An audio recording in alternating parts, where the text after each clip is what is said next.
assume many are, because not many people follow the Brazil's politics. But let's kick it off. I think we've got enough of a panel to kick things off. My team is up and going. Anyone that wants to come up on stage, that's either in Brazil. I think it would be great to get people in Brazil on the ground. That's in Brazil. Do DM us, DM me, sorry, and the team is checking DMs and they'll bring you up on stage. If you request to speak and I don't know you, obviously, first it might glitch. I might not see the request, and I won't bring you up if I don't know you. Before we kick it off, Nick, is my audio good? Yes, sir. It's great. Cool. And a shout out. Perfect. Shout out to Nick and Jim Pfaff. Definitely give them a follow. Give all the speakers a follow, but give them a follow because they've been helping tremendously in the recent spaces that we did. They were behind the January 6th space that we did that obviously glitched and didn't work. And they helped on this space here on a Sunday. We're looking at doing, no joke, everyone. We're debating whether to do a January 6th because we had a killer panel, an incredible panel before Twitter spaces started glitching. And then this happens. Brazil does its own January 6th. So there could be a lot of overlap. We might bring people from America's, the US's January 6th events to this discussion as well. See the similarities. But let's kick it off. Maybe first breaking four news. Sorry, pleasure to have you as well. Maybe Rose Alerts. You want to kick it off because I was looking at your page before the space, so I think it'd be a good starting point. Go ahead, Nick. Let me give a little bit of an intro here for people that aren't familiar with the situation. So far, reports say that supporters of former President Bolsonaro have stormed the Brazilian Congress building as well as the federal Supreme Court. It is worth noting, actually, that the mainstream media in the United States is still referring to this as a protest rather than an insurrection. And the new president, Lula da Silva, took office on January 1st, replacing President Bolsonaro. So yeah, Ross, go ahead, take it away if you have something. Yeah, so I've been watching a lot of the news coverage and the live streams, and it seems like all the protesters have been taking over government buildings. They've destroyed multiple doors and everything. Sorry, this is like my first major space, so. Good to have you, man. You're doing great, man. You're doing great. Yeah. So they've destroyed. Did they have? From what you know, did they have weapons or not? Not sure. Still trying to find more reports if they have. I've seen them beat up a few police officers. Yeah, so, I've seen a few videos, and I'm putting them into a thread, but nothing beyond that. Yes. Yeah, so. Do we know who the protesters are? I mean, are these just regular people, or are some of these are cops? Because I saw, like 2 weeks or 3 weeks ago, a lot of the protesters are actually police and military.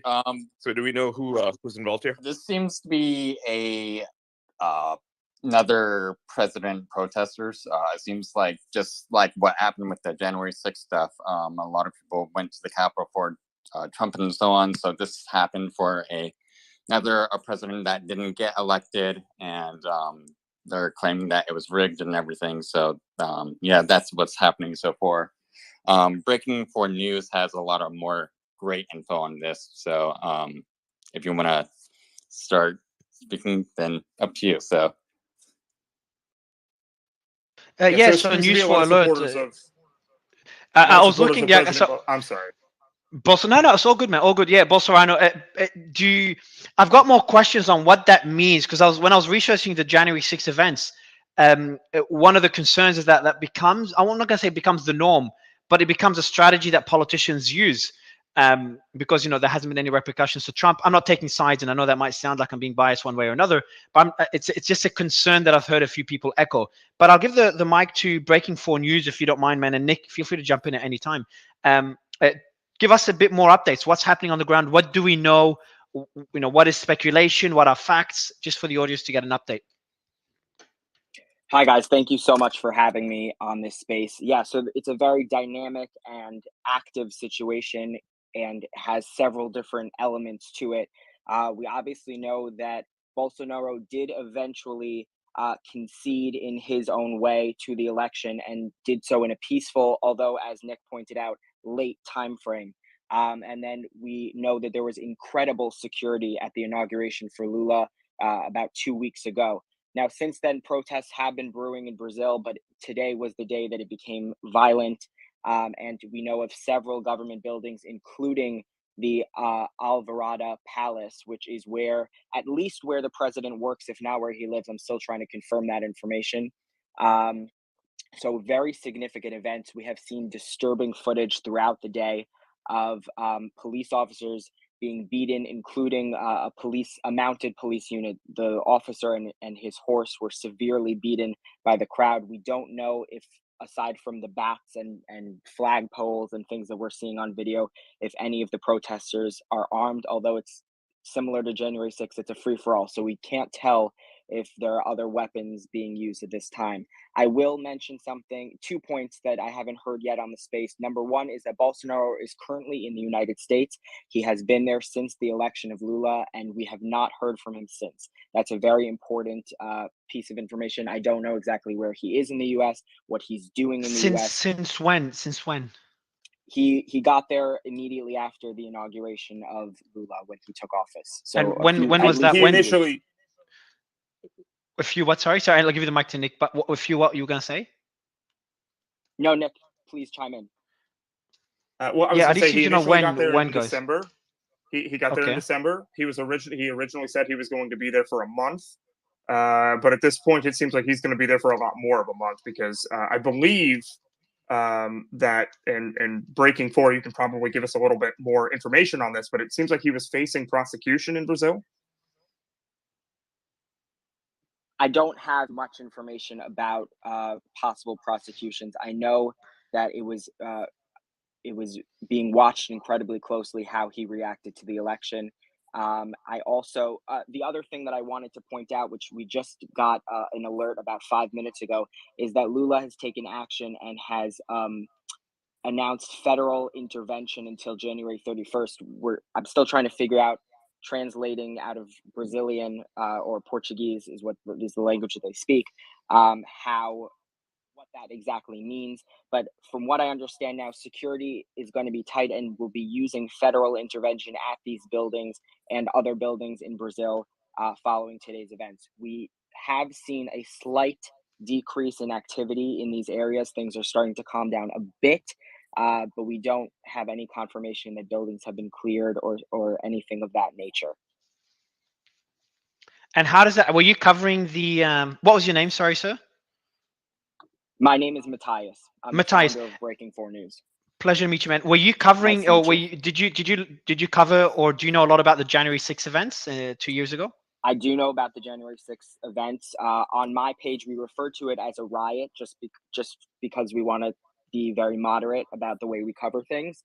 But yes, we are aware of January 6th. We can discuss in depth the different elements, how it's similar, how it's different, things like that. Okay, man. And yeah, that's my question. How, and I know Harry and Dallas have their hands up, so we'll go to them in a bit. But by the way, Rose for alerts and Matthias, guys, feel free to, if there's any breaking news, you just jump in and interrupt with the breaking news. That's the policy we have in the space, and that applies to anyone. If there's something breaking, if you want me, I have some tweets that I can embed in this space. Absolutely, man. Yeah, okay. Absolutely. Right. I've embedded my thread above as well, where I update things, and absolutely keep updating tweets, and then just interrupt. Don't feel rude to interrupt if there's any breaking news. But my last question to you before we go to Dallas and Harry have their hands up. How similar is this to January 6th? How long has it? When did it start? I think it was about half an hour ago, or am I mistaken? And where were the January 6th events or riots, whatever you want to call them, half an hour in? So I just want to see the comparisons. So yeah, Roz, go ahead first, please. Oh, sorry. I was actually there for that January 6th event. I was there when Trump was doing his speech, and then there when people started breaking into the Capitol. So for my experience, everyone went into the Capitol after Trump finished his speech. I was just walking up with the rest of protesters.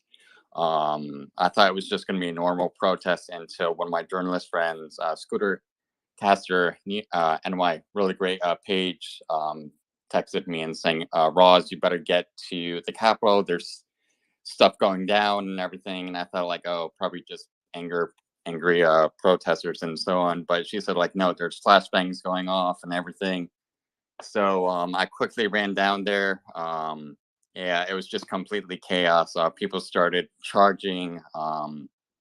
Yeah, it was just felt like unreal to me. So yeah, that's what happened at the Capitol really. And then people start to break down the barricades, windows, started just to go chaos. So yeah. And how's that? Is that similar to what you're seeing now in Brazil based on the videos and reports you're seeing at the moment? Yeah, pretty much the same thing. So it definitely brought back flashbacks. So okay, Matthias, I'll give you the mic, and then we'll go to Harry and then Dallas. Okay, so you asked about similarities and differences that I've noticed from January 6th. Yeah, there are a few. One would be that January 6th was confined to obviously the one building, the Capitol. We did have a bomb that was found at the Republican National Convention headquarters in DC, and we still have that suspect who's out. Democrat. My apologies. And we still have that suspect outstanding. There's two actually, both the RNC and the DNC. There were two pipe bombs. You're correct. Yes. And then so that's a big difference, right? You have the incidents of January 6th confined to one building and one area, whereas this seems more widespread. Additionally, there are conflicting reports that we're seeing confirmation of police kind of laughing about some videoing the events that are happening in Brazil today, but we can't confirm any direct involvement, knowledge, culpability, any of that kind of situation, although it's much more lighter looking, at least in the early portions of the events of today, the riots of today, than what we saw on January 6th, where we had hundreds of officers fighting to preserve the integrity of the Capitol building and ultimately failing at that. Additionally, it's still under investigation. We know that there were FBI agents embedded in some of these far right groups that breached the Capitol on January 6th. We have no idea how many of them, their involvement, their knowledge. That will all be forthcoming in investigations that I believe the Republicans want to do now that they have control of the House. But nothing of that nature is being reported out of Brazil. Again, it's way too early to determine if Brazil had any operatives within the groups of protesters who participated today. They seem to me like less of organized groups and more of just frustrated citizens who were pro-Bolsonaro and were very upset by the results of the election. Sorry to step. Security forces are now using tear gas and flash grenades to clear. Well, they're attempting to clear out the protesters. So that's happening right now. Okay, hopefully we'll see a de-escalation. Harry, Dallas, and then we've got Mr. Cavendish on the panel, so we'll give you the mic right after. So go ahead, Harry. Yeah, so thank you, Mario, for having me back. Yeah, this news that we're seeing out of Brazil, I think, is really sad. And I think, Mario, you brought up a good point. This just seems to be the playbook for like these really far-right authoritarian leaders now. Bolsonaro was saying before the election, like, oh, the only way I'll lose is if it's stolen. And, where do we hear that from before? Donald Trump said that. And would this have happened if January 6th never happened? Would this have happened if Donald Trump didn't popularize election denial? Probably not. So it's just really sad to see things like this spreading around the world, and these really far right people resulting to violence and thinking that trying to attack Congress is a reasonable thing to do. So that was just kind of my difference. I think there's a difference between what happened in the United States and what's happening in Brazil, because Brazil's Supreme Court has issued a blanket ban on even discussing the outcome of the election. You can go to jail if you contest the election, if you spread quote unquote disinformation about it, and that has riled up a lot more people. And it's also worth mentioning that I'm not saying this is all of Lula supporters, but a significant portion of Lula supporters happen to be members of gangs, and he has initiated a bunch of laws that have made regular people very unhappy, like taking away their guns and things like that. They're things that they use to defend themselves. And as we all know, Brazil's a very violent place, and the only people with firearms are either the police or the gangs, right? So when he says that he's going to take away people's guns, they feel like they're unable to protect themselves. And under Bolsonaro's rule, a lot of the crime was cracked down on because people were able to defend themselves. So there's a lot of that interplay sort of going on right now. Right. I mean, and yeah, don't get me wrong. Like, everything in Brazil, of course, as I think it was, the Breaking 4 News was highlighting. Yeah, there's of course differences here, but the bigger picture is that these people are trying to overthrow the Brazilian Congress because they think the election was stolen. These lies were popularized by Donald Trump and then subsequently Bolsonaro. I mean, Bolsonaro was just at Mar-a-Lago. Like, these guys are buds, right? Like, they're hanging out with each other. Before we, so I'm just gonna jump in quickly before we kick off. Yeah. Yeah, go ahead, Nick. I'll let you refute that point quickly, Nick, and then we'll kick off with just a bit of updates again from Mr. And Dallas. I know you're waiting, but Mr. Cavendish is giving us updates from the ground. But go ahead, Nick. I'll let you respond quickly to Harry just to balance it out. Okay, just real quick. I do think it's worth mentioning that this is not an infrequent occurrence in South America, right? I mean, there's been a lot of turmoil in these countries over decades and decades and decades. So to say that this probably wouldn't have happened without the January 6th events, I think is a little bit of a stretch. So we can disagree on that, but sure. Yeah, and I think it's conducted by left-wing groups as well. I mean, as we've recently seen in other South American countries where left-wing leaders had lost, their protesters, caused riots. Like in Peru, for example, there's an ongoing rebellion going on right now, and it's being largely, driven by left-wing groups. So it's definitely not fair to blame Trump on this. I mean, whatever your views on January 6th, I think that this is not the same thing. I think this is quite a imagine, Ian. Imagine, I just want to make a joke. Imagine would you see Trump while you say this? Someone sends a video. Trump is on the ground in Brazil. Let's go to Dallas. I'll go to you in a bit. I want to go quickly to Mr. Cavendish. Sir, appreciate you coming in. I brought you up because I saw you covering the story on your account. So I'll give you the mic. And remember, Mattia and Rose alerts. Feel free to jump in if there's any breaking news at all. Go ahead, sir. Hey, thank you, Mario, for the space. First of all, guys, I'm from Brazil. I live in Brazil. There's a lot of wrong things being said here. So first of all, this has nothing to do with Trump.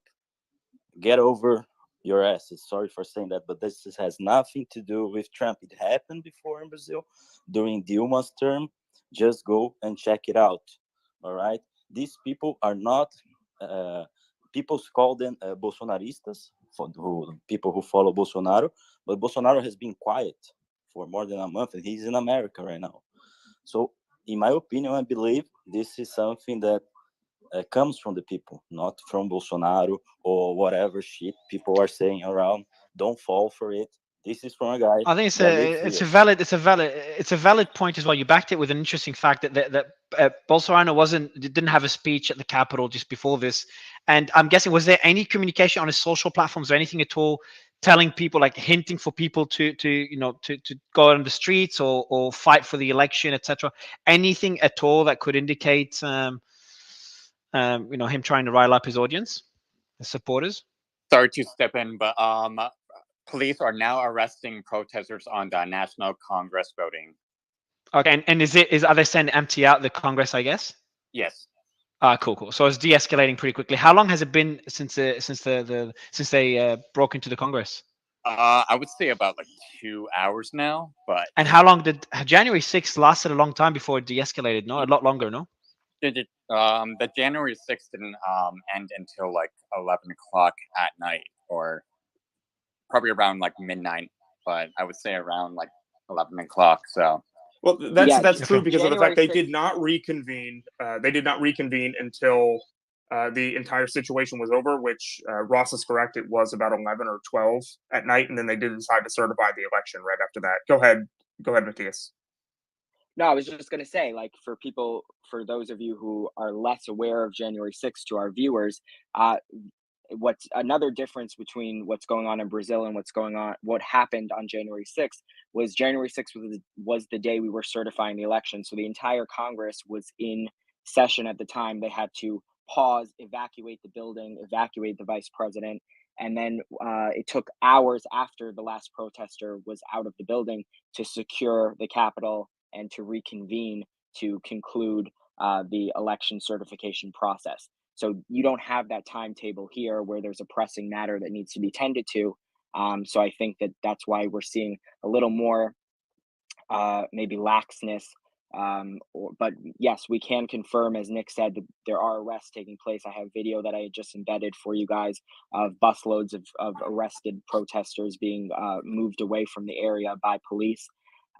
We don't know the number of arrests, and I'm sure that there are many people who have gotten away with what they did today. But again, also, there are several buildings involved in this situation. unlike January 6th, which was confined to one building. We don't know the resources that Brazil has to deal with these kind of situations. And there's been, obviously, as you know, much criticism of the response on January 6th, asking for more aid, underpreparement, and things of that nature that we can go into at a different time.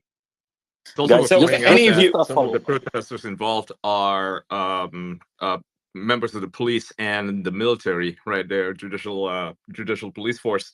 Anyway, I want to hear from what Cavendish is saying, because I think he knows more of the background detail here. Yeah, you are nailing the point. And there's a guy here in our audience, Alan dos Santos. He's a journalist in Brazil who's living in America right now.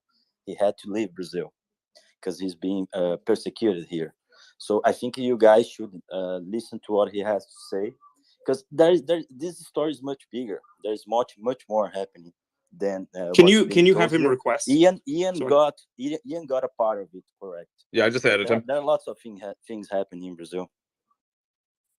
All right, so here's a question. This was reported recently. There have been pictures on social media showing that Brazil's lower house of Congress is flooded after protesters set the carpet on fire.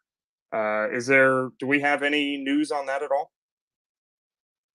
I'll look for it, but I haven't seen anything, no videos so far. But okay, I just got Ellen up. Ellen, you wanna weigh in on the situation? I know that you're a journalist in Brazil. Hello, everyone. Yes, that's the situation. I'm living here in America. I'm political asylum here in the United States. As Cavendish said, the protest in Brazil is being it's happening in Brazil way before January 6th. So there is no comparison. You can compare a cup with a glass, but you need to mention they are different. It's not the fact that you put water in both of them. It means they are the same. They are not. So protests in Brazil, it's not under a political will. Even Brazilian people are still discovering all the crimes Lula da Silva committed. So he was condemned. It's necessary to say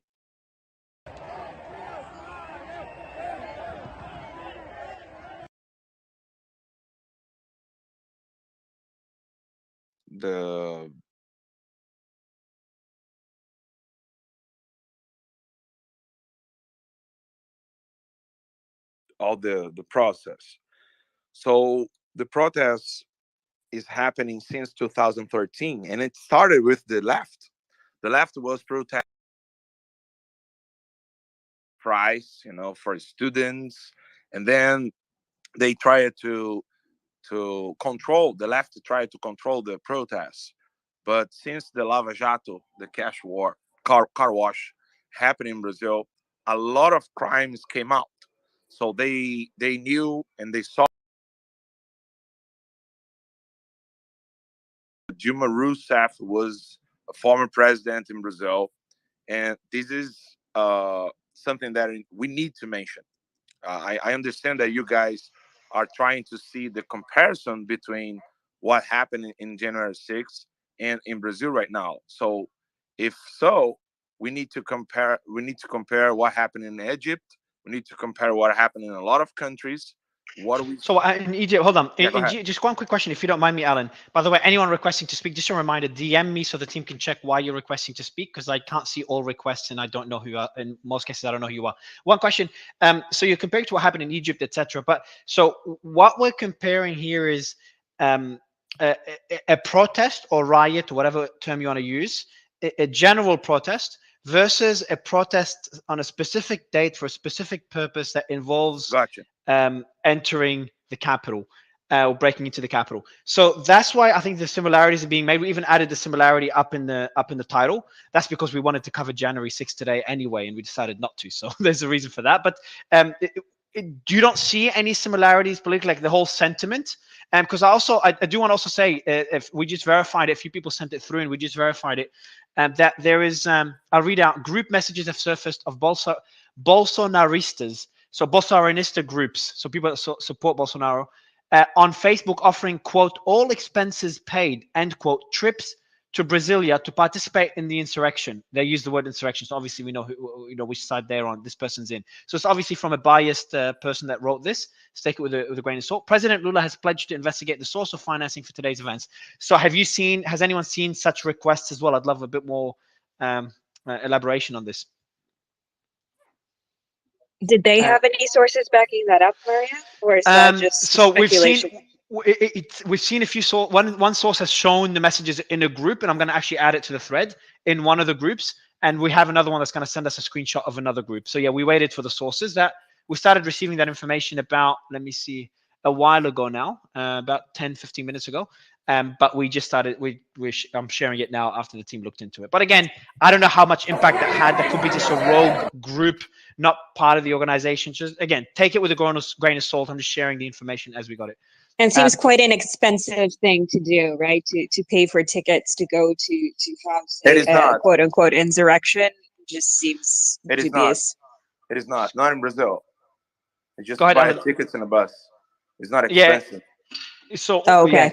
Yeah, that's the point. So has anyone, Alan or Matthias or Rose Alerts, have you guys seen any such reports before I go to Jim? Yeah, I'm seeing the reports right now. I added one of the reports to the top of the thread there, where group messages have surfaced in Bolsonarista groups offering all expenses paid trips to Brasilia.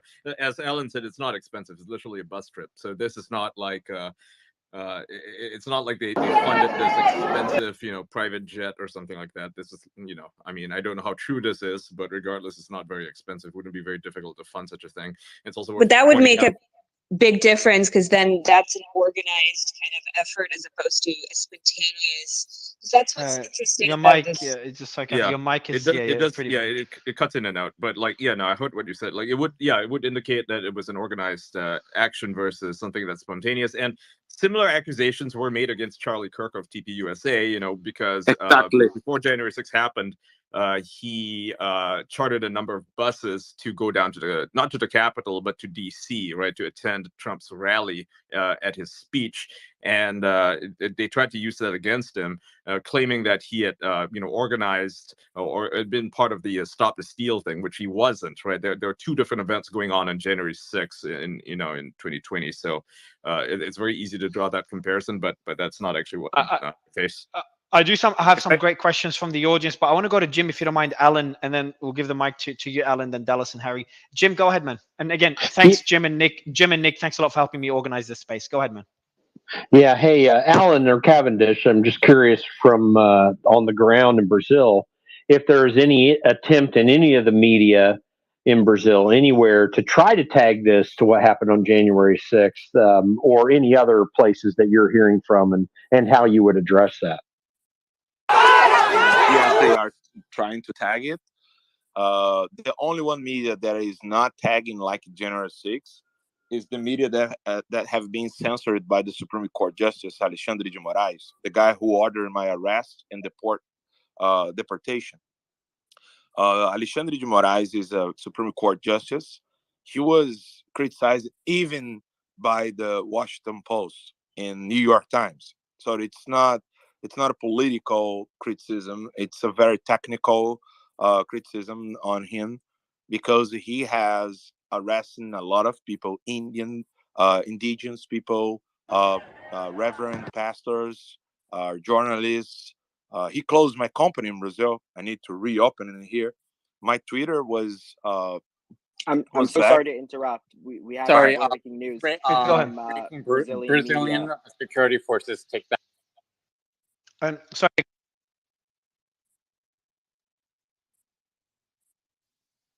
I got muted.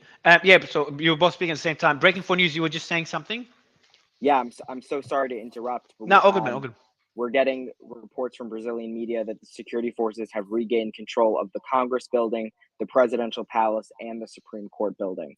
That was quick. So that would corroborate the videos that we've been seeing about a half hour ago with all the tear gas deployment and the arrests being made. It would kind of fall in that similar timeline. I'm live, and it's not true. I'm sorry.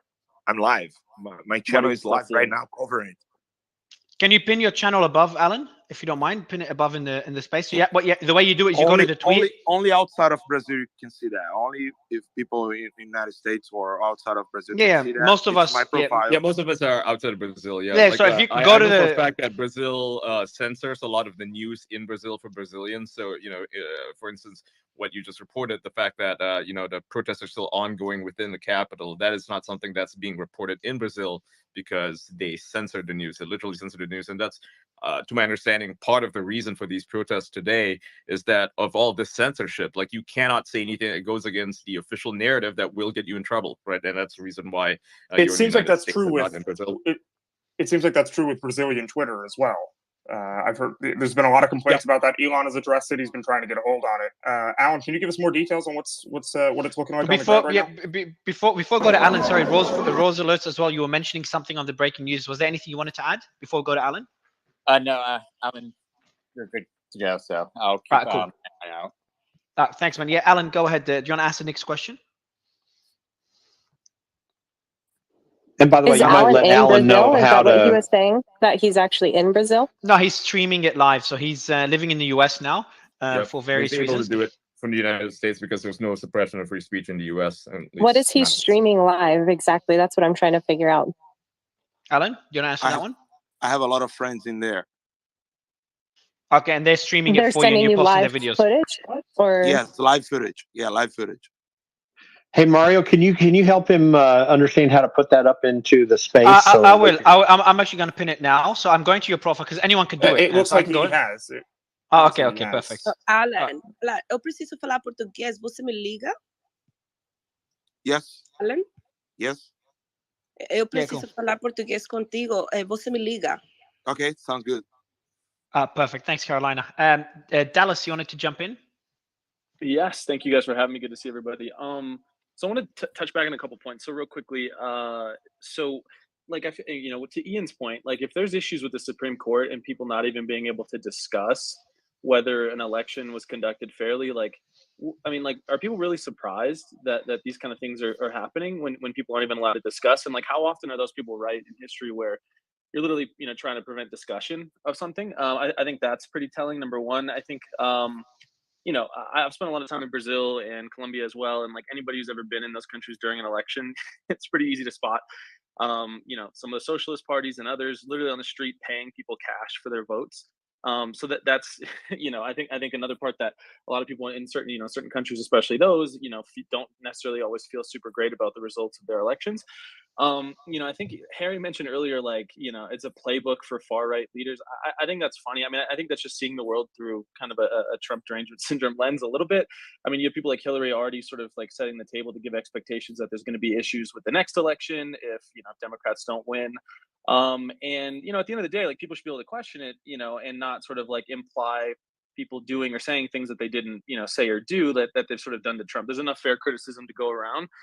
And, again, like, you have people in these countries who feel like they're not being heard. And if they don't feel like they're being heard, if they don't feel like the processes are being conducted by the elected officials to look into, their concerns, if there are any legitimate ones, and they can't talk about it, like, what else are they really supposed to do?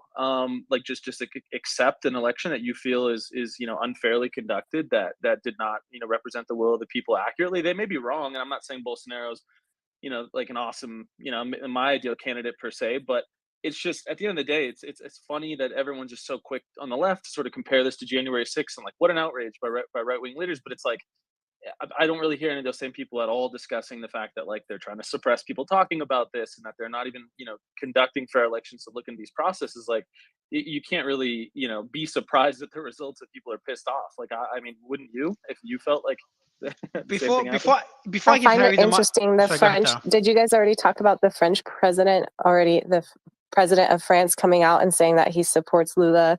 Have you guys already discussed that? No, we have not. I think you'll see more and more presidents. I wouldn't be surprised if more and more presidents would endorse Lula. Even Mario Maduro from Venezuela was going to go to his inauguration, but he was scared of getting kidnapped or killed. So if you have, he was afraid to be kidnapped by the people. Exactly. Who? Sorry. Celebrating Maduro. Yeah. You have Maduro from Venezuela wanting to go to your election. Like, what? I mean, what does that say about you? Probably not good, right? Yeah.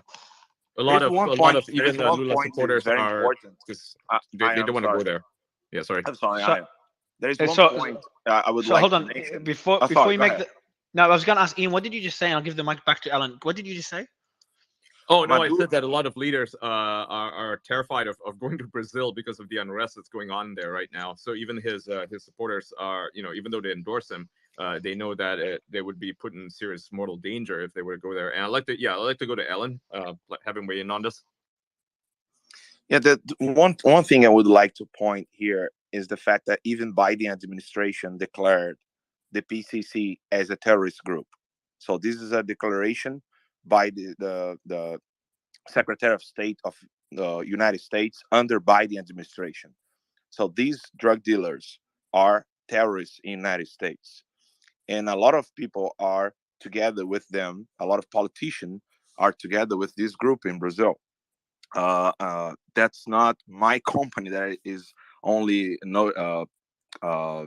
reporting it. Even mainstream media and outlet media was reporting it. And due to the fact that a lot of politicians are together with drug dealers, and also the fact that the Supreme Court released some of them saying there is no enough proof to keep them in jail, and they left the country right after the Supreme Court let them go out. People are so frustrated in Brazil with these crimes and drug dealers doing whatever they want, while the Supreme Court is ordering arrest of reverend pastors, indigenous, regular people that are not doing anything aggressive or radical or so forth. So then you can understand there is not a political protest. It's not a right-wing protest. You can see people on these protests that they have no clue what is right or left. You need to remember in Brazil, after reopened the democracy in 1988, we still do not have a right-wing party, just to give you an idea. So we do not have a Republican Party in Brazil. So it's not a political. It's more like people trying to be heard. I understand people that can criticize what is happening, like destroying buildings, all the stuff. I agree with the people that will say these need to be criticized. But the fact is, when you are in a country like, imagine in a whole country like California, where you do not have your guns and the drug dealers invade your house and they can do whatever they want. Imagine a whole country like California. What are you going to do? So this is the situation in Brazil. We do not have Florida. We do not have Texas. We do not have anything to go. I want to quickly just, we have, just to let you know, Ian, because you asked me to invite Mr. Adler. David is joining us in a bit. I've just sent him through an invite link. Fantastic. Alan, I appreciate you sharing this, and I've got more questions for you in a bit as well. Harry, I know you've been waiting for a while. I'll give you the mic while waiting for Mr. Adler to join. Yeah, I just wanted to respond quickly to what I believe Dallas said about a point I made about talking about, this being similar to January 6th and having, I think what he said was Trump derangement syndrome, and how Hillary Clinton is saying that the next election is going to have problems. I just want to quickly fact check you. And the fact of the matter is, when Hillary Clinton's talking about problems in future elections, it's not anywhere near to the claims that Donald Trump made. It's more of a talking about voter suppression laws that have been instituted in a lot of Republican states, which have proven to have a negative effect, especially on people of color. I mean, for example, in North Carolina, I can talk about it. In North Carolina, they institute a voter ID law in the Supreme Court in that state. How does it affect people of color? Wait, hold up. One okay, second. I'll let you go first, and then I'd like to Yeah, absolutely. I would love for you to come back. But North Carolina instituted a voter ID law, which the Supreme Court in that state said targeted minorities with, quote, surgical precision. So that's kind of one of the problems that Hillary Clinton has talked about a lot. And the fact of the matter is, foreign interference in our elections, it's not a conspiracy theory. That's fact. Both Republicans and Democrats in the Senate and on the Intelligence Committee came to that conclusion that in 2016 and 2020, countries like Iran, China, Russia, tried to influence our elections in certain ways to I disagree with that help. as well. I mean, okay. Ian, actually, I will let you. Harry and Ian, I think it's a good point. Ian, points here, before, so I want to address before, the first 2 points.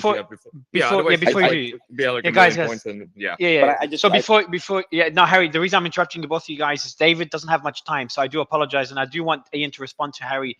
But Adler, Mr. Adler, thanks for coming in, man. Happy to be here. I need to catch up a bit on where the conversation's at. I'm hearing a lot of people suggest that today's protests on the Capitol, if we can call them that, whatever, insurrectionary spirit is somehow justified by the fear of Second Amendment infringement in Brazil or something like this. Where are we? The Californification of Brazil? I don't have a lot of time, Mario. I'll explain to him real quick in a nutshell. Thank you, Carolina. When we tried to coordinate the entire situation that happened after the J6 here. We have 78 people in jail right now that are being not only mistreated, but denied, stuff. So what I wanted to talk to Alan is to preparing on how their government is going to treat these people. January 6th is something that as of right now, we're still suffering the consequences of. So we're going to be productive. I just have to move forward into the fact that, yes, people are going to be demonized. People are going to be in jails at the moment, and your government is going to be abusing these people. So my advice to everybody, and I don't have a lot of time left, but you have to coordinate and strategize. Start calling your lawyer. Start calling. I don't know if you have a constitution or what you call it, but for us, there is no trial, Caroline. I'm sorry, there is no trial in Brazil. I'll go. So guys, I'd like to go back to David. Yeah, David, please, because Caroline doesn't have much time either. So we it took us a while to convince him to join us. So David, and I'll go to Carolina right after, and then Jamil as well. David, is that we just give us a general overview. The latest update we have from Rose Alerts and Matthias from Breaking 4 News. They've been updating us on a regular basis. So hats off to them. Is that a lot of people are getting arrested and the people are getting cleared, but then we had Alan refute that, say he has a live stream and that doesn't show this. So I see you tweeting a lot with the latest updates. What's the latest? What does it all mean? How does it compare to January 6th? Should we even compare it to January 6th? And how common or uncommon is this in Brazil?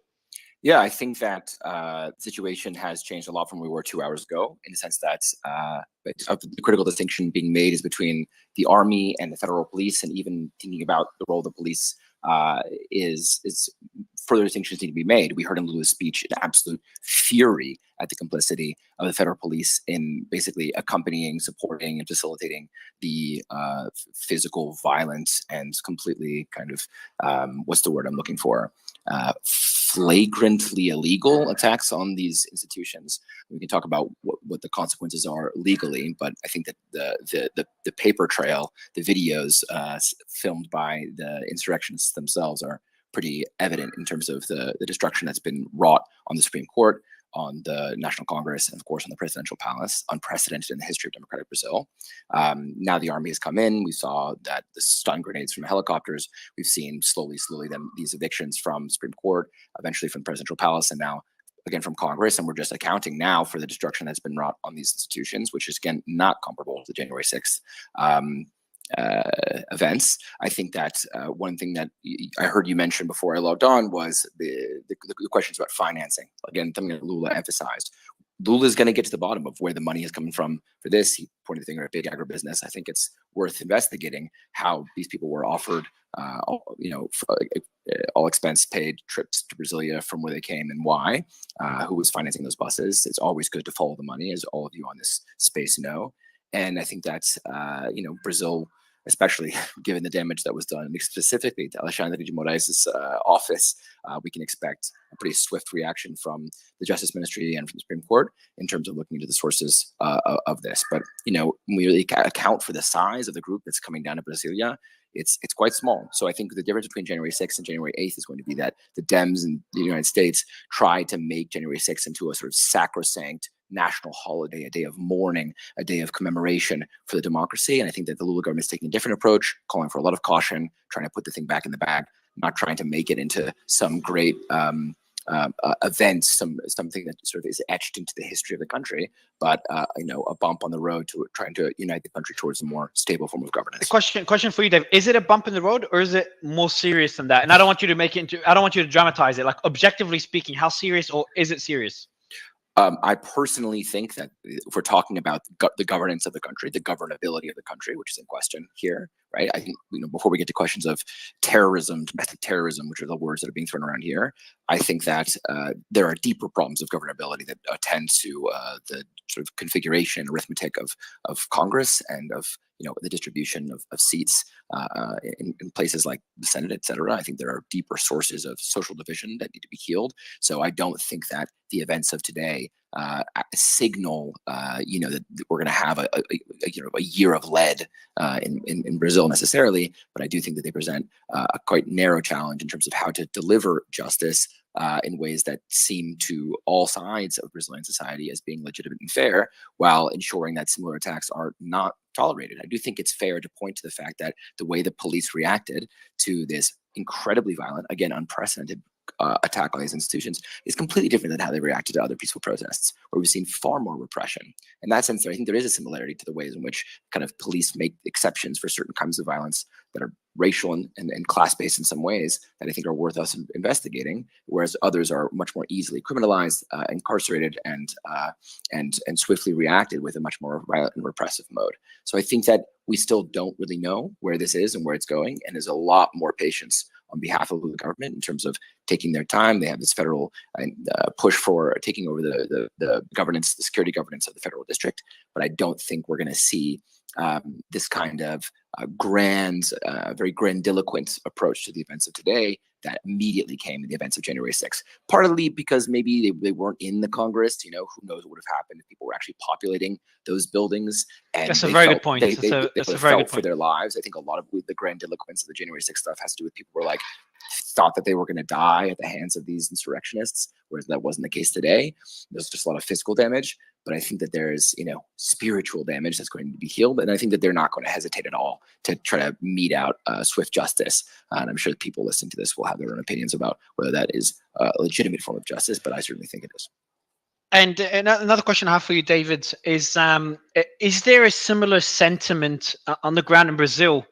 So the sentiment is that the election was stolen. Am I correct in assuming that? Yeah, absolutely. And the sentiment is also that regardless of if it was stolen, even if it wasn't stolen, even if Lula had won, Lula is de facto, and as one of your previous speakers would claim, de jure illegitimate as a leader, and therefore the military should intervene regardless of an election outcome. There's a more pure streak of authoritarianism that transcends questions of free and fair process. That's a valid point. But in the January 6th events, we saw a lot of people have a lot of hate towards certain politicians, in that case, mainly Mike Pence. Are we seeing, I know that there was no lawmakers in the Senate at the time of these protests, but is there a similar sentiment of hate towards certain members of the Senate? Oh, yeah. I mean, even more inflamed, and the Brazilians on this call can certainly tell you about their own forms of hatred towards various forms of PT. But the so-called anti-petismo is such a motivating libidinal force in Brazilian politics that I don't think that there would have been. I think that we could very easily imagine violence on the physical bodies of these politicians, because we can just see this, right? We do have a live case of the assassination of Ms. Franco from PSOL under Bolsonaro's presidency, in which his son is implicated criminally. I don't think that that's something that we don't have in the U.S. is the assassination of federal deputies and Congress people. So I don't think we're talking about an environment that's any more peaceful rather, or any less physically violent and homicidal than we would have seen, for example, on January 6th, which I think was more spontaneous anyway. And Mr. Bolsonaro's in the US right now, in Florida, is that correct? Correct. Yes, in Orlando. Okay, and why is he in the US? Is he worried about prosecution in Brazil? Yes, he's very worried about prosecution. Bolsonaro, as we now know, was participating in what is clearly understood to be the largest corruption scheme in history. Let's just put away Lava Jato. Even if you were to say there was other corruption under the PT, still the vote buying, which is raiding state coffers to purchase votes in Congress, would be in scale the largest deployment of state resources to buy votes for Bolsonaro's bills in the history of democratic Brazil. And that's just been uncovered now. So he was very scared that those kickback schemes, also raiding various social welfare programs to buy out small municipalities for votes in the presidential elections, these things are not very hard to find. The investigations were already ongoing, and I think he could be quite confident that he was going to face serious legal charges without diplomatic immunity should he stay in the country. And of course, who doesn't, which, right-wing leader doesn't love Florida. So I think that there's a certain cultural affinity of heading out to Orlando and be with his, anti-communist buddies in the state. So I have unverified reports. Someone sent me that some Democrats, I don't want to politicize this, but I'm just going to say some lawmakers are telling Biden that they should get Bolsonaro back to Brazil and extradite him out of the US. I heard of anything like this? And again, this is unconfirmed for the audience. David, can you confirm or debunk this piece of information? Yeah, I can confirm this. I think there's going to be increasing pressure to evict and extradite Bolsonaro from the country, which would be also unprecedented. Obviously, when it comes to extradition, that order has to originate in the country of origin. So it's not as if you can just do that. Criminally, you can't invent criminal charges and then do the. It's not extradition. There has to be charges filed. But I do think that, and this gets to the crux of the conversation you guys have been having, that the perceived parallel between January 6th and January 8th is going to motivate a lot of Democrats to make this move, because their political motivation is to basically say, Trump is not just a national menace, he's a global menace. He's inspiring similar acts of terrorism around the world. And therefore, I think there's a sort of partisan alignment that might drive a certain push for accountability for Bolsonaro inside the United States, which would be unheard of, right? We house all sorts of crazy international criminals who've done heinous things around the world. They love to come to the United States for centuries or whatever. At least we can talk about, what happened post-World War II, and all these Nazis love to come to the United States. So that's kind of what we are as a country. And so it would be a very interesting, novel case for them to try to mandate this kind of extradition process. It's unlike so it's not common for the US. By the way, I just do want to give a shout out to Sphinx for, and I'll bring you up on stage in a bit, for sending me that piece of information.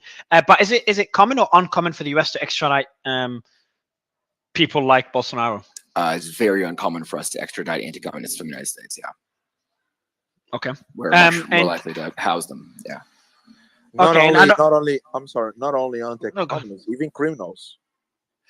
Loads, really? Yeah. The US, we have our homegrown the criminals US that we doesn't like to to extradite anybody. Yeah. Shit. It's very hard. But to that happened extradite in a car wash. That happened in a car wash. When you ask for deportation, there is a treaties between the two countries, and need to follow all the steps. I mean, the crime needs to be both sides, both countries. So even when someone committed a crime in Brazil, but it's not enough to deportate someone, that person would not be deported. That happened in the car wash. I do, David. I have a question for you. Thanks for sharing that, Alan. I have a question for you. Like my team in a group, I won't say who they are, but there's one of them that says Lula is a criminal, but Bolsonaro. I keep saying Bolsonaro. Bolsonaro is no angel. And another one says, yeah, it's a total shit show. Can you give me more context on both presidents, or president, ex-president, and why why are they calling Lula a criminal? Like, what's the what's that shady past? Three convictions. Yeah. Look, oh shit! Actual criminal. Okay. Shit. No, yeah. Okay. Hold on. Let's read the record here. So I've heard this citation now several times from one of your speakers about these 3 convictions, but that to me is reading the history backwards, not forwards. Where are we now? We're at a place where the Supreme Court has dismissed this case, has absolutely revealed the political motivations and origins of the case, of the Lava Jato corruption case. He's been, obviously not just freed from jail, but had the restrictions on his political participation also eliminated. So, the 3 convictions have been overridden. Now you can say, I trust you. I mean, I don't think you can believe in rule of law, law and order, and say that I believe in one. It wasn't overrated. Okay, let's get into the details of the case. My point is, I don't think that anyone who's trying to make a case for someone's criminality on the basis of judicial findings can't say, I believe in one set of political judicial processes and not another. You have to say, okay, here we are talking about the judicial system that has meted out justice in these ways.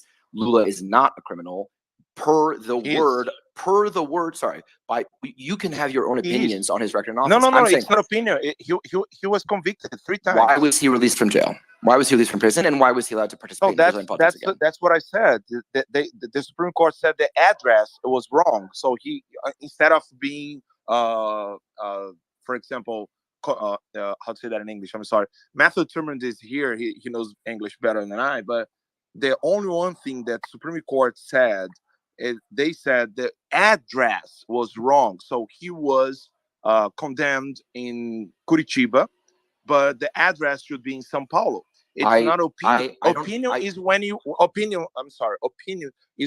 say, I don't believe someone is innocent or or condemned. But when you have a proof and the judge say, yes, you committed this crime because this crime was committed this day at this time with this person, it's not opinion. Great. Okay, the so Supreme I'm Court not, just said the I'm not address actually, was wrong. I hear you. Go ahead, David. I'm saying I'm not defensive about this because I think that all your listeners are smart enough to do their own research and investigation into what this actual case was, what the Lava Jato case is, who Sergio Moro is, why Sergio Moro also fled the country to the United States in fear of his own corrupt role in that case. People are smart enough to be able to understand what that case was and how it was resolved, and make their own decisions about why Lula was released from prison and able to participate in politics again. What I will say, which is more relevant than the other speaker and I adjudicating details of the case, is that the perception of the PTs as a corrupt party,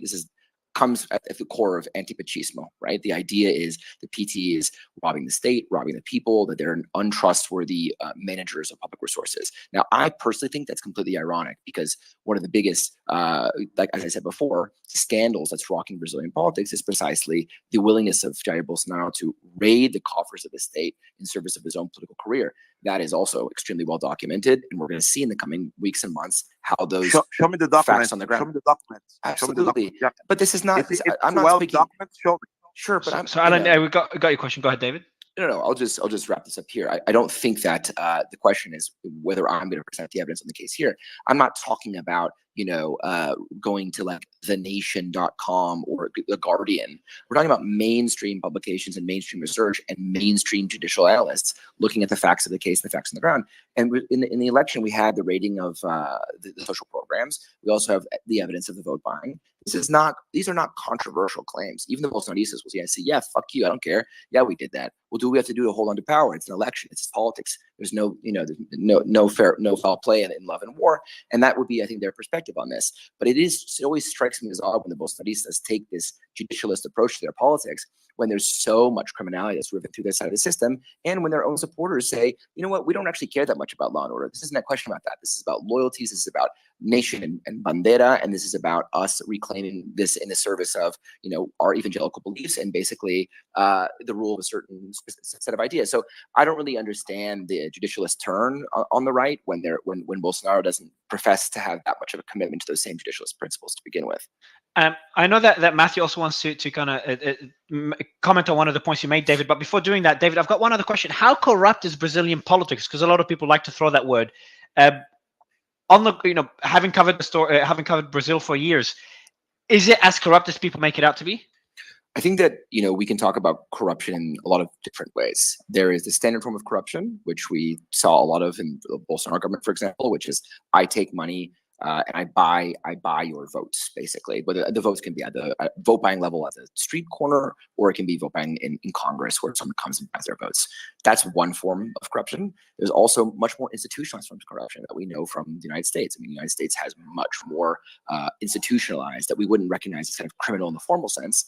But now, you can look at a case like, I'm not going to get the details of your world of cryptocurrency issues here, but like we can talk about other forms of more institutionalized corruption. I think that Brazil, like any country in the region like that, has a lot more of this institutionalized corruption, where there are ways of building out resources for specifics, special interests that funnel out from the state. And there's like in any country, it's leaky, and there's evidence that there's money going this way, money going that way, leaking out. Certain social programs are being misspent in certain ways.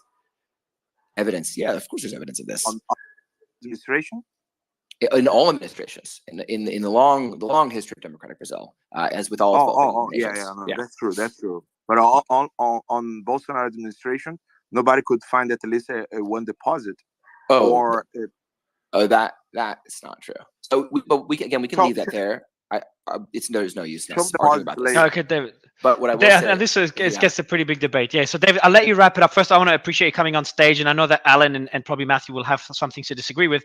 But I'll let you wrap it up. You're welcome to jump back in or stay on stage for as long as you can. But I'll let you wrap up the point you're making, and I appreciate you coming in. No, totally. I appreciate it. I mean, what is clear in the United States, and it has global relevance, is that there's a lot of triumphalism that attends to presidential victories, right? But the struggle for these countries does not start or stop on election day. The problem that we have in Brazil is the same problem that you might have in the United States, as in many other countries, is that it's a problem of really, really insecure majorities. People are sort of winning while losing. They're winning the election with a tiny majority in the presidential election, and with a divided legislature and a deeply divided society that, in the case of Brazil, is more geographically and more class polarized than in the history of democratic Brazil. You look at the last election in 2022 and previous elections, it's more split north and south. It's more split black and white. It's more split between rich and poor than it's ever been.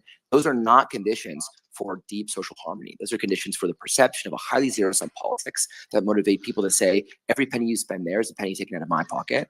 And you can see why. I mean, this is me in my most generous mode, trying to understand the mind of a Bolsonarista, who I do think, in the case of today's insurrection, behaved not just criminally, but violently and inexcusably. But I think that to understand where Brazilian political economy is, to understand that is really helpful to understand these deep sources of inequality and the construction of a zero-sum politics. I think that Lula, whatever, call him corrupt, doesn't matter. The pitch that Lula is making is a class compromise pitch to the country. He's going to say, look, we're going to make the country grow. A lot of that growth I'm going to redirect to the poor, but I'm not going to serve a speculative market. I'm definitely not going to serve the gringo as gringo, right? What Bolsonaro was really good at, what made him such an effective politician, is he played right on that zero-sum politics. He said, yeah, there's a war going on, and I'm on one side of that war. And I'm going to take care of my people. I'm going to take care of my communities. I'm going to take care of these people. And the rest, those communists, those dirty pachistas, all the people who were arrayed in those, what he calls the damn left, they can go fuck themselves. And I'm not going to serve that part of the country. And so that's the question is, can anyone govern in the context of such deep, profound divisions that are not just social and cultural, but are fundamentally political and economic? And I think, Carolina. Yeah. Sorry, go ahead, David. No, Carolina seems to be responding pretty briefly. Did you want to, Carolina, do you want to respond? David, did you want to? So, oh, okay. All right, David. We heard everything you said, and thanks, David. Thank you so much. Yeah, I just want to quickly thank David. David, thanks a lot, man. Carolina, please, I'd love you to give your perspective on what David said. Well, first of all, he's wrong on a lot of what he said, but we don't have a lot of Good start. Yes, and I'm not going to play his game, and I'm not going to play the politics and keep people entertained here when we have to do a whole lot of damage control. We didn't have this when J6 happened here, but we do know what happened in J6, and we do know how to fix it now. And we're going to continue to help all around the world to prevent corrupt governments to do this to people. We prevented a lot of damage in Ottawa by just training people on how to not get emotionally invested, how to coordinate at the local levels, how to know who is who. Infiltration happens at every grassroots organization. So you have to make sure that you can email, text, message people, that you bond together, you get to know each other so this doesn't happen. My advice to everybody before I drop out, because I have to go on another medical call and then I can come back. But my advice is to everybody in Brazil, você me liga, okay? And then I can tell you exactly how you're going to get yourself out of it, because, a year into J6, we're still trying to figure out how can we get treatment to people that are in jails, rotting, with horrible sentences, and something that has never been heard of practice in the United States, where they're being treated for misdemeanor charges and almost no charges whatsoever, or even I don't know how to say that word, but on freedom of speech. So anyways, we have a lot of work to do. I have a team of damage control that is going to help you guys, and I don't have time to be entertaining liberals or Democrats. I have work to do, but I'll be back. Okay, Carolina, welcome back. Thank you. Good to have you. Matthew, I'd love you to respond to what David said. I think Carolina loved what he said. Yeah, I'm with Carolina on just the... but anything specific you could refer to, any specific points? Many, because he basically spouted out propaganda that might as well be coming from the Washington Post editorial page, where inconvenient facts are ignored. Lula was overwhelmingly proven to be corrupt in 3 separate court hearings across, and he defrauded the entire society. So the jurisdictional debate on what court was correct to try him. He was tried in 3 courts, all appropriate. Any court in the country could have heard the criminal charges against him because he defrauded the entire country. He was found guilty of 12 charges by 19 judges unanimously. 3 separate tribunals comprised 19 judges. He was sentenced to 12 years, and he was let out 580 days into his sentence by his appointees. The Supreme Court and the subsidiary courts were comprised predominantly of judges that he appointed in his 10 or so years, and then his successor, Dilma Rousseff, after he was impeached and pushed out of office, she appointed several more judges. This was the judicial tyranny and autocracy that took shape, where they said, no, anything we say goes because we are the arbiter of what's constitutional. So who then oversees when you have judges behaving unconstitutionally? Nobody questioned for years his corruption charges and the veracity thereof. It was overwhelmingly proven to the society. There were no mass protests saying this was a politically motivated prosecution. Everybody accepted it, just as they accepted his successor Dilma when she was caught up in the same web of public corruption, looting the public treasury, selling state assets, and she was pushed out. She was convicted and impeached. And then her successor, Michael Temer, who filled out the rest of her term before Bolsonaro was elected, appointed the lead justice, Alexander Moraes, who was infamous in Sao Paulo, where he's a prosecutor, for bending the law for his own politics and his own prosecutions. So the entire judicial autocracy that took shape was a function of their appointees, who are what sounds like David's style of ends justify the means leftists, where the facts of constitutionality be damned, because politics comes first. We're trying to create some sort of socialist utopia that benefits us, and we're part of this Politburo. Well, nobody questioned the veracity of these convictions, and the judge's actions were so gross that not only did they let Lula out of prison, but by fiat, they annulled and vacated all of his sentences, because Brazil has a public corruption law that if you're convicted of a felony, you cannot stand in elections. So they just vacated all of these criminal convictions, a dozen charges, and they expunged his record by fiat so they could put him on the electoral chessboard and then engage in what we then saw in the year and a half leading in. Mass censorship by fiat. Alan can talk very much about this. They not only pushed him out of the country when they raided him, they threatened him with arrest, they deplatformed him. We're seeing it now continue, freezing bank accounts, arrest warrants with no due process. This whole thing is one of the worst banana republic procedures we've ever seen, and exercise after exercise proving unconstitutionality. And yet, Adler and his fellow travelers of a Marxist bent, many of whom run the editorial rooms of the Washington Post, of the BBC, they call themselves disinformation specialists. Well, they cover up. I read Brookings. Brookings talks about how great Lula is. Doesn't even mention there was a trial. Doesn't even mention there was a conviction. So if you want to actually say that you're an honest arbiter of fact pattern that's trying to deliver the truth to the people so they can make up their own mind, don't get rid of the inconvenient facts, which are actually, if you're triaging them honestly, are the most important facts. Public corruption being the most important part of a fact pattern when somebody's running for office. Nobody in Brazil thinks Lula was honest, or Dilma was honest, or Moraes is following the letter of law or the spirit of law. Nobody thinks that. Some of the leftist political cabal believe, well, the ends justify the means, so we're going to allow them to do that so that we can seize power away from the evil right and the cultural conservatives with their arcane dead concepts of things like God and higher power and universal morality. And now we see it already. We saw it when they pushed up the certification by fiat. It was supposed to be on the 19th. They moved it up to the 12th. They fined the head of Bolsonaro's party for bringing a petition to the court. Not only did they ignore the petition, but they fined his party and they told him now he's on a criminal list. All these people ending up journalists, pastors, on a assault on democracy criminal investigation list because they say the court is assaulting democracy. Well, you're not allowed in Brazil to criticize the court under this regime. They are among the most anti-democratic, Stalinist in their behavior. And then you've got the global fellow traveling left in the media rooms, the Academy, Progressive International, whatever bullshit organization this dude is a part of, running interference for them and wholesale lying. They don't want people to have the full facts, because if the people have the full facts, they will realize what the real fact pattern is, who's honest. Matthew, I'm gonna go first. You're extremely passionate and well spoken, man. David, I'll let you respond. I know Louise disagrees with Matthew as well, so I'll let you respond just to balance it out, if you don't mind. Yeah. Hey, quite harsh words there. I thought we were engaged in a civil discourse here. Yeah, but you're putting okay. people in jail. You're advocating putting honest people in jail. I'll let Matthew.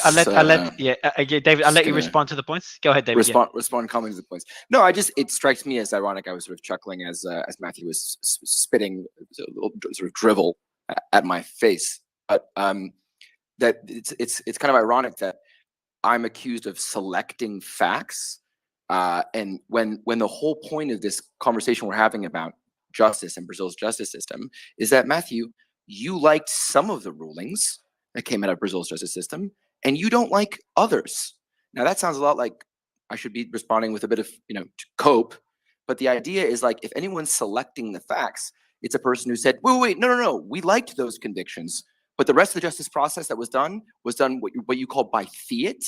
That's called democratic process. Those are institutions working, meting out decisions that come with relevant authorities. Now, you can say, I don't believe, as a gringo, in the general institutionality of Brazil's democracy, and we should redo that architecture to deliver what I would consider to be more correct outcomes. But that's, again, you choosing the facts that would suit your political agenda. I'm just saying, let's read this thing forwards, not backwards. Your claim that, quote, no one in Brazil contested Lula's conviction. What are you talking about? Again, listeners, Google Lula protest conviction, Lula protest prison, any of those things. And when it talks about corruption, again, I'm just calling for facts. Google Bolsonaro vote buying, Bolsonaro slush fund. These are not things that are hard to find. Now, you could then make a further claim. The Google is biased. The internet, the way it's constructed, all the newsrooms are biased against you. But it just seems to me a bit rich to say that first of all, I'm enjoying this conversation, but please don't associate me with the Washington Post. Those people are, vile liberals. I don't have anything to do with them. Of course, exactly. That's the other thing. Is I'm like, Matthew, what is your relationship to Brazil? I'm interested, but yes, I do speak Portuguese. And have you read the proofs and the decision of the judge? I have, and I speak fluent Portuguese, Alan. Do you want to respond to that, Louis? You said I'm escaping from the justice in Brazil right now. I know you know Portuguese. You currently have an arrest warrant. I'm not. You because currently I have an entered arrest the warrant US from the Brazilian government, and the Interpol is looking for you, as my everyone should passport. just Google and find it out. So let's set the facts here, guys. That's what the Supreme Court. Okay, I said that in the beginning. I said that at the beginning, Luis. So go, yeah. So guys, so Alan, do you want to tell us more about the arrest warrant, and then Louise, I know that you want to comment on that. Alan, what's the arrest warrant for? And then Louise, I'll give you the mic right after. Yeah, I said that in the beginning. The Supreme Court Justice Alexandre de Moraes ordered my arrest and deportation, and he wasn't heard because there is no trial. My lawyers cannot access anything. This is not in a treaty between the two countries. So that's what I said in the beginning. If nobody paid attention, you need to read the treaties between the two countries when you talking about deportation. You cannot deport someone just because you want. Even Odebrecht lawyer used these case of the Brazilian treaties with the U.S. On deportation. Luis cannot disagree with me when I say the Odebrecht lawyer that Sérgio Moro ordered his arrest and deportation. U.S. did not hear that. Luis, am I lying? The Odebrecht lawyer wasn't deported. Well, you are a common liar, Alan, and that's something everyone in Brazil. So Luis, anything specific, Luis, anything specific to support such a direct attack? Okay, so specifically, and then we'll go back to the topic of Brazil, just to Alan's case. His deportation, or maybe actually I'll actually pivot it away. I think it's better pivot away. Do you mind, Louise? I know that this is an important topic nonetheless, but just about the points that Alan made regarding the situation in Brazil now, and Matthew made. I saw you put a lot of thumbs down for what Matthew and Alan were saying, and thumbs up for what David was saying. So I'd love to get your thoughts on why that is. So I'll try to and again, actually I'll let you answer first, and I've got a question for you afterwards. Yeah, so I'll try to speak as not so much as a madman here. This is what's going on. When people say that the appointees for the Supreme Court in Brazil were all appointed by PT and Lula, that's just incorrect information. So there's a lot of incorrect. PT means Workers' Party, which is the party that Lula was elected under and basically founded 35 years ago. That's incorrect. Okay. Yes. So that's okay. So the point that was made is they appointed a lot of the judges, giving them a lot of influence over the judicial system, correct? Yeah. So that point was made. That's the allegation, and that's just incorrect. Maybe half of the 11 Supreme Court judges were appointed by Lula or Dilma, who was his successor afterwards. And actually, some of those people. Please let me finish, Matt. Let me finish. I'll let you, and I'll give you Matthew. I promise, Matthew. I'll give you the mic right after. Yeah. So Matthew, I'll give you the mic right after, just to refute any points that you disagree with Louis. Go ahead, Louis. Some of those judges voted against Lula. So if you look at the actual ruling, when they were ruling whether or not the whole trial against Lula was a fair trial, and that's what it came down to. It's not an address issue like Alan said, nothing like that. It had to do with did Lula receive a fair trial, and why did that get to the Supreme Court? It got to the Supreme Court because it was uncovered that Moro, who was the judge that judged and convicted Lula, was acting alongside with the prosecutors in hiding to convict him. So that was out there. It's out there. Like David said, you can Google, you can read all the conversation between the prosecutor and the judge. They were acting together to convict Lula. So the Supreme Court needed to rule, was this a fair trial or not? And he ended up winning 6-5. 5 of those actually were appointed. Some of those were actually appointed by him that voted against him. So this information is completely misleading. Yes, he did appoint some of those judges, correct, but some of these people actually voted against him. So that's completely misleading. He got back into the political arena because the convictions were ruled as unfair convictions. And that's all. It's not an address issue. Okay, so before Matthew responds, I want to go to Mateus. Just give it an overview for the audience and everyone else that just joined recently. What's the latest on the ground? You and Rose Alert.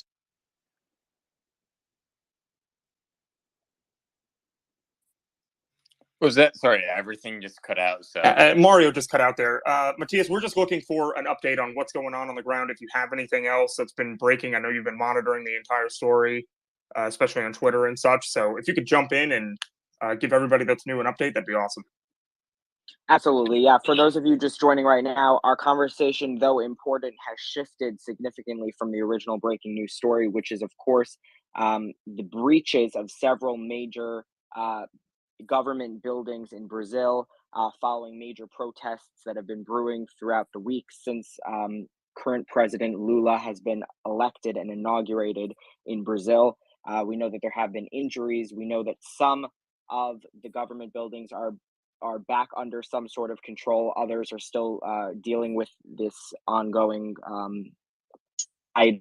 We know that police officers, including a very disturbing video we saw earlier of a mounted police unit assaulted, as well as the horse that he was on. Congressional police vehicles have been burned. And just over the last few hours, we're starting to see condemnation from other nations trickling in. I'm here in the U.S., so I'm specifically monitoring stuff that we've seen in the U.S. We had Secretary of State Anthony Blinken post a statement. We had the Department of State put out a statement, and now we have House Democratic leader Hakeem Jeffries obviously putting out a statement. The Democrats are very quick to tie this in the U.S. to the events of January 6th, which is another topic of discussion that we've been back and forth on this evening. So that's basically what we have right now. And we are aware that obviously Brazil does censor certain portions of media, social media, so we can't get a full picture, but arrests are ongoing. Tear gas continues to be deployed at this hour as they try and regain some sense of control of the situation. And we'll bring you the latest as we get it. Awesome. Thank you. Alan or David, do you guys have any reports of protesters barricading themselves in the presidential palace and they're going head-to-head with the Brazilian army? That's what I'm hearing.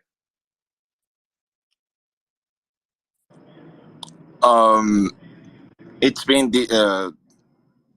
been almost dawn right now because I stopped the streaming because I saw the people. It's getting dark in Brazil, and people are going back to the headquarters because they have a kind of camp in front of the headquarters.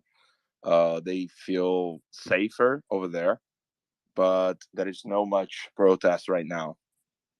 Do you believe the situation is going to Oh yeah, go ahead, Mario. Yeah, sorry, Nick. Is my audio good now? Because I had a quick question. Is my audio good? Sounds great.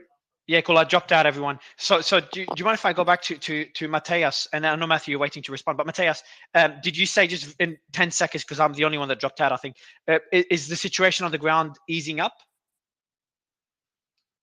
There are certain aspects. There are certain aspects of the situation that are easing up according.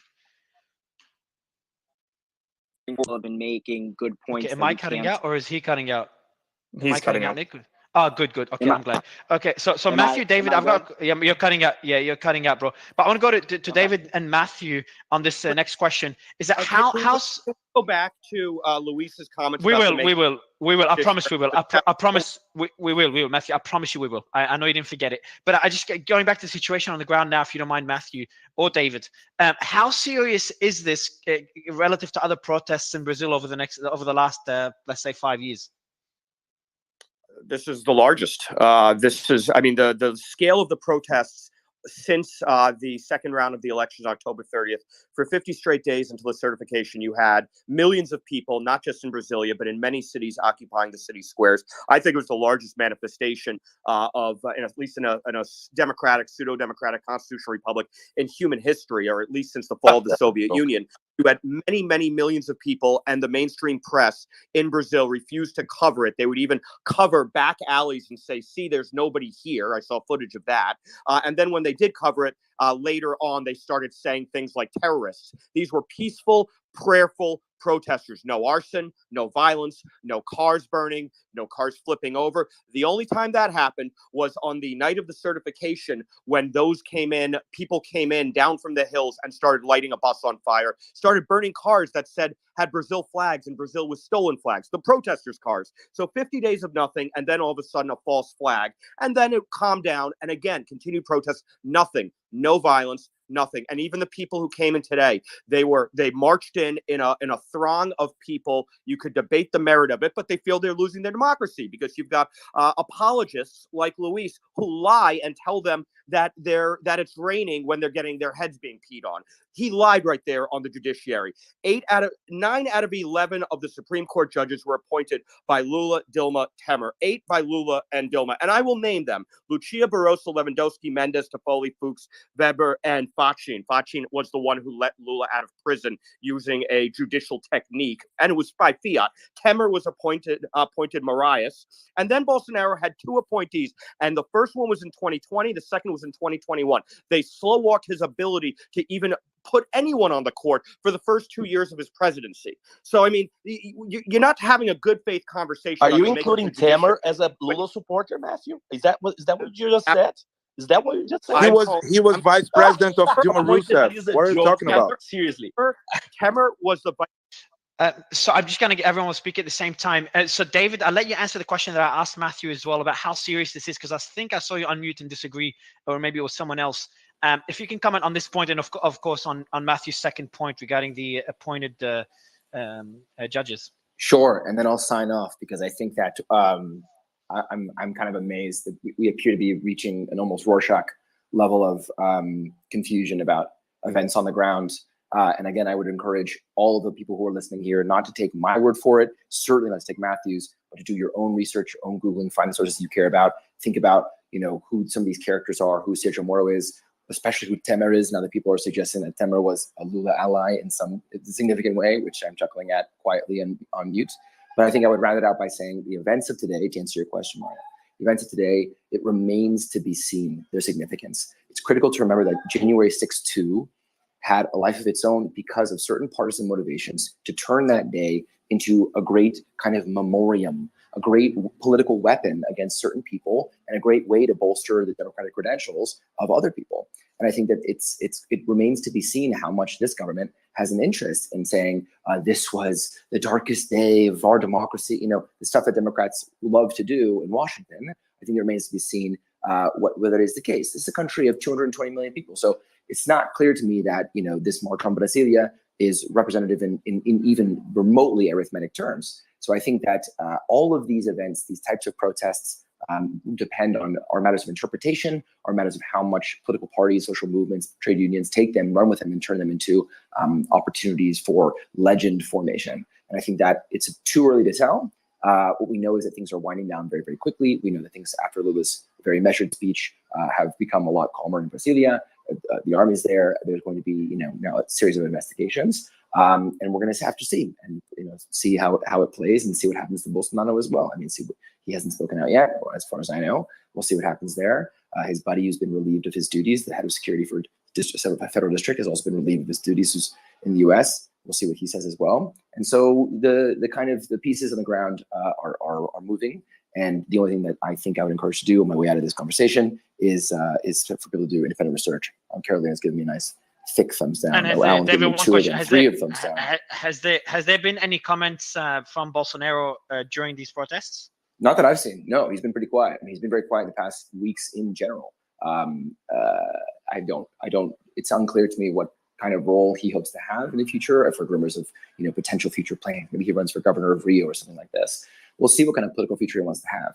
What I think I emphasize to the people who are that I speak with is that Bolsonaro is one figure, but Bolsonarismo is a political tradition that far outlives the figure. And I think that is a vision of political economy. It's a vision of the architecture of the democracy, or I would argue non-democracy, contrary to what Matthew was saying. And I think that is a tradition that's very alive and is very motivating to half the country, as we saw in the case of the election. And it remains to be seen how, in the context of such profound divisions, again, even on this conversation, we're totally speaking past each other. We have looking at the same set of facts and reading completely different sets of interpretations of what actually happened. If you sort of take that microcosmic example and amplify it to the whole country of Brazil, then you can see why there would be such flammable conditions in terms of how the responses might be to the events of today.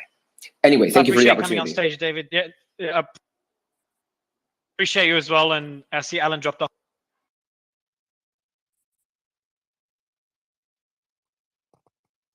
as well, so I appreciate you and Alan coming on. Thanks a lot. Directly go to Phenom. Hey guys, can you hear me? We're losing you a little, Mario. Oh, you want me to? Yeah, go ahead. Okay, thanks. Thanks for the mic. I'll make this quick, but I think that I can help us tie exactly how this is in a way tied to January 6th. And I would love to be able to message some information to Alan. Alan, please follow me, or I'd like to tag you, also Matthew as well. So if we look at what happened after Bolsonaro's kind of the rise of his popularity in Brazil and also Modi in India, you notice that Fergus Bell from the Atlantic Council, which is, a think tank for NATO, well, they were the ones that funded through the Global Threat of Intelligence for Facebook and Election Watch, which is the Atlantic Council's digital forensic research lab. So they targeted Trump supporters, Bolsonaro supporters, Modi, and then previously Brexit supporters as purveyors of misinformation. And so they had public meetings with journalists, like invitation only. And so I've provided a link there in the nest through the Foundation of Freedom Online, where you can see video of these meetings. You can see video of training of journalists to call populist sentiments misinformation, and to censor even WhatsApp conversations in family groups, because they felt that the populist movement that would be more likely to listen to family members even than what was online. So American taxpayer money, and again, all of this is documented. This is not, this is not opinion. This is coming from Mike Benz's research from the Foundation of Freedom Online, and Mike Benz worked in the State Department for a long time in their cyber department. So basically, the National Endowment for Democracy, the Defense Department, the Air Force, the Navy, all gave grants to the Atlantic Council to specifically target Bolsonaro supporters and speech that was pro-Bolsonaro.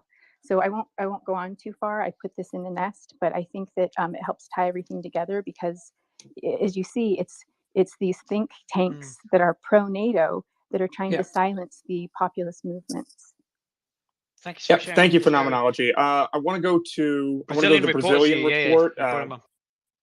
Yeah, go ahead, man. Go ahead.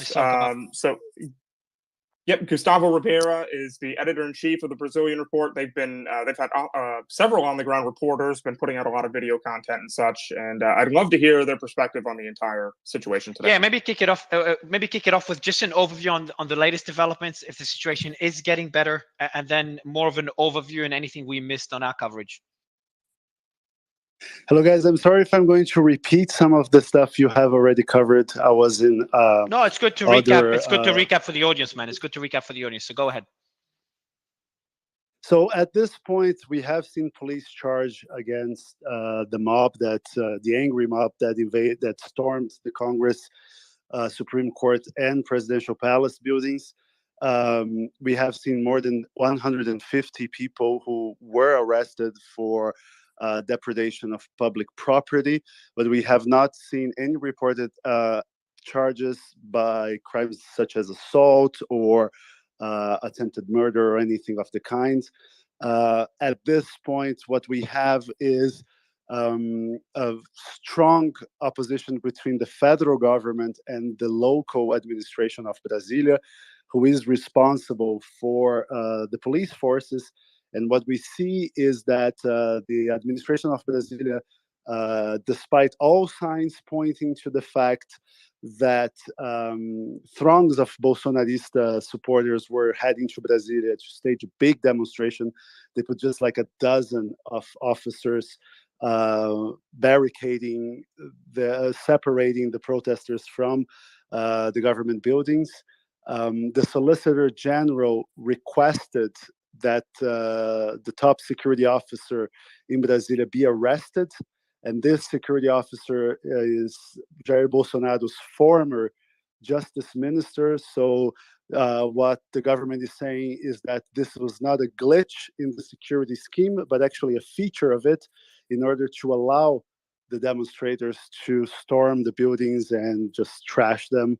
The security officer was fired publicly by the governor of Brasilia, and Lula decreed a federal intervention in the security apparatus of the capital. And he's in Orlando, just to add that. He's in Orlando. The security officer was actually in Orlando along with Bolsonaro right now, as we speak.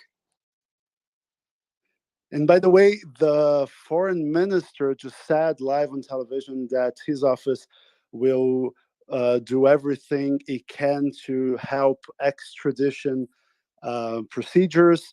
If the courts call for the arrest of Anderson Torres, the top security officer in Brasilia, we should expect the Brazilian federal government just doing everything it can to get this man arrested and brought back to Brazil. So do you believe this is going to be a situation that is going to be ongoing? Is it going to be something that's going to, say, move into tomorrow, the next day? Or do you think it's going to kind of quiet down a little bit? I would be extremely shocked if this quiets down, because ever since Bolsonaro lost the election, we have been seeing this crescendoing movement of violent acts. So after the elections were lost by the Bolsonarista camp, his supporters tried to put the country's economy in a chokehold by blocking federal highways. Then when then they camped outside of army garrisons asking for the military forces to stage a coup d'etat. When Lula's win was certified on December the 12th, they torched buses, they stormed the federal police headquarters in Brasilia, and then we had this bomb plot uncovered by police on Christmas Eve. So everything we see. Sorry. There's a lot more than I thought. Sorry, I interrupted you just because I want to go through them step by step. The first thing you mentioned, the coup d'etat. Can you comment a bit further on this? Yes, I mean, for the past 4 years, we have seen supporters of Jair Bolsonaro asking him to lead a military coup. After he lost the election, his supporters camped outside of army garrisons in many cities in Brazil and urged the armed forces to stage a coup d'etat, which of course didn't happen. Lula was inaugurated as president, but the Bolsonaro, even when he was president, at every time he indulged this radical fringes by never explicitly, but often implicitly saying that maybe the coup card was on his deck. That is 100% false, by the way. Nobody asked them to stage a coup.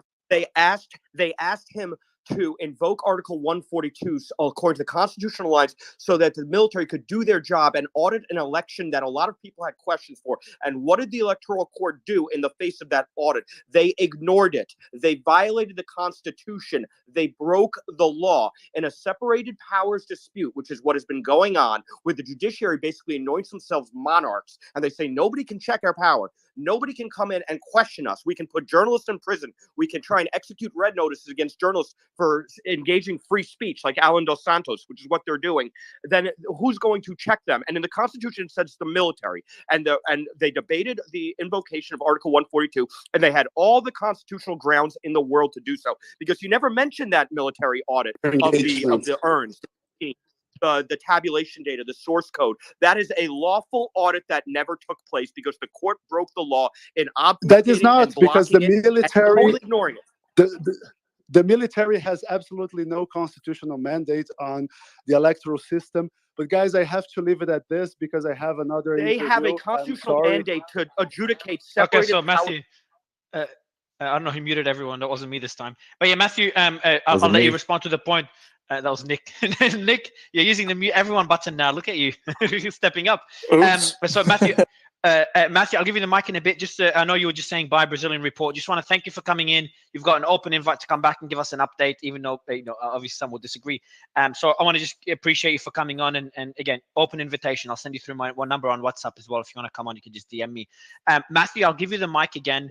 Anyone that wants to follow Brazilian Report for latest updates, please do. Same for all other speakers that are giving us their time. And I know that we have Literio.eth. You lived in Brazil, came to the US. I know you want to comment on this as well. I'll give you the mic in a bit. Before that, I want to go to Matthew, because Matthew, you were speaking and you wanted to refute what Brazilian Report said. Go ahead. In a constitutional republic, how are separated powers disputes adjudicated? In the U.S., it's very simple because the three powers have sort of equal ground. In Brazil, it doesn't work the same way. And the courts have superseded their role by unilaterally determining what law is. In America's constitutional republic, the legislature makes the laws and the judges adjudicate the constitutionality of them if there's a dispute. Here, there's been legislation from the bench. So who then can push back if that legislation is brazenly illegal, like arresting journalists, arresting congressmen like Daniel Silveira, putting people under house arrest. And there's a huge list of these infractions that are so at odds with any conceptual reality of what democracy is. So in the Brazilian constitution, the Article 142 says that it is the military's role to maintain the order in society, and if a separated power disputes arises, it is their role to adjudicate that, especially in the case of a judiciary who says, no, it's our role. And this is what's been happening. Nobody's been checking the judiciary. Bolsonaro didn't, the legislature didn't. So the judges continued to take more and more power and to break what democracy is by unilaterally controlling so many mechanisms within the legal system, whether it's legislating or prosecuting or sentencing. They were judge, jury, executioner of all the political enemies of the left who appointed them. They were appointed by Lula, Dilma, and Temer, and they worked on behalf of them. So the military had a constitutional role to play, and especially when there's so much debate about this election, I don't say nobody, many people believe that there was fraud. They could not believe the numbers they were saying. Correlation. I wrote many articles about this at cdm.press. The statistical correlation with top of ticket versus down ballot, for instance. These things were statistically anomalies, so gross that it required an audit if you were acting in good faith. Here, the military would be supposed to do this audit, and the TSC, the subsidiary court to the highly politicized Supreme Court that has the same Chief Justice, Alexander Moraes, both in the Supreme Court and the subsidiary court, the Electoral Court, ignored the audit. And then when the political party brought forward a petition to also make the audit, they not only ignored the audit, they fined the party, and then they put the head of the party on a criminal investigation list. They are drunk with power. Nobody's checked them. The military's role was supposed to do that, and they faded. Mario, Louis, yeah, Louis, go ahead. Go ahead. Yeah. It's hard to follow because it's just he spits out so much stuff. So let me just focus on Article 142. When Matthew says that the military has the constitutional right to adjudicate power over the other three powers, he is wrong. That is his. Let me finish, Matthew. Let me finish. Adjudicate disputes. Please let me. But you're lying. You're putting words in my mouth. Just like you lied about the composition of the court. You lied. Let me finish. So the military does not have a moderation power in Brazil. That is an interpretation some of the Bolsonaristas put on the constitution in order to justify military intervention. So that is completely incorrect. The constitution grants the three powers, just like the US, the same amount of power. One makes laws, the other one executes them, and the other one judges it. The military is the bureaucracy of the state. It sits under the executive power and follows whatever the executive power and the other powers tells them to do. So when he says that the military had the right to intervene, that is a lie. That is not true. And he's bringing these things. No, let me finish, Matthew. You speak. Why did the court ignore like a madman for hours? Let me finish, okay? When he brings these things as they are facts, people listening might think, "Oh my God, so the military didn't do anything." But that's not a reality. You read the Constitution, and every single jurist in Brazil reads the Constitution, and he gets to the same conclusion. Article 142 does not allow the military to do this.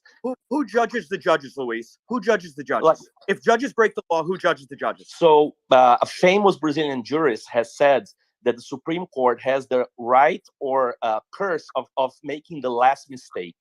And that what the Brazilian Constitution has declared as legal in Brazil is that the Supreme Court makes the last mistake. Now let's remember. Matthew, please let me. It's hard, because he keeps interrupting. Let's remember. Yeah, let Luis speak. Yeah. Brazil was under a military government since 1964 until 1988. Okay, this is a military government that was very harsh on the people. It tortured people, it killed people. There was a bunch of stuff going on in the country. Okay, so 1988, we get out of the military government into a democratic. We get a new constitution. Now that constitution was written by people that were elected by the people in order to write a constitution that was for all the people in Brazil, democratic. And that article he mentions was written during that period. It had nothing to do with the military. Absolutely nothing. On the contrary, the will of the people in 88 was to keep the military in check under the executive power. So by the time he raises that point, saying that the military should have used the constitutional right to intervene, what basically he's asking is for a coup d'etat.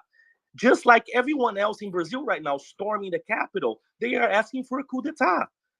So it's incredible when someone says that and people look at him and say, "Whoa, yeah, he might be right." No, this is 100% illegal, typical banana republican coup. That's what he's asking. If judges break the law, if judges violate the Constitution, as the Supreme Court, as the Supreme Electoral Court, the subsidiary court, both controlled by Mariah, they can be charged by the Senate. The Senate can open a proceeding and charge the Supreme Court justice. You know that quite well, but you hide that information. And that's the problem. The Senate can open a proceeding. And then the military has a role to play. That's exactly why. No, but you're wrong, Matthew. The military has no role to play in mediating nothing. This is a civil matter. This is a civil matter. The military is a bureaucracy of the state. They sit under the executive power. They have no role to play. Zero. When you ask the military to play a role, you're asking for a coup. That's all.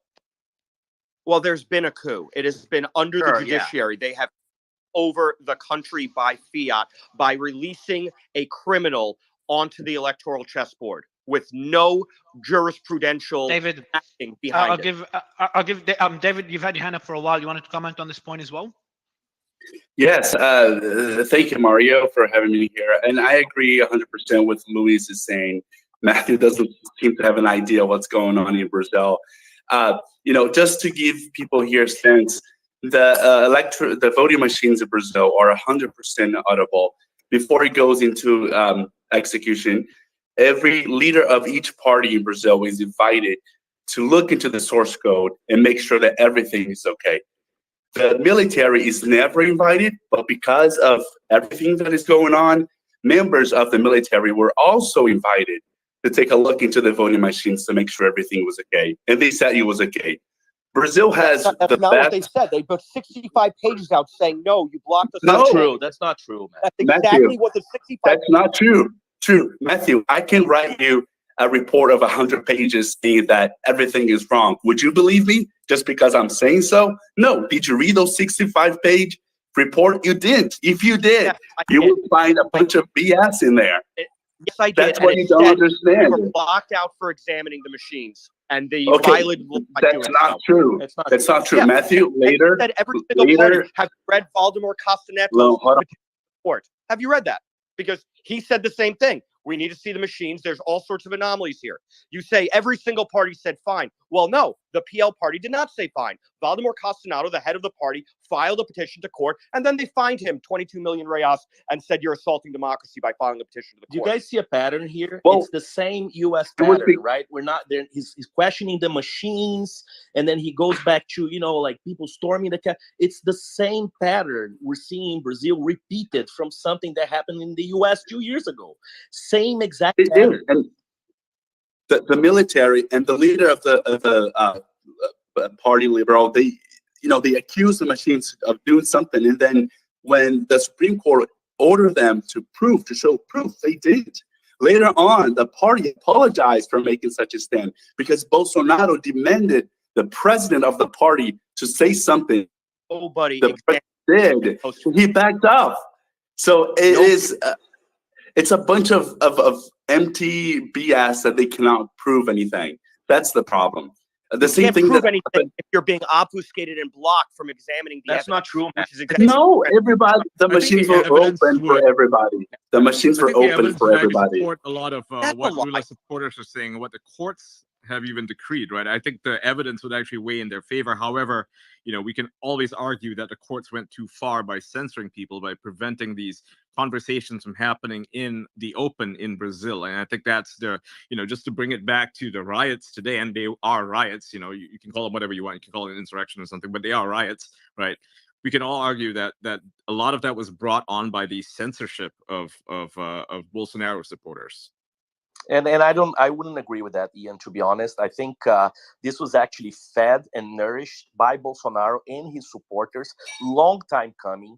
If you hear what Bolsonaro said when he was elected 4 years ago. He said there was fraud. He himself saying that was... I have a question, Luis. I have a question. You've made a lot of valid points. I have just one question, but he and you guys compared it. I think it was you or Matthew or David that compared it to January 6th, or you both did. Just one question is that I don't see Bolsonaro enticing the riots or the protests, whatever you want to call them, enticing his supporters to go down on the street and go to the Capitol. In fact, he wasn't. It's not like with Trump, where Trump denied that he lost the election, right? Trump continues to maintain that the election was stolen, whereas Bolsonaro has actually conceded his position, right? He never conceded formally. No, he never conceded formally. Not formally? Never conceded okay, but he hasn't ordered the military to do anything, right? If you go on his Twitter profile, he still says President of Brazil, doesn't say ex-President of Brazil. He never conceded formally. Oh, so it's like a soft concession, right? More like a to the public, he's like, oh yeah, I can see it, wink, wink, not, So there are reports that he did ask the military to invoke what Matthew was saying, Article 142, and try to set up a coup. And he was set back by some of his ministers, saying there would be no international support. This is I can send you the information. I can send you the press release or the news piece that talked about that I read the other day. But that's it may be gospel or not. The truth is, he went in front of these people that were basically in front of quarters and the military bases, and he talked to them and say, stay firm, I'm with you. Never saying, you guys should be here, but basically saying, stay firm, I'm with you. We're going to win in the end. Don't worry. Everything's going to be okay. And what people were saying basically is he never really formally conceded, never also try to dismantle these people from in front of the quarters or in front of the military bases. I have a question for you, if you don't mind, Luis, and other speakers could take this question as well. As I was researching the January 6th events, preparing for the space that we tried to have when space glitched, one thing I heard a few people echo is that the danger. So one person that was very critical of the January 6th events in the US, he said when the protests or riots, whatever you want to call them, when they ended, he thought that was the end of it and that's it. But then later he started getting more concerned that this is actually just the beginning, and that showed a playbook. And I'm not saying I believe in this. I'm putting a point out there to discuss. It showed a playbook for other politicians on both sides of the aisle. When they lose the election, they can go through a similar process. What you're implying, and you just said yes, you're implying that this is the same playbook, and this could become a pretty dangerous precedent when you have one of the biggest, the most powerful country in the world. It didn't work for them, but they got, I'm not saying they got close either, but, and I'm assuming, I'm actually, I might sound biased, but I'm just saying that if you go down that path of thinking, that train of thought, is that possibly another example of January 6th events? And could we see that happening in other countries? We're just speculating here, but I'd love your take on it. And I'd love Matthew's take and Carolina right after you answer Luis, because I think they'll have a different take that could balance it out. Yeah, no, I agree 100% with that, Mario. I think it's the same playbook, and I think it's being played. It's been telegraphed for a while. Bolsonaro 4 years ago was saying that the machine stole, that he was supposed to win on the first round. And he got stolen and had to go to the second round. So he's been telegraphing, he's been putting in question the electoral system for the entirety of his tenure. It's all out there. You can just Google, you can see him talking about it. I'm not making this up, okay? So yes, it is 100% the same playbook, the same pattern. You question the elections, you question the machines, then you start questioning the judiciary, and then all of a sudden you're rioting in the Capitol. It is the exact same pattern. Carolina, I'd love you to go in because you probably give a different take on this to balance it out. First of all, I want to ask Luis, have you looked into the rate apps of I don't even know what country you're from, because you're sporting a Brazilian flag and a Canadian flag. So the one that sounds like it's repeating a playbook, it's you. So unless you tell me who's funding you and telling you to do this, because it's the same pattern that I see in every single one of the agitators that are sitting here spitting all sorts of lies. It is just as scripted and is the same. And we caught them in Canada. We caught them in all of these other countries that we hosted rallies for freedom. And I mean, we're pretty much done with you guys. We're not going to. So would you have wait, hold on a sec. Carolina, are you saying that the riots today were instigated by agents provocateurs and that it wasn't natural? Absolutely. It was definitely not natural. And what evidence do you have of this claim? What evidence do you have of this claim, to say that this wasn't like a natural occurrence, that this was something that was provoked by, say, somebody on the left or somebody in the government, by Ray Epps' figure? I just like to respond because I was... So sorry, Carolina. Yeah, before you do, Luis, Carolina, did you want to respond to Ian because you're muted? Oh, I couldn't hear Ian. What was his question?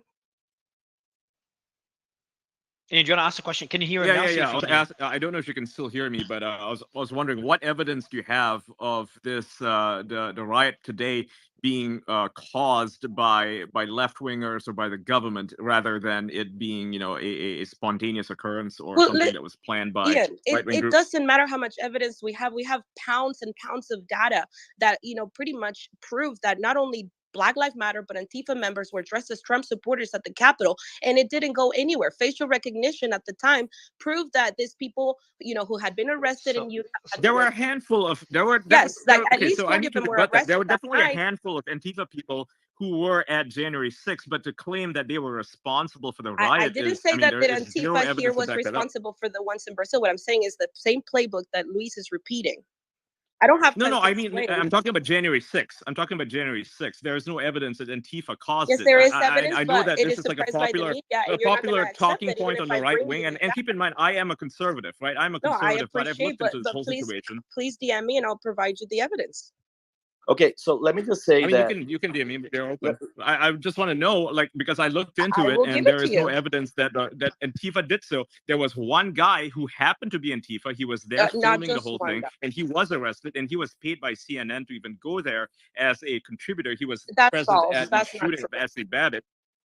That's not true. There is no and as a evidence matter of fact, that girl, the girl that was with him was not his girlfriend. She was not a part of Antifa. She was just a filmmaker trying to do a documentary on the extreme polar opposites of what our country is like. Because if you know this, John Sullivan's brother, James Sullivan, was a hardcore Trump supporter, Black Trump supporter that, was participating in this documentary. And the young girl had no idea. I mean, trust me, I've gone over all of this information. We've provided the data. We've given it to lots of political figures who are being suppressed, and we cannot get the word out because you know what? We're being overwhelmed with a lot of pressure from the corrupted media, and that is exactly what is happening in Brazil. You see all those corrupted media there; they're raising their hands. I don't really want to hear them because at the end of the day, they have a script, they have a narrative, and there's nothing I can do right now for them to change their mind. Their whole goal is division, and demonizing the other side. Is the 13 rules for radical is their playbook. Isn't that what we're doing as well? No, because we're not lying. I mean, innocent people came to the Capitol, got trampled trampled on. Pam, who's the MAGA granny, she got trampled on, pushed into their building. We talked about this the other day, and it doesn't matter. I mean, you had Jonathan calling them a criminal. I mean, this is ridiculous. People, it was a false flag. People were, pretty much lured into there, and not only that, agitated. And all this was led by Black Lives Matter and Antifa. We provided the proof. Nobody wants to see it. How do you know they led it though? There's no evidence that they were led there. Come on, if you look at the footage, this was done by members of Vanguard, right? Vanguard America, which is a far right group. They're neo-Nazis. They're the ones who started the riot, and then everybody else sort of followed suit because they had no idea what was going on. When the Capitol Police lost control of the situation, they started letting people in. But we can't rewrite the narrative and say that the Capitol Police were inviting people in all along, because that isn't what happened. There was a riot outside, and when they lost control, that's when people started streaming in because they had lost control. They were like, okay, it's better to just let them in versus, fighting them. I wanted to go to Mateus. He just dropped off to give us an update on the ground. Can anyone give us the latest update on the ground, if you don't mind? Anyone that's covering it? I think Rose alerts. Anything new that we should know? Well, yeah. So it's like everyone is clearing out now. I'm watching live footage, and there's not many protesters left. So it looks like police and everyone else is clearing everyone. So would you agree that this is? It seems a lot less impactful than the January 6 events. Is that a fair assessment by everyone? Does anyone disagree with this assessment comparing to January 6? I disagree. Okay. Well, it's not going to be impactful because we already sent to our networks to de-escalate, to keep their emotions in check, and it's not going to go anywhere like it did in Ottawa. Mario, can I just respond to Carolina? Yeah, sure. Yeah, I'd like to hear from Luis. Why do you think that this is not the same as? Why do you think this is the same as January 6th? I know we had previous speakers who are opposed to the riots today, who said that this is just a lightning in a bottle, that this is not going to be the same kind of situation as January 6th. Why do you think this is the same thing? I will respond to that, Ian. But before, I just like to point out that accusing people of being funded by illegal activities is also another part. No, I asked you a question. Look, Carolina, you accused me of being funded. You asked me who I was funded by. All right, there you go. A question. Stop lying. Okay. Now stop lying. Everyone heard it. Everyone heard you. Okay, so that is also part of a playbook. Okay, and you. No, so Carolina, I think Luis. So the point he's making is not. You didn't ask him, "Are you funded by someone?" He said, "Who are you funded by?" So that kind of implies he is already funded. Yeah. But I know you probably don't mean it, so I just want to clarify the question. She tries to speak Portuguese with an accent and ask me where I'm from. Okay, but it's okay. So let's stop with personal attacks, guys. Yeah. So go back to just a question, if you don't mind, Luis. Comparing to January 6 events, you said it's as major or more major, which I found it surprising. Would love to know why you've made that statement. I think there's two things. Number one, the U.S. took a huge stand in terms of suppressing the act after it happened, and worldwide as well. It was a huge, huge implications, and they started prosecuting people right away and searching for guilty and that kind of stuff. I think that there was not the case like Brazil, where some state governors and state police are still supporting Bolsonaro. You didn't have Trumpists like you have inside the state polices in the U.S., like you have in Brazil right now. The Bolsonaro supporters have a lot of support from the state polices and also some state governors. So I think this is only the beginning of something that can get much bigger if it doesn't get suppressed right away. Number one. Number two, if you guys just tune into CNN Brazil, that's live, free on YouTube, you can see what's going on right now in Brasilia live. So everyone who wants to see what's on the ground, CNN Brazil on YouTube. And there's still a lot of people on the street. They're throwing tear gas. They're throwing a bunch of stuff. These people came from all over Brazil. They got 3,000 buses, and they came from all over Brazil to protest. They're not going home now. They're going to do something else. So something else might happen unless the Brazilian government really comes down with a strong arm and makes sure that they dismantle all the people that are basically quarreling in front of military bases and things like that, and start prosecuting these people. So I think there's a risk that this could get bigger than Gen 6 for the reason that Bolsonaro has strong support under the military and under the state polices. Yeah, but Lula has PCC in the narcos, so does that balance out? That's just a lot. Prodigal. Let's say hi. Prodigal, let's say hi. What's up, man? Hey, Mario, how you doing? Listen, I mean, you're about to eat a very different picture. I mean, I know Brazilians on the ground. I know people who do business there, and what the Supreme Court and a lot of Brazil's institutions did during this past election is unheard of. They took journalists off Telegram, Twitter, WhatsApp. They silenced people.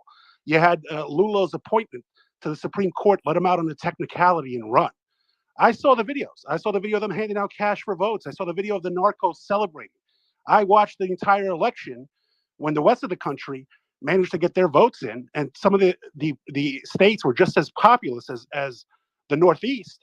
But miraculously, once they were at 70, 80%, then the Northeast started dumping the votes. There was issues with the election machines. He actually pointed out that they weren't certified. There was issues with the numbering, etc. It was dismissed by the same Supreme Court. So to say this as if the people have been peaceful, other than today, I don't know what went into today, but let's be honest. When the guy coming in is a communist and he's saying he's going to disarm you while the PCC and the other narcos basically have de facto control over large territories of the country. Like, what are you talking about? Did the murder rate in Brazil go down when Bolsonaro lifted gun restrictions so law-abiding citizens could defend themselves against the PCC and other narcos, or did it go up? No, come on, Mario. You can't let this happen. You guys are all well off. You're not on the streets. Luis, I talk to people I know. Like, let's get Luis. Prodigal. Let's get Luis. Vice is not a right. Should I give you? All right, so I just muted everyone. Prodigal. I'm not talking about Breitbart. This is Vice. This is the Guardian. Let's get. The Northwest of Brazil are well known. You can't just make these statements without any sort of pushback. Yeah, Luis. Hear from Luis. Yeah, Luis, I'll let you reply. So, Luis, the way the space runs is we always keep it balanced. That means we listen to all different opinions and perspectives to get a good discussion going. Because, there's people that disagree with every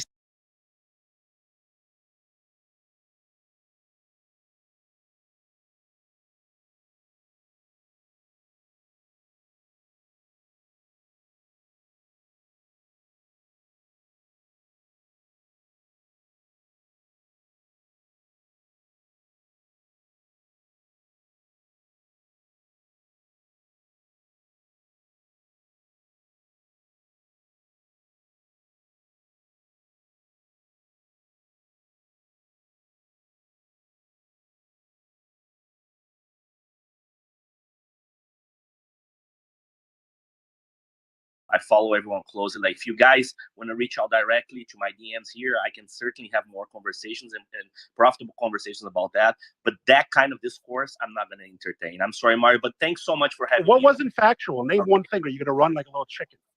Oh, that's what they do. Luis, I'll let you. Maybe guys. So, Luis, if you don't mind, and I understand exactly where you're coming from. I would appreciate personally if you could respond to the points as just a one-off, if you don't mind. Then we'll go to David. It's tough too. Like when the guy's saying that the biggest criminal organization in Brazil is supported by Lula, the guy who was president and fought crime for so long. It's just like it gets to a point that there's nothing you can say. It gets to a point of alternate reality that it's really, really, really hard to come with any sort of rational argument against, right? So what you're saying is that the statement is just too broad and too difficult to either back up or refute. It's just completely false. So a good response will be like, what do you have? So maybe a good response will be like, what Prodigal? What just very briefly, please, Prodigal.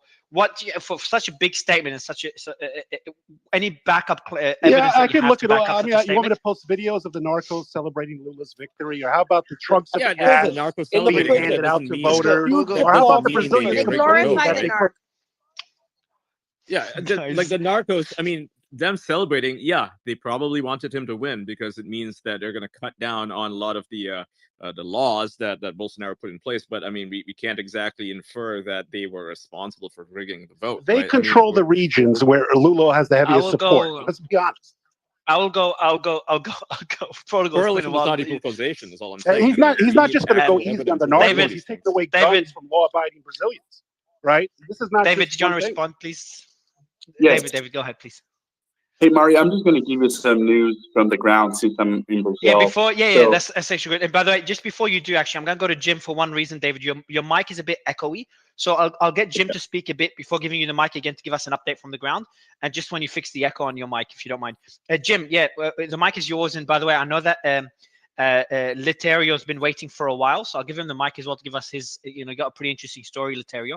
But we'll go to Jim first. Go ahead, Jim. Me too. Yeah, Luis, if we pull away just a little bit from from the narrative or the discussion that you've been having, Lula aside for just a second, do you not see a way in which, the shutdown, the complete shutdown in the media, on social media, and everywhere else from Bolsonaro supporters wanting to express their concerns about what just happened in this election? I mean, do you not see that as something that would contribute to the frustration of people who were supporting Bolsonaro so strongly? Does that not bother you even? Yeah, so Luis, I'll go to you, Luis, on this question before going to David. It's actually, I like this question, Luis, because we talked a lot about censorship here, and censorship tends to fuel, without going liberal or conservative, in general, censorship tends to fuel animosity among a certain group.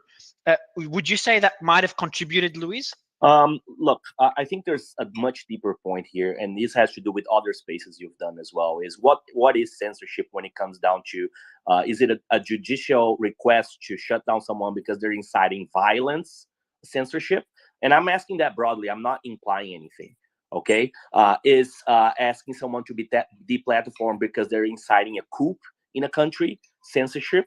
So that's the question I'm asking. I think that's really what it comes down to. This whole but Luis, let me interrupt just a second, Luis, because I get all that, and there are things. I mean, some of that I think goes way out of the bounds of the general principles of freedom of speech. But there are some issues that come up when there's acute direct violence. But that's not the problem here. The problem here is that broadly, whether it was the judiciary or anyone else, and social media companies working with it and media companies working with it, there was a broad shutdown of any discussion all over Brazil about what happened in this election. That's totally different than what you're talking about, and that's what I'm asking you to address. I find that to be a significant part of this whole thing. Like, I don't think there's this massive conspiracy on side of left or the right, but we cannot deny that there was this broad shutdown of journalism, a broad shutdown of free speech. You can't talk about these issues. You can't contest the election if you're in Brazil on social media, right? If you're on Facebook, you literally ban you, right? That's not true. So Luis, that's not Yeah, true. go ahead, Luis. That's not true. Yeah, Luis and David, go ahead, guys. So Brazil has a whole TV channel dedicated called Jovem Pan that is on air right now. You can tune in, and it's 100% dedicated to Bolsonaro supporters and his claims. 100%. It's open air. So, and it's been heavily censored on YouTube. Look. Yeah, they have the control of the social media platforms. So locally, you can kind of talk about it, but if you're on social media, like on Telegram, a Brazilian journalist was censored on Telegram, and this was even against the decision of the person who runs Telegram. Yeah. He had to reverse. He tried to reverse the censorship, and then he literally was threatened with deplatforming. The Brazilian Supreme Court said that we would shut down your application and ban every Brazilian from even using it. It would be illegal to run Telegram in Brazil, and forcing him to actually enact the censorship on this journalist. I mean, I don't think we can deny this, because this is exactly what happened. But what happened, Luis? Let me just finish, okay? There has been, yes. In some cases where journalists or people like Alan's not even a journalist, but per se, like he's here saying he's a journalist. He's not even a journalist per se. He's a person that calls himself journalist. He's not graduating in journalism. I guess I'm not a journalist. But with that said, there has been cases where the judicial power has issued requests for Telegram and other platforms to take these people out. In the majority of those cases is because they either incited for violence or broke the law. Yeah, is that why they won't let them reference Lula as an ex-convict? I mean, guys, let's skip it. There's a lot of people jumping in. Let's just put hand up. They fined them $19,000 an hour if they didn't take it down. Prodigal, the fine was $19,000 an hour. What are you talking about? I mean, you're from Brazil. I'm not. You should know this better than me. Were they allowed to refer to Lula as an ex-convict? Can we get David to keep talking? I just want to hear from him more. I love Prodigal. David, go ahead. Hey, Luis, I just want to. Matthew, I'll let you go. I know you've been waiting for it, and then we'll go to David. David, sorry. You can rebut what David Is the microphone better now? It is, yeah. I'll give you the mic. Yeah. I'll give you the mic right after Matthew. Go ahead, Matthew, and then David. The censorship has been going on grossly for more than 2 years. Journalists have been deplatformed. Now they've gone on and debanked. They have frozen the bank accounts of Paulo Figueiredo from Jovem Pan, Rodrigo Constantino, an economist with 2 million followers on Twitter, 2 million on Instagram, a very successful YouTube podcast series. Started off as an economist. He got into politics because there is no economy with the level that politics has gone in Brazil with this judicial autocracy. There's no democracy when a bunch of political appointees from one side can pick and choose who gets a voice and who doesn't. I'm old enough to remember when Carmen Lucia, one of the Lula-appointed Supreme Court justices, tried to criminally go after Bolsonaro because he blocked some trolls from his Twitter and said, you're not allowed to do that. Your Twitter, your private Twitter is a public space. But at the same time, they were then taking Carla Zambelli, an elected senator, her entire voice away and deplatforming her. So, I mean, the hypocrisy is rife. Luis chooses to pick and choose facts and ignore the facts. Hallelujah. Deputy. A member of the Chamber of Deputies. Bia Kicis, Carla Zambelli, Gustavo Geyer, Nicholas Ferreira. These are elected members of the supposedly Brazil's democracy, and they're not above the law. They're not above the law. So let me ask you. Let me ask you just to be clear. David, go ahead. The law is.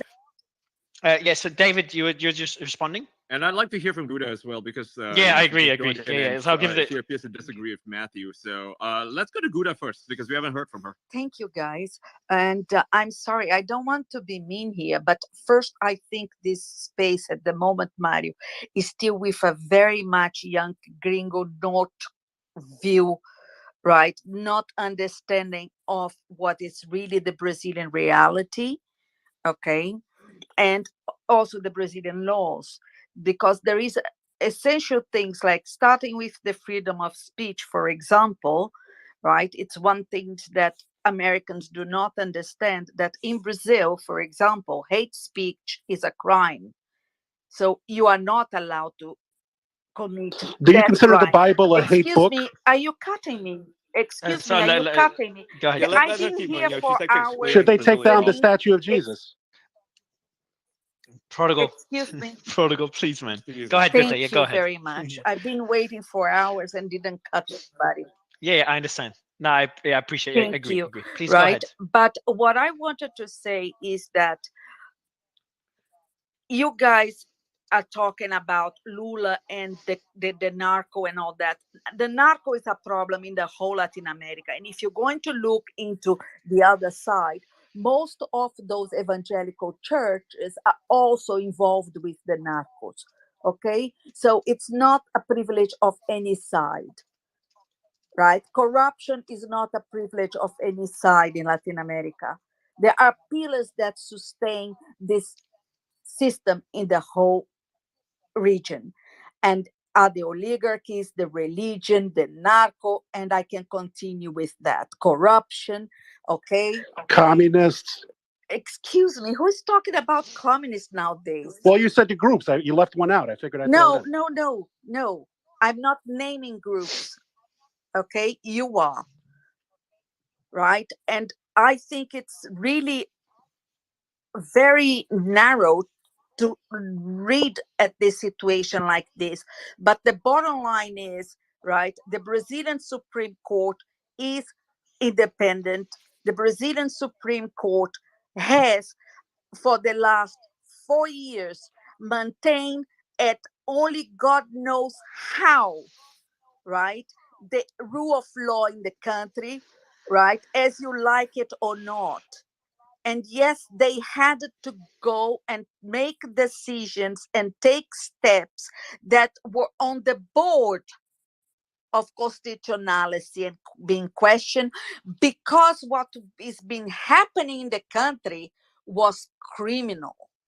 Okay, that's the whole thing. They were guaranteeing the Brazilian society, the Brazilian democracy, and nobody here is really speaking and being reflective of the Brazilian society. I agree. They protected democracy by silencing journalists. Let her speak, I would please. like to ask you, if you can, to bring up here Isupério, who is brilliant, and he can represent Brazil.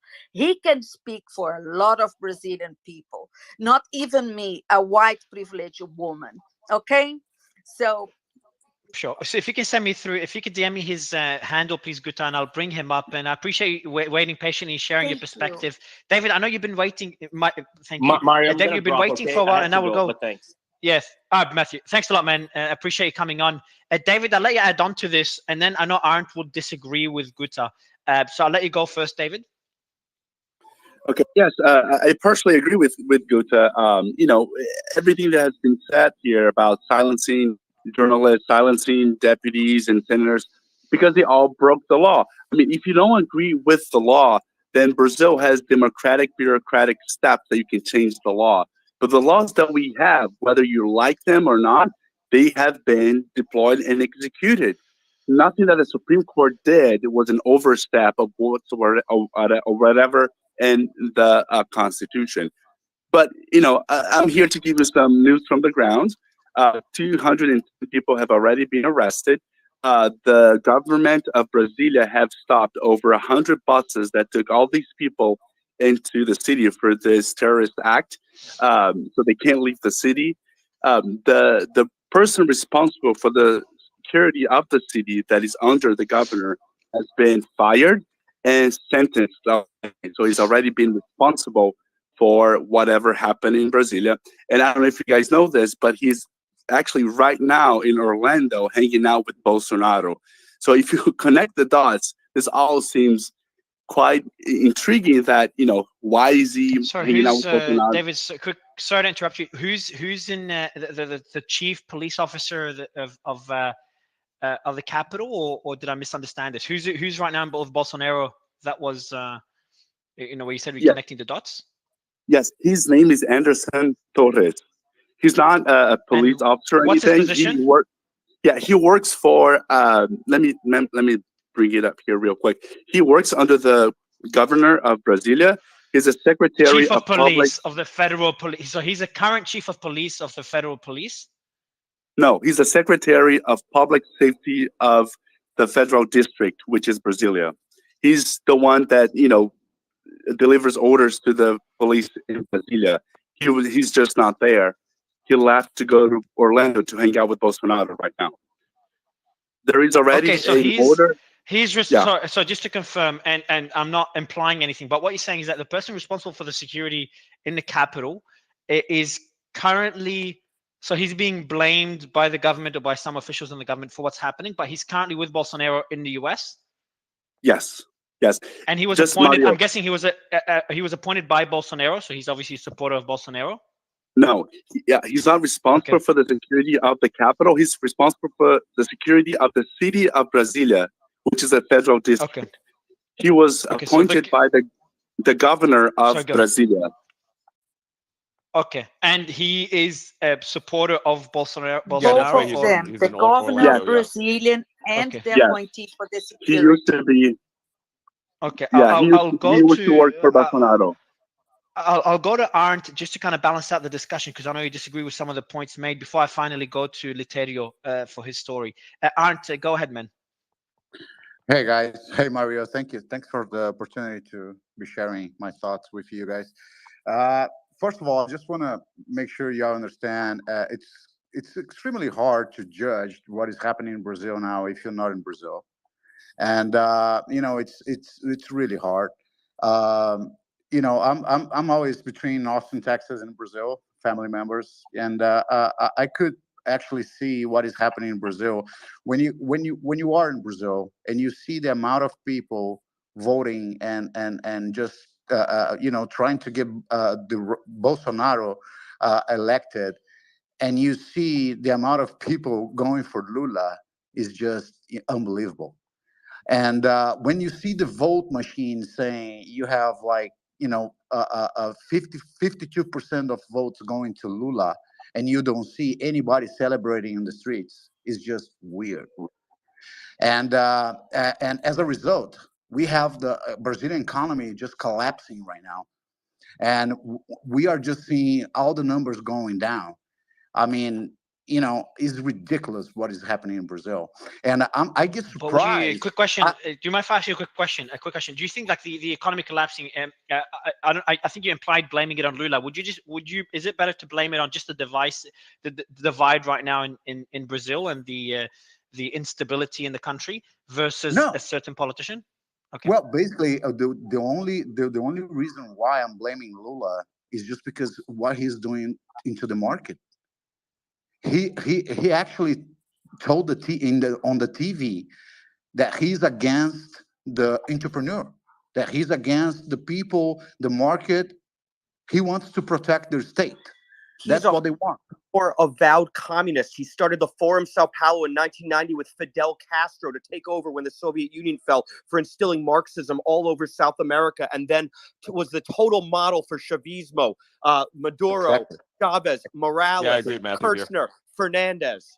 All of them were incubated by Lula, a Marxist. Of course the market's going to collapse. Operation Car Wash, Petrobras, oil going out the back door for cash in bags and going to support the Cuban economy for free.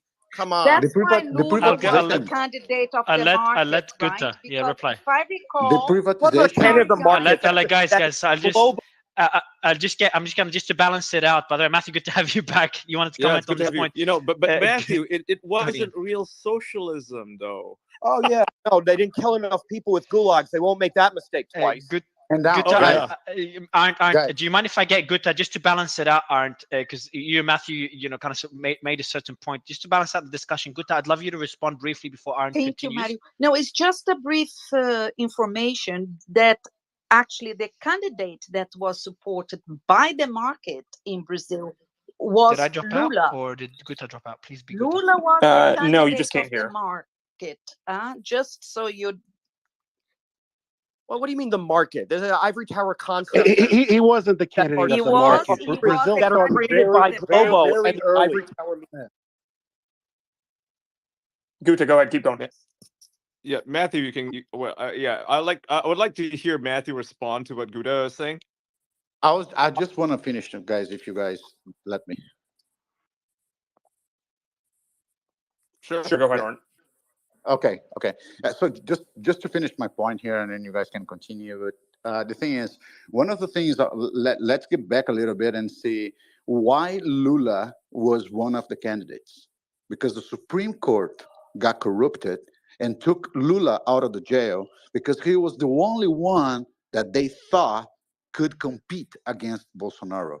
Okay, so that's just to start off. That's important to mention here. Okay, the whole Lula election was a fake stuff. Was something that they made up, and they put Lula to compete and take Bolsonaro away. That goes with the Foro de São Paulo thing that Lula started, like 10 years ago. 20 years ago, and then they are trying to set up right now in Latin America. Foro de São Paulo was established by Fernando Henrique Cardoso, by the way, not by Lula. Okay, yeah, and after that, I'm not saying, Guta, let me finish, please. You had your turn, so let me finish, please. And she's lying. Yeah, I know. 1990. Lula admits it. Yes, you're lying. So, you could read Lula's own statements in the mid-2000s. What about if you say that I may be wrong, but calling be careful. The Brazilian Supreme Court might censor you. Yeah, exactly. No, you're lying. Lula. Let's put Matthew. Let Matthew go first. Yeah. Lula has said it himself. Read his addresses at Forum Sao Paulo conclaves in Brazil and other places in South America, where he talks proudly about how in 2005 or 6, there was one of these speeches. 15 years ago, I created with Fidel Castro this great forum to inculcate our Workers of the World Unite a schema all across Latin America. They're already talking about creating a South American super state with one currency. Don't forget the Brazilian economy should converge on the Venezuelan economy. Monica Valente, the secretary for Forum Sao Paulo in Brazil, said as head of his transition a few weeks after this quote-unquote election on October 30th, that we need to defend Brazilian democracy like Maduro's hard-fought democracy. That's a quote. They believe Chavismo delivers their sort of democracy. And in some level, it's right. It's a democracy, not a republic. Why they eviscerate the Constitution? Their democracy is we will create mob rule. We will take from some, give to others, create a mob, and get our 50.1% and always control. Maduro, Chavez,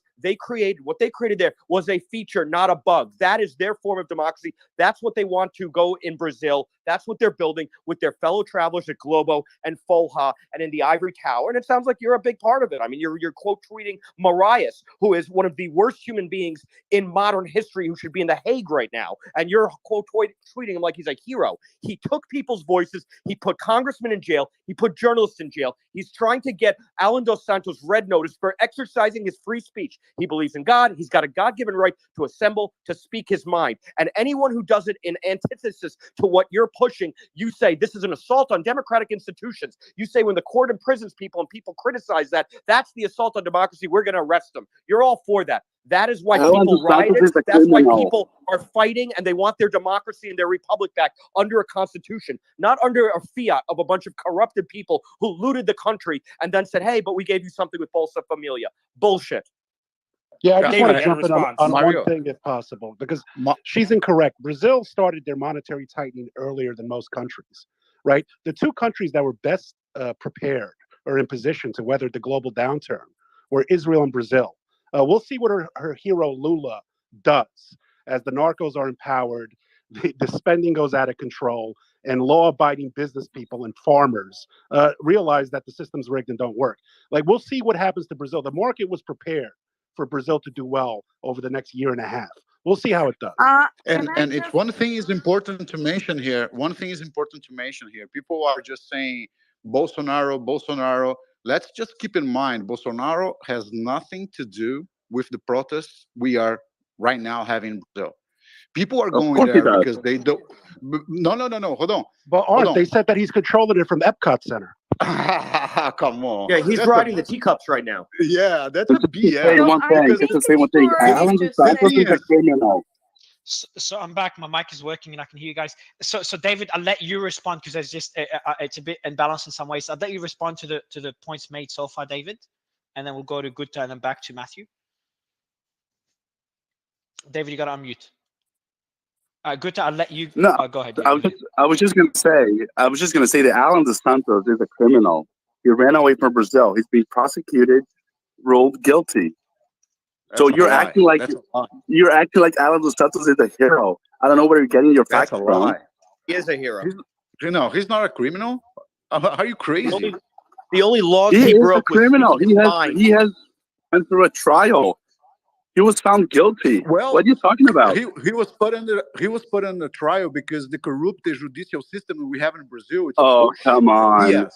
You cannot play that yet. Well, he has to these people, it's criminal to criticize the court. The court sends you criticize them, then you're a criminal. True. That is the blanket 800 arrest warrants. He was running the diesel militia for so long. He broke so many laws.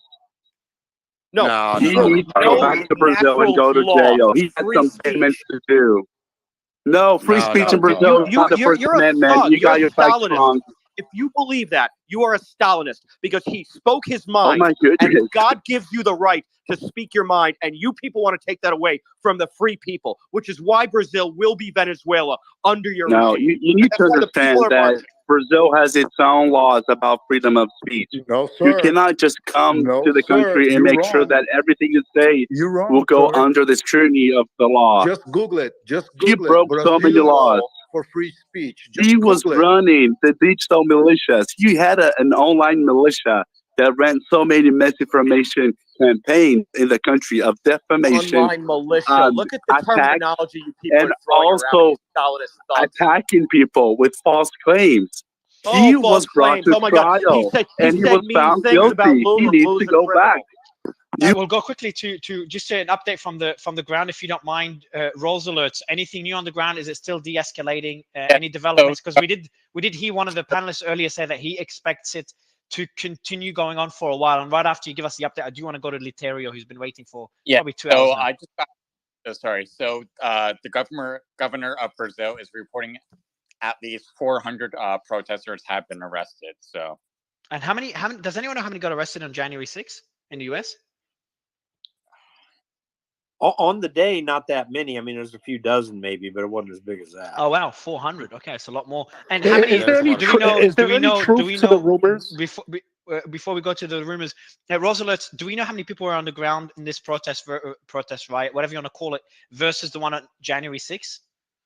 Gosh, I if think you can, Brazil much larger than the January 6th that I can tell, but it's hard to tell at this if you can, moment. if There's you roughly there's So roughly they- a few hundred people at J6, and that was bolstered later on when the people from Trump's march went there and walked into the Capitol after the police had basically given up. And a lot of the people there, I would argue that they had no idea they were quote unquote trespassing, right? Because they were basically just let in. So there are two groups of different people in J6. There's the thousands who simply walked in, who were very peaceful, and then there's a few hundreds who were causing violence at the start.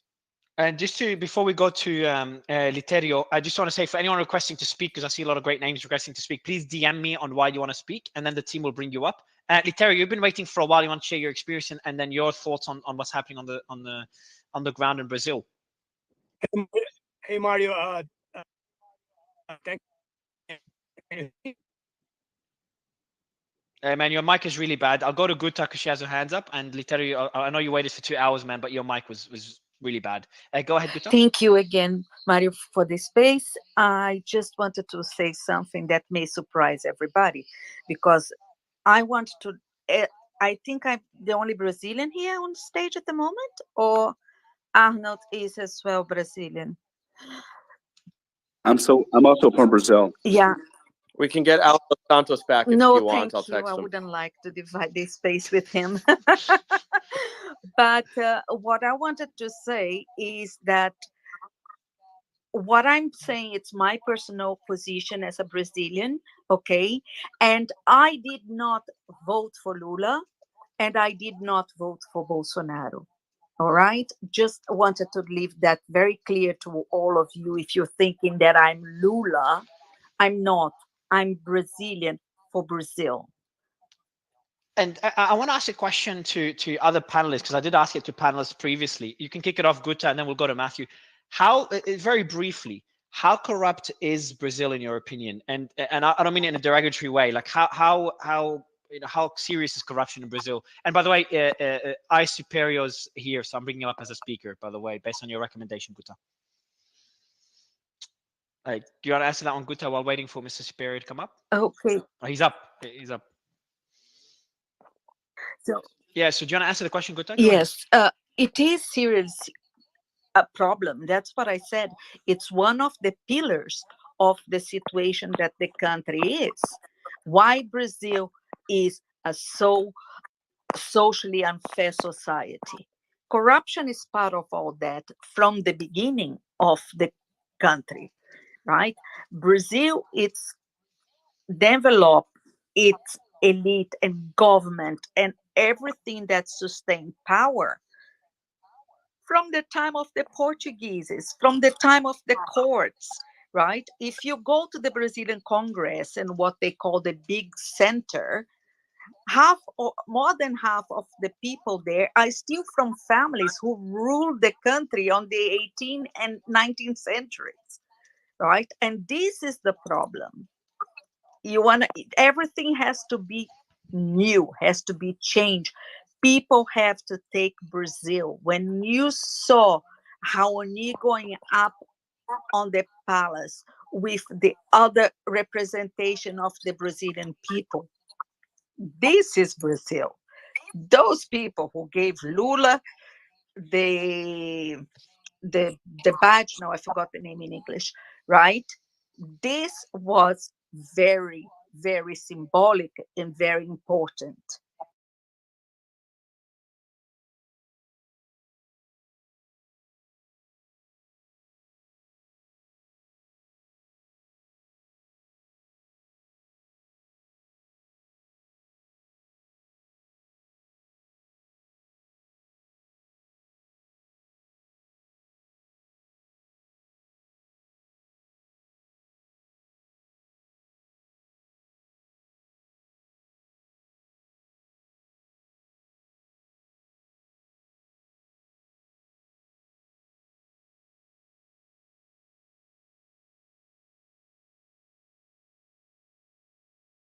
idea, and white people from the left and from the right, they are all the same. So the basis of the situation of Brazil is the racism. If we still having just white people that have no knowledge about the reality that happened in Brazil speaking on the microphone, we always going to have the same situation that we just have right now, that white people was invading the parliament with no barriers, and police was not treating them with the brutality that they used to treat black people in Brazil.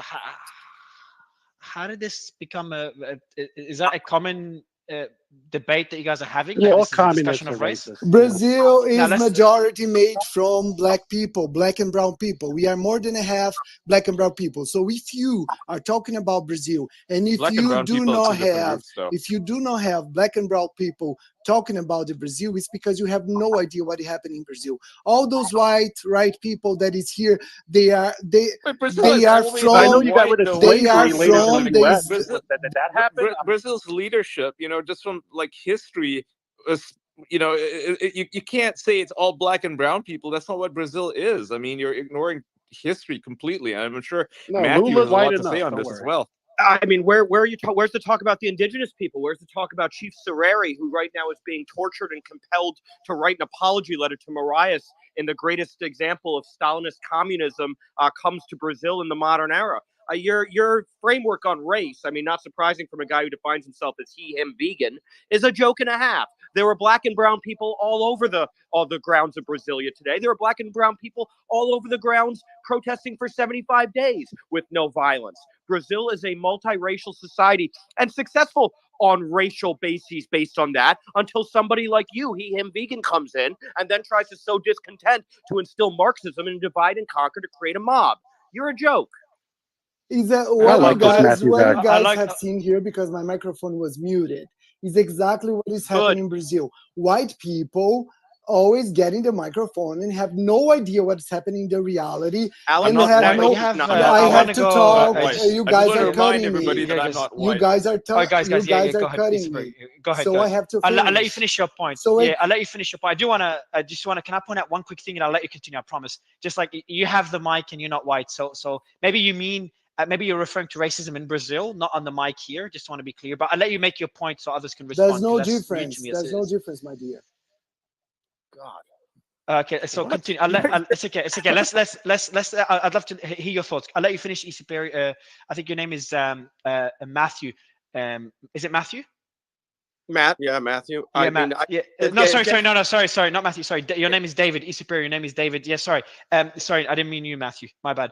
David, I'll let you finish your point, and then we'll go to Matthew and Arndt to respond. Do you want to finish your point, David?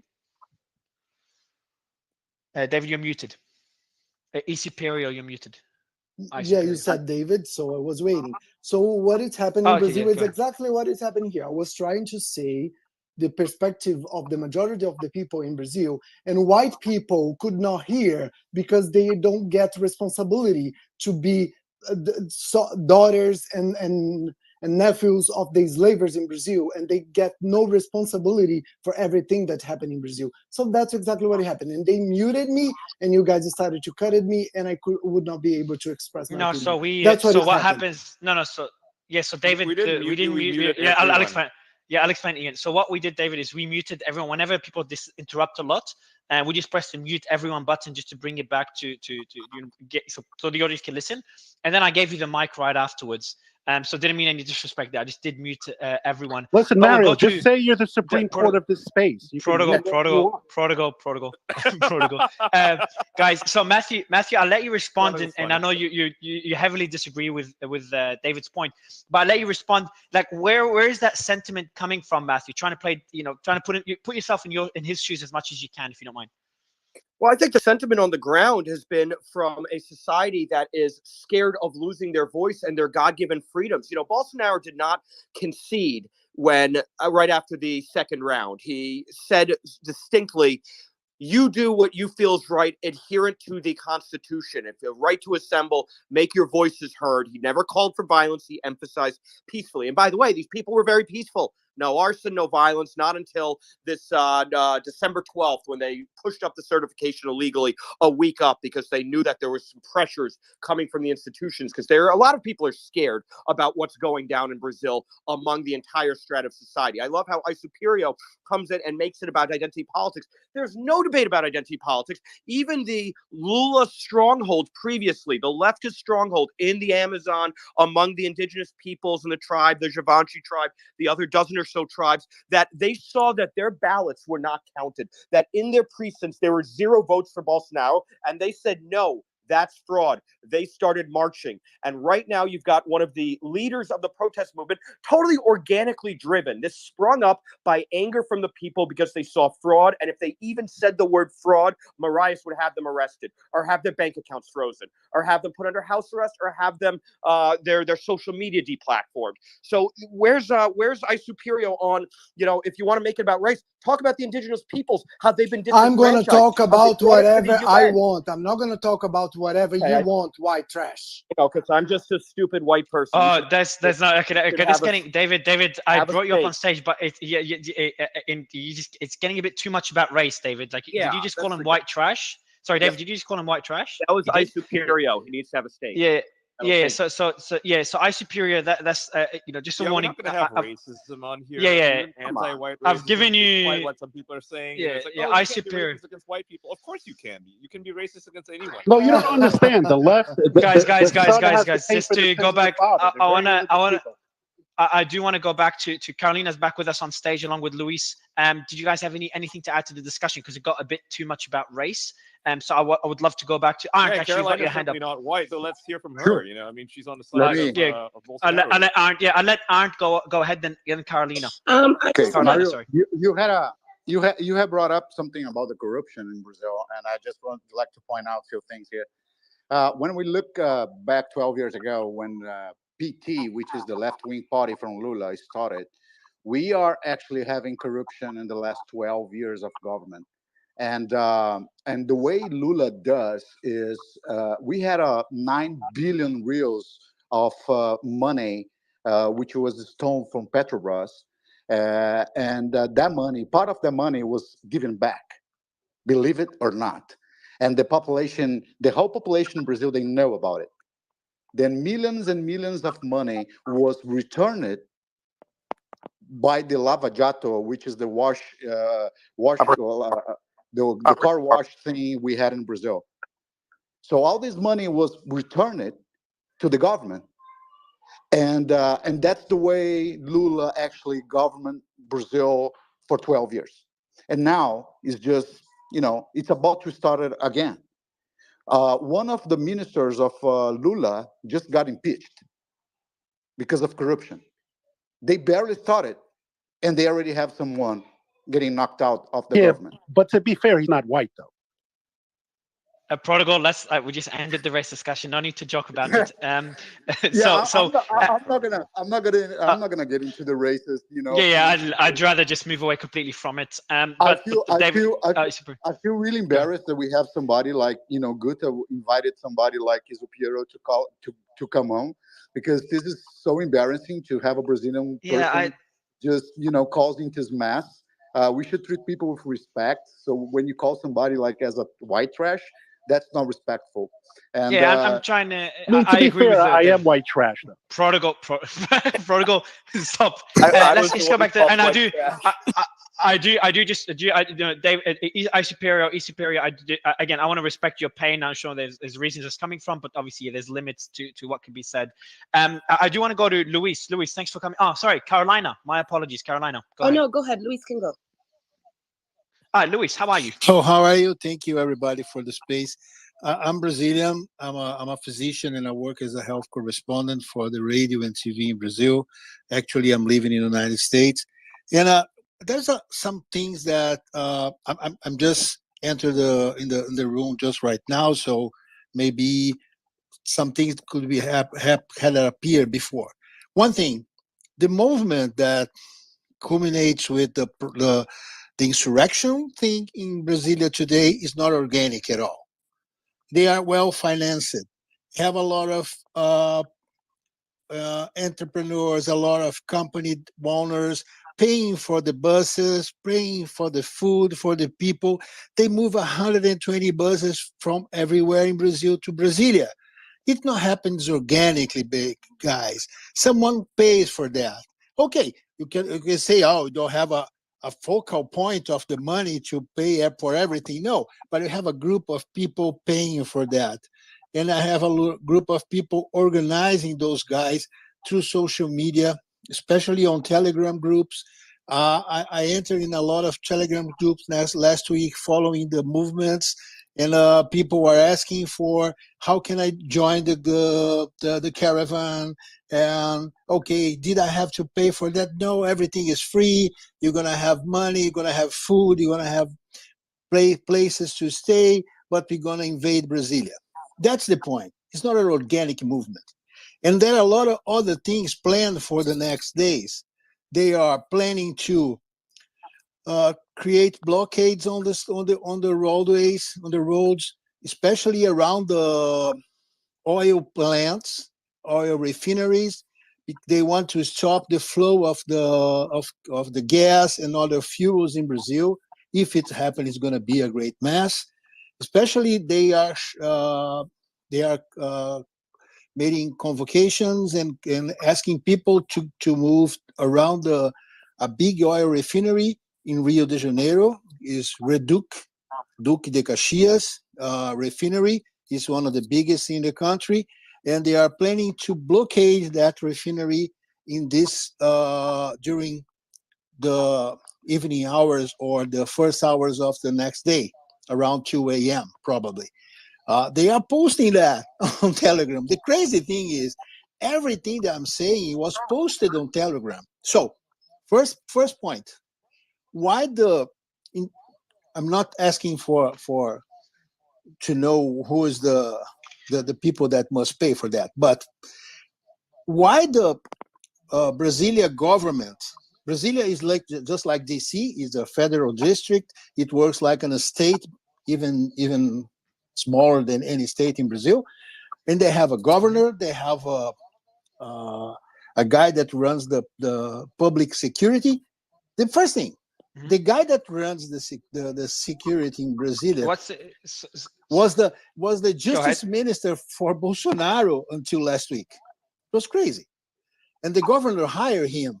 And the first thing that he made, he went to Florida to meet Bolsonaro yesterday. I'd love, yeah, we commented, actually, Matthew, I'd love your take on this, because another panelist mentioned that same point. By the way, if you're not speaking, please do mute your mic. Matthew, I'd love you to respond to that point, that the governor, I forgot his name, I think it's Anderson Torres. Yes. What's your take on him being in Bolsonaro and his lack of action? Because we've had a few panelists bring that point up. I mean, I feel like there's a little tail wagging the dog. There have been organic protests. You've had tons of people in Brasilia camping out. You've had people arrested in pre-dawn raids by the federal police force under Marias's directive in recent weeks, including a pastor. The fact that people are on the ground, they tell a pastor was dragged out of a tent at 4 a.m. 2 weeks ago and put in jail under Marias's directive. Rendition like you'd think would happen in Iran. So congratulations, quite a robust democracy you have. There have been so many people there. They've telegraphed for the last week. Matthew, answer the question. Sorry, David, I'll let you respond. I promise. Your mic is really bad, by the way, David. So I'll let you fix that and then let you respond right after. Go ahead, Matthew. That's probably coincidental divine intervention. Just editorializer. Matthew.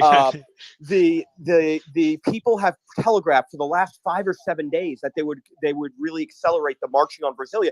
These were peaceful protests in theory. They obviously, when you have millions of people, and these people are so angry and they're so scared because they've had every indication their democracy is being stolen from them. Their constitutional republic, the Constitution is being eviscerated. We've talked about it ad nauseum. Some of the leftists here think, okay, censor people, everything's against the law if we don't like it. This is not fire in a crowded theater. This is you criticize politicians who are the wrong side and you get arrested. So people have seen this accelerate. And so obviously it's been a tinderbox, much like the Balkans ahead of World War I. And when tinderboxes exist, a very small match sets them off. And they went and they raided it. Nobody advocated it. We're going to read now and hear now in the next week from Marias and many parts of this new government that this was an orchestrated terrorist attack. Well, nobody, even looking at the videos live as it happened, would see there was directive. People just moved toward the buildings that represent the seat of power, and they started to occupy them. When leftists do it, when there's the summer of love in Milwaukee and Minnesota and all this, it's peaceful but fiery protests. Well, when rightists do it, it's a terrorist attack. And yes, there will be people arrested. It will probably catalyze an acceleration of the plan, which was already to mass arrest so many on the right. Matthew, before I give David the mic to kind of balance out the discussion, I just have one point. So I'm getting messages from sources I trust. I don't want to imply anything, and I'll try to be as factual as I can. Sure. But there are people. Actually, look, before I mention it, I do want to just verify it with more sources to just make sure I don't imply something let's biased. Crowdsource Yeah, exactly. So I'll might DM you about it, Matthew. But go ahead, David. I'll let you respond while I just verify that information. David, do you want to respond to what Matthew mentioned? No, Yes. I'd like to mention something before we we continue. There's this actor Rainn Wilson. He was he played the asshole in The Office, right? He's out there. If you look at his Twitter account, he's literally spreading disinformation right now about the riots in Brazil and claiming that this whole thing was staged in Florida. That MAGA supporters and conservatives are the ones behind it. So I just want to put that out there. That is completely insane.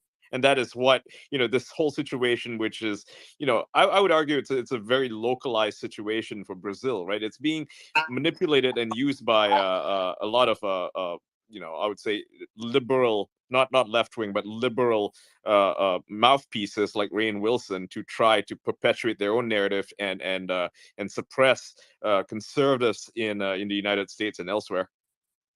I've been accused that I'm orchestrating all of it. So, talk about misinformation. I'm in Phoenix in a hotel room. I was supposed to be on a run right now. Mario, if I could speak to that, listen. Yeah, please do. Just before you do, David, anyone that's not speaking, please mute your mic. There's a bit of feedback. Go ahead, David. Okay. I'll try to be brief here. Not only I'm from Brazil, I'm also a researcher that studies the misinformation scheme in Brazil, because I have found the financial system that came from Bolsonaro's office while he was president. I got a death threat that it didn't allow me to go back to Brazil for 2 years. This is how violent Brazil became under Bolsonaro.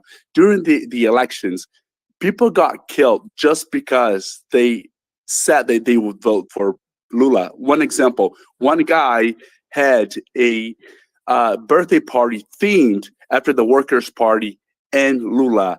One Bolsonaro supporter simply walked in there and said, "You cannot celebrate Lula here. This is a Bolsonaro space," and then shot him dead, shot other people from his family. And Bolsonaro never did anything, never sent sympathies, never tried to ask people to calm down. And that sort of feeling and environment was carried on throughout this election.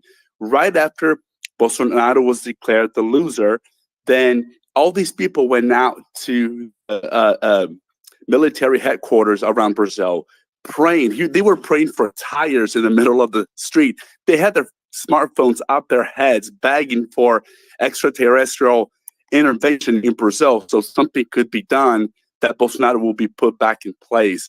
These people are not working properly. And guess what? Bolsonaro never did anything to bring Brazil back to a better place so the transition would actually happen. In fact, he ran away from the country for no reason. Nobody was going to arrest him. So David, just about running away, there's people that did mention that he ran away just in case he does get arrested or prosecuted.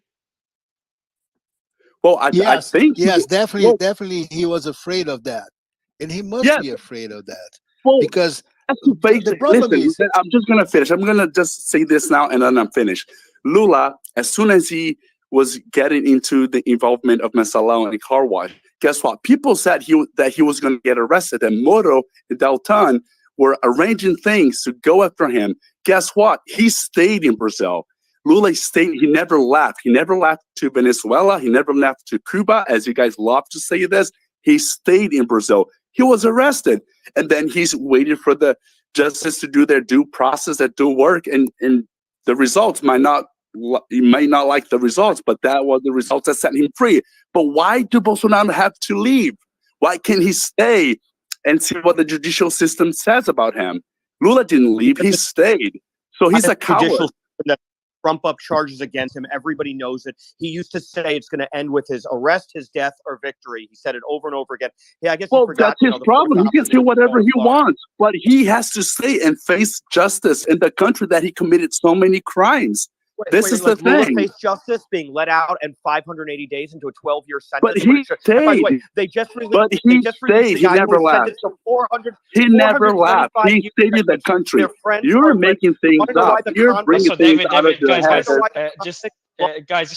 Just balance it out again. So, David, you've made a good point. I'll let Matthew reply. By the way, Rose alerts. If there's any alerts or anything new from the ground, feel free to jump in and give us an update as always. I want to jump in real quick then on that. I'm going to jump in real quick on that then. Yeah, of course, Nick. It looks like co-host, man. Like law enforcement has removed rioters from the Congress's lower house. This is according to law enforcement officials out there. So you take this as you will. And the military police have retaken control of the 3-Power Square right outside of the Presidential Palace, Congress, and Supreme Court buildings. And that's sort of what we are right now. And right now we have about 200 people arrested, and they've identified 40 buses that brought rioters to Brasilia. It's over 400 now. Yeah, this is going to accelerate the like Casablanca, round up the usual suspects. They're going to round up everybody. Due process will be even more limited because due process was limited when they were censoring everybody and throwing people like Daniel Silveira under house arrest for a year, or Oswaldo Eustachio. So many journalists arrested over the last 2 years, accelerated over the last 2 months. And this is going to be very, very ugly for those patriots in Brazil who are scared about their loss of sovereignty. Their fears will be met with reality. But you want to know why Lula didn't leave? Because he knew that his friends in the judiciary, his overwhelming Supreme Court appointees. Luis lied before about saying the composition of the judiciary. 9 out of 11 were his people, him, Dilma, and Temer. The Supreme Electoral Court, he knew what was going to play out. And recently, they just let out of prison a guy who was convicted the most for everything in Lava Jato. 425-year sentence. The guy is out of prison now. So, they should call 3 Power Square 1 Power Square because it's in separated powers in name only. It is a judicial autocracy. It's been proven out over and over again in recent months. Lula was released from prison not because the Supreme Court was beside Lula, because there were a serious mistake in how the whole investigation and the whole process was conducted by the judge himself. And that's why. We went over this. Went over this in detail. You're lying. Mario, can you please? Matthew is talking hours and he's cutting everybody. Are you guys going to talk to him? I know. It's superior. Guta, go ahead. Finish your point. It's superior. Don't worry. No, that's the point. I have to worry because you are letting him cutting everyone. Okay, he's superior last time, bro. Take it easy, man. Guta, go ahead. I'll let you make the point, and then we'll let Matthew reply again. Go ahead, Guta. No. The whole thing is legal technicality, right? And that's the issue.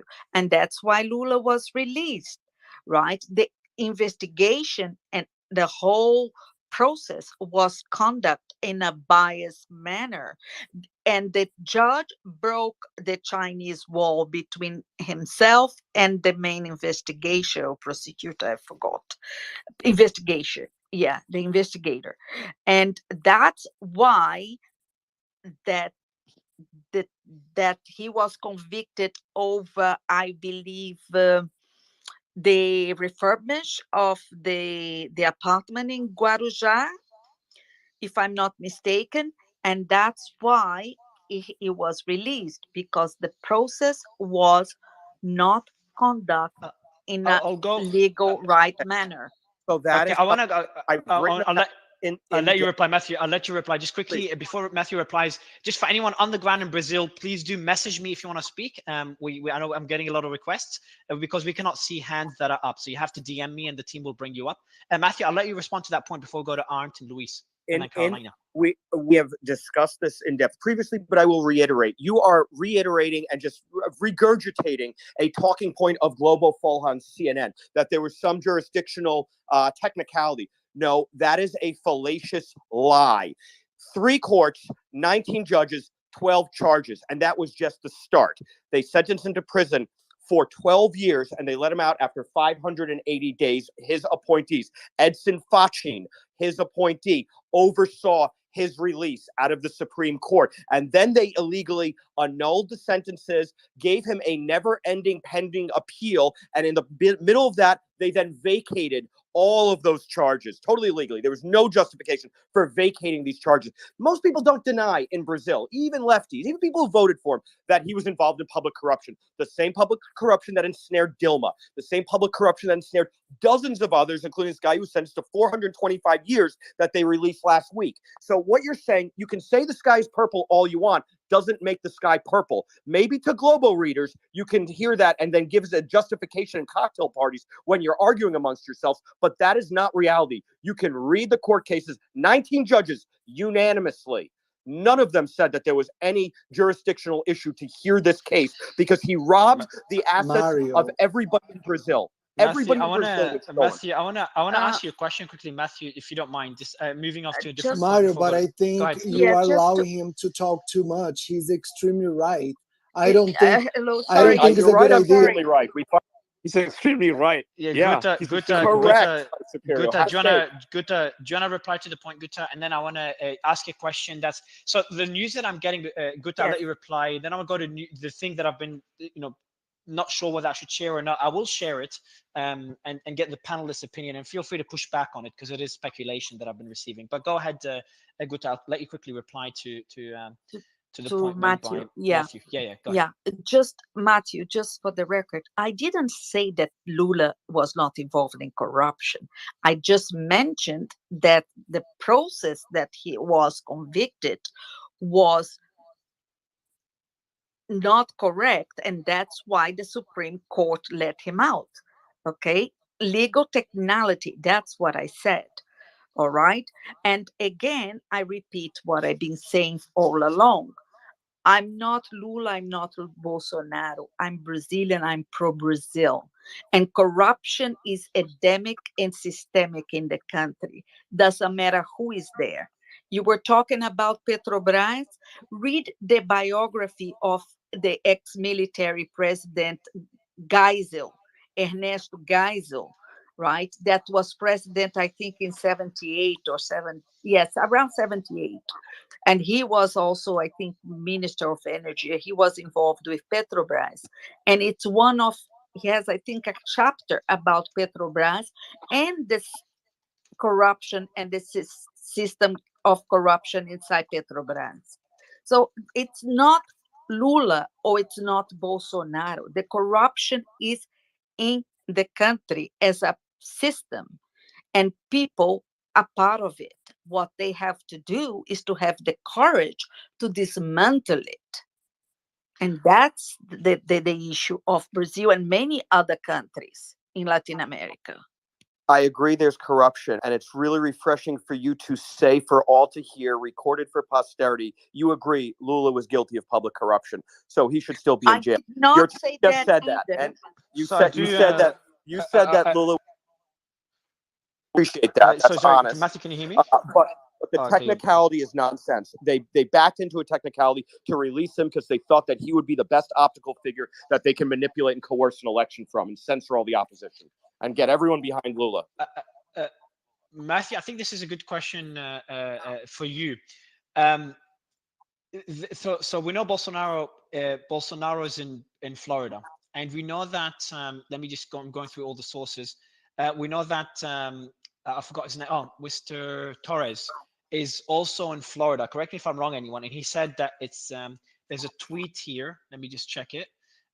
He says the following: I did not go to meet Bolsonaro. There was no plot. And that was by Anderson Torres. I just got that tweet now. And he didn't tweet that, but that's what I'm not sure. I don't think he tweeted that. And then someone sent me information and that's I'm not causation correlation. I'm just going to share the information and let you push back on it, Matthew. Is that we've had people that were involved in organizing the January 6th events. One or two people confirmed that they're also going to Florida. Now, I speculate that this is just to gain attention and it's unrelated. And I don't want to imply anything. I'm just mentioning it.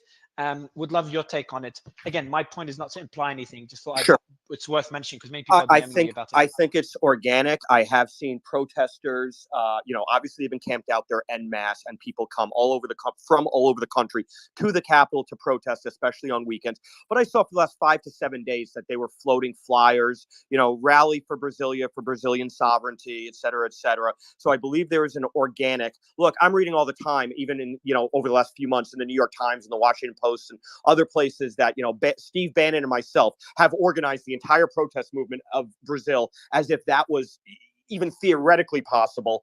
So it's a lot of nonsense. I think it was organic. I think it went too far. I don't think there was a Ray Epps in this case. I think it was a tinderbox that people in heightened emotional state of fear and anger about their loss of sovereignty and the evisceration of their constitution marched and started taking over the seats of power, especially since they were empty, especially since there was not a police presence there.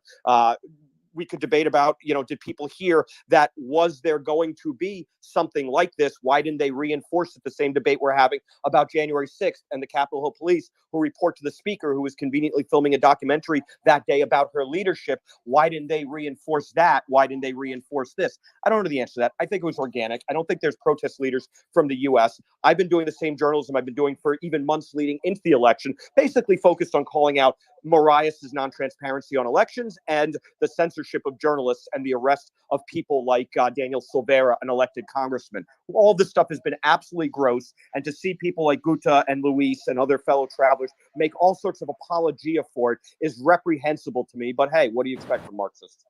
Yeah, look, it's insanely polarizing, the politics in Brazil. Like I do panels like this all the time where we have, I'm just going to mute everyone because someone is unmuting. Please make sure you're muted when you're not speaking just to avoid feedback. But I do panels, and by the way, I'm not sure if you're getting some of the DMs, Ian and Nick, but I do panels that are balanced with both sides of the aisle debating on every topic, on every discussion, even outside of politics. But never have I received as many DMs as today. People tell me, Mario, you've got so many people from the right. That's just, how is that not biased? And then at the same time, people from the left, people from the right, like, Mario, this is a leftist discussion. No one from the right to debate it.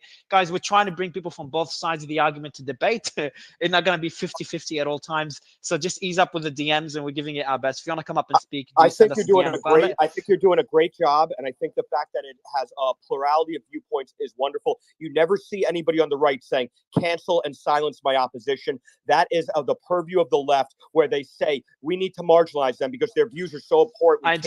I'll push back on this one a bit, Matthew. I don't push back a lot, but I'm getting a lot of people from DMing me from the right as well, saying the same thing. Well, so it is balanced. But I get your point. Like if we go back to the Twitter files, obviously it's obviously more biased to the left, at least in the US, in that particular point. But I want to go to Luis, who was with us earlier and had his hand up for a while. Luis, I'd love your take on this, and I know Carolina's been waiting as well. But Luis, go ahead. Hi, thank you, Mario. I just want to point out to people in the United States one thing. You have a democracy here for more than 200 years, with the problems, better times, worse times, but you have a democracy for 200 years. You have to understand that in Brazil, we have a democracy that have only 37 years. We live on a dictatorship from 64 to 85. Just after that, we restart our democracy process. What happened during the dictatorship? We have a complete annihilation of the political education of people, something that you have here in the United States in the schools. People learn how to point out their positions, learn how to speak to people, learn how to point themselves. So I believe that something that anyone in the United States looking to Brazil must think about it. We are in the beginning of rebirth our democracy. It's a very important point. So we have very weak our check and balance systems are very weak. They are not capable sometimes to be able to repair the things and put the things in perspective. So it's something that I believe is important for someone from outside, a foreigner, even if they live in Brazil for some time or not. But it's pretty important because we had and the point of the corruption is something that in the roots of our country. It came with the with the Portuguese people in the boats during the 15th century, because another thing that's pretty different from the formation of United States as a country and Brazil as a country. People that move to United States move from problems in Europe, from religious persecution in England and in other places, and came here to stay, to create a new country. In Brazil, we receive in the beginning, just like people that came to explore the country, just like to pick up natural resources and send back to Portugal, just like minerals or any kind of wood or spices, whatever.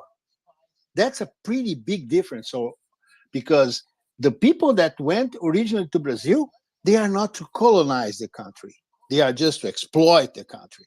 So it's something that was in the roots of our formation. We have to learn how to change it. Now we are learning. We learn how to move from one military dictatorship to a democracy. We have president that was impeached, just like Collor. And so that we are learning how the democracy used to change. It's something that I want to point out. Yeah, sure. Nothing major. Just Bolsonaro's nephew apparently was in. Okay, I just want to fix the tweet, but was apparently in Congress as well, part of the protest. But I let Louis. Thanks for sharing this. Arndt and Carolina, do you want to respond to that point? Well, I wanted to respond to a point earlier, and then also touching on the base of the division between left and right. Ladies first. Carolina, thank you. I appreciate you. I appreciate you. Yeah, very she's much. Speaking already. Yeah. He might not be able to hear me. Yeah. So based on the whole right or left, I consider myself to be a very strong Christian, and more than anything, a constitutionalist. I feel like I have an oath to my constitution. Touching on his earlier point about insurrection or protest, people have the right to protest in any traditional sense, the street, sidewalks, park, and also coordinating. I know a lot of people are asking, okay, this was planned, this was not planned. Organic grassroots movements a lot of the times have every single right to go and protest. I don't know if anybody's familiar with the convoy in 1973, where it was an incredible opportunity for convoy truck drivers to make a statement on an incredibly powerful historical moment that we don't even know about history anymore. So truckers shut down, over the oil prices. So yes, we are 100% entitled to protest. I mean, this is here in America. This title is about Brazil J6. Was it a J6? I believe so. I mean, I've gone over this material. I've had so many people give me a lot of evidence, and I'm supposed to send Ian. Thank you, Ian, for bringing up a great point earlier. What I want to say about Brazil, we had artificial intelligence report that the same way that they did with Parler, people were pretty much utilized with the pinging and geolocations and facial recognition to figure out which ones they were going to censor. I think it was Arndt who said, or I don't know what the other guy's name was here, saying that it was the left that was completely censored in Brazil. That is absolutely not true. The reports show that as of right now, after this entire ordeal, 400 or plus people are not going to have access to WhatsApp or to communicate and let us know this side of the story. So this is why for me it was so important that I got in the streets, word of mouth, face to face. If I cannot organize something grassroots and have somebody's phone number and text me or email me, I don't even get involved. So staying off of social media is great. Mario, you touched on the base of yes, there's a lot of conservatives. I don't know if Pam is in the building. She is a 70-year-old lady who had cancer, and she was still having to go to jail for 60 days, at 70 years old, going through cancer. She was at the J6, she was trampled over, pushed into the building. And, how can we treat people like this when they're, inhumane conditions right now? And that's really my focus right now, because I know that Brazil is going to have the same thing happening. So people have the right to protest. And again, I don't know the constitution of Brazil, but I would love to hear from anybody. But você me fala, eu preciso falar português for the people listening. So você me liga. And that's what I have to say. I have a few more things to say, but if you need to drop me, that's great. I'll be here. Very nice of you, Carolina. Go ahead. What you would like to know about the Constitution, Carolina? So we have the First Amendment. So, for example, when I coordinate with organizations here in the U.S., number one, I tell them that they have to have a private membership association before I even get engaged, because I don't like my government in my business. Then we do that just for banking purposes. So I don't know what your constitutional rights. This type of unincorporated organizations that I deal with, we leave the government out of our business so that we can actually carry it out our constitutional rights. We have the First Amendment, 14th Amendment protecting that, as well as the 5th and the 9th Amendment. So I don't know if you guys have any type of protections as well. For example, I know this isn't the topic of Ukraine, but in Ukraine they signed law to pretty much censor anybody who they want in the journalistic sense. So I want to know what type of rights do you have in your constitution that truly protects freedom of speech and assembly?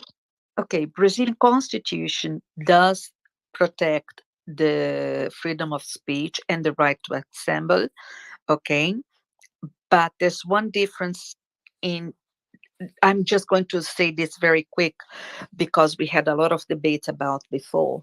But the bigger difference between the American freedom of speech concept and ours is that in Brazil, we have also speeches that are considered crime. So if your speech implies in this category, like, for example, racism is hate crime, it's hate speech, you're not allowed, it's a crime. You can sue me, I can get arrested, right? So that's the So what you're saying, it's a criminal offense. Exactly, it is a criminal offense. And would you would you consider that too extreme, or do you consider that fair? How's the sentiment in Brazil around that those laws? Most Brazilians actually, I think, believe that it's fair that hate speech is considered a criminal offense, right? I'm an absolutist, so I'm an exception that I think it shouldn't be, and people should. I mean, I basically think that for me to have the right to be here and to say what I want to say, I have to put up and listen to anything and anybody else. Doesn't matter if I agree or not, and with respect. And on this one, I actually have to thank you for the space again, marvelous, and ask you to bring it up, Piotr, Davi Michel Zuzman, and Eduardo Cavendish. Eduardo and David, both Brazilians, and great defenders on Brazilian democracy, each on their own positions. And that's it. Thank you. Thank you. Message me whoever you think I should invite and who their position. It would be great to get them on. And I also want to welcome Tom and Piotr on stage. I'll send it to you. Thank you so much, Peter. I'll look at it now. And before we go to Piotr and Tom, you're welcome to jump in at any time. You're a regular, so appreciate you being here. I do want to just get a quick update from the ground. Rose alerts, anything new? It seems to be quieting down for you to be this quiet in the back, but anything interesting? I'm trying to look and find any information, but it seems like everything is dying down since it's getting later in Brazil. But yeah, nothing too major. And now we're seeing the response from. Go ahead, Nick. We're working on getting on the ground reporters in here. She's uploading more intel right now, and is about to come into space and speak. Perfect. That's great. We'll go to Piotr and then, of course, Tom. Piotr, go ahead, man. Good to have you back. Yeah, thanks, Mario. So I've been offline for much, but as soon as I saw what was happening in Brazil, I've been following this all day. I just haven't had an internet connection stable enough to join or make a space. Look, there's a few things I want to mention here. Guta, lovely to see you up on stage. Mario, glad to see you brought Guta up. I'm a good friend of her. We go back a long way to Clubhouse. Yeah, we can't hear you. Piotr, your mic is really bad. Can you hear that? Is that better? Yeah, better. Yeah, of course. Yeah, thanks for the kind words. Let's jump to the discussion. Go ahead, man. So what we're seeing here is Brazil's version of January 6th. I find it quite befitting that this has happened less than 2 days after, the three-year anniversary of Brazil. There's one main point here, which is that world leaders across the world have come out in support of Lula, and that includes Maduro. Maduro is not a democratically recognized leader, and he's not popular amongst many Venezuelans. And yet even he, someone who is sanctioned to the teeth by the Americans, has come out in support of Lula. Now, Maduro is very left-wing, like Lula, but clearly there is something that is going on with this attempted coup, in some people's words, not necessarily mine, on the Congress of Brazil, which is very significant. Now, Bolsonaro hasn't uttered a word. He's remained very mute on this, and he was even seen in a supermarket in Florida a few days ago, just sort of basically sort of living up the American Floridian lifestyle. And it's quite interesting that at this moment where people are basically going to the Capitol or equivalent to try and retake back what they feel was a rigged election, he hasn't come out in support of them. So that's quite revealing. Equally, when the election was happening in Brazil, we did see that the military did not act in kind. You know, Bolsonaro being a military man himself with his legacy, there was a lot of hope, I think, by some people in his camp that the military would sort of come to his unofficial position of like, well, he deserves to remain in power. Lula has sort of taken this unfairly, but they didn't, and it was pushed to the constitution. And largely speaking, you know, the military have abided by the election result. So I think what we're seeing here is a pretty intense threat to Brazil's democracy. But it clearly shows you that the majority of people, let's not forget that the people who protest don't always often reflect the majority. They represent a fringe and sometimes very particular subset of people. And whilst I want to appreciate their perspectives and concerns about Lula incoming, Lula has a lot of his own issues. I'm certainly not going to deny that the car wash scandal of 2015-16 and some of the other corruption charges that he's been involved with are not important. They definitely need to be continued to be investigated, and he needs to be held accountable. But this was a legitimate election, and Lula was beat him. It was a very close election, but Lula did beat him. And I think that we need to take stock of that. And the fact that you've got also Gabriel Boric of Chile, you've got other members of the Latin American, what's known as the Pink Tide. So the fact that you've had lots of left-wing leaders coming in on the back of a blue tide motion, coming behind this is indicative that he is supported. So, you know, I think that this is an intense moment, but I don't see this carrying on days from now. It's unfortunate that this has happened, and it shows you the fragility that democracy has, and that it's something that has to be continually nurtured, and that autocratic tendencies exist, and we must acknowledge those. But at the moment, from the contacts I have on the ground, you know, to quote what Raw was saying, it is beginning to wind down, and I don't think it's going to be as intense, but you're definitely going to see a sustainment of tensions in the next few days. Thanks for the overview, man. Appreciate you being here. Tom, good to have you back. Good to be with you all. Hey, Tom. How's it going? Hey, Ian. And Matthew, appreciate you defending the rule of law internationally. For those who don't know Matthew, he's one of the few folks on the right. He's one of the folks on the right who best understands the nature of the transnational left and their agenda. And, you know, we think some of these fights are only here in the United States, but the views, the narrative, and some of the actors, you know, basically push the same issues in country after country. Obviously, in the United States, the communism that we're facing at this stage is very much burnished and carefully veiled. It's much more transparent in Brazil.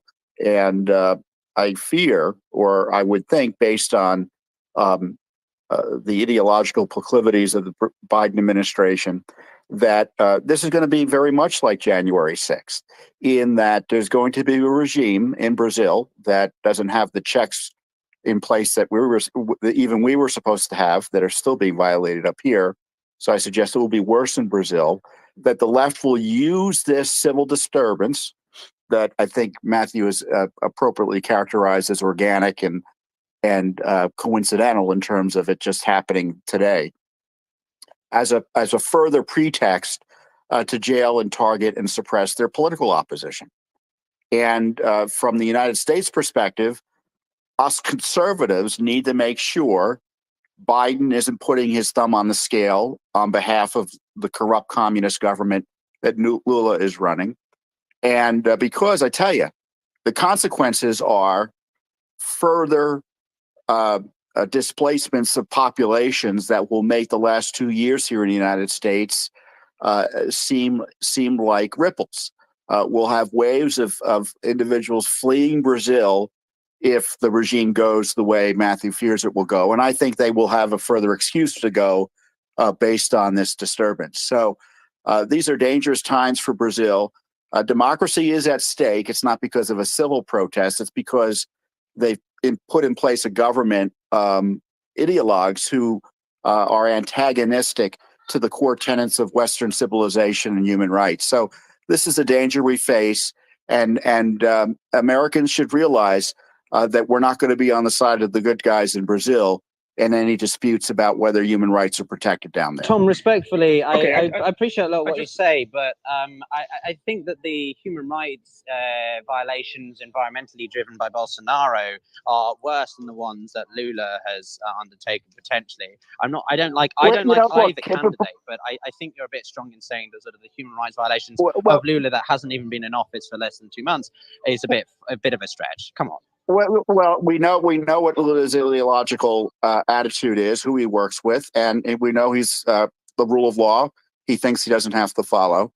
Look, with Brazil, there was an opportunity. Bolsonaro and others like him present a dire threat to the transnational left, the communists run by the Cubans and all, in that area of the world, which was to kind of try to break the cycle of the corruption, the political patronage and such. He didn't completely break it, but he had this approach that would have kind of regularized Brazil in a way that would have undermined the left's ability and the less revolutionary plans for that area of the world.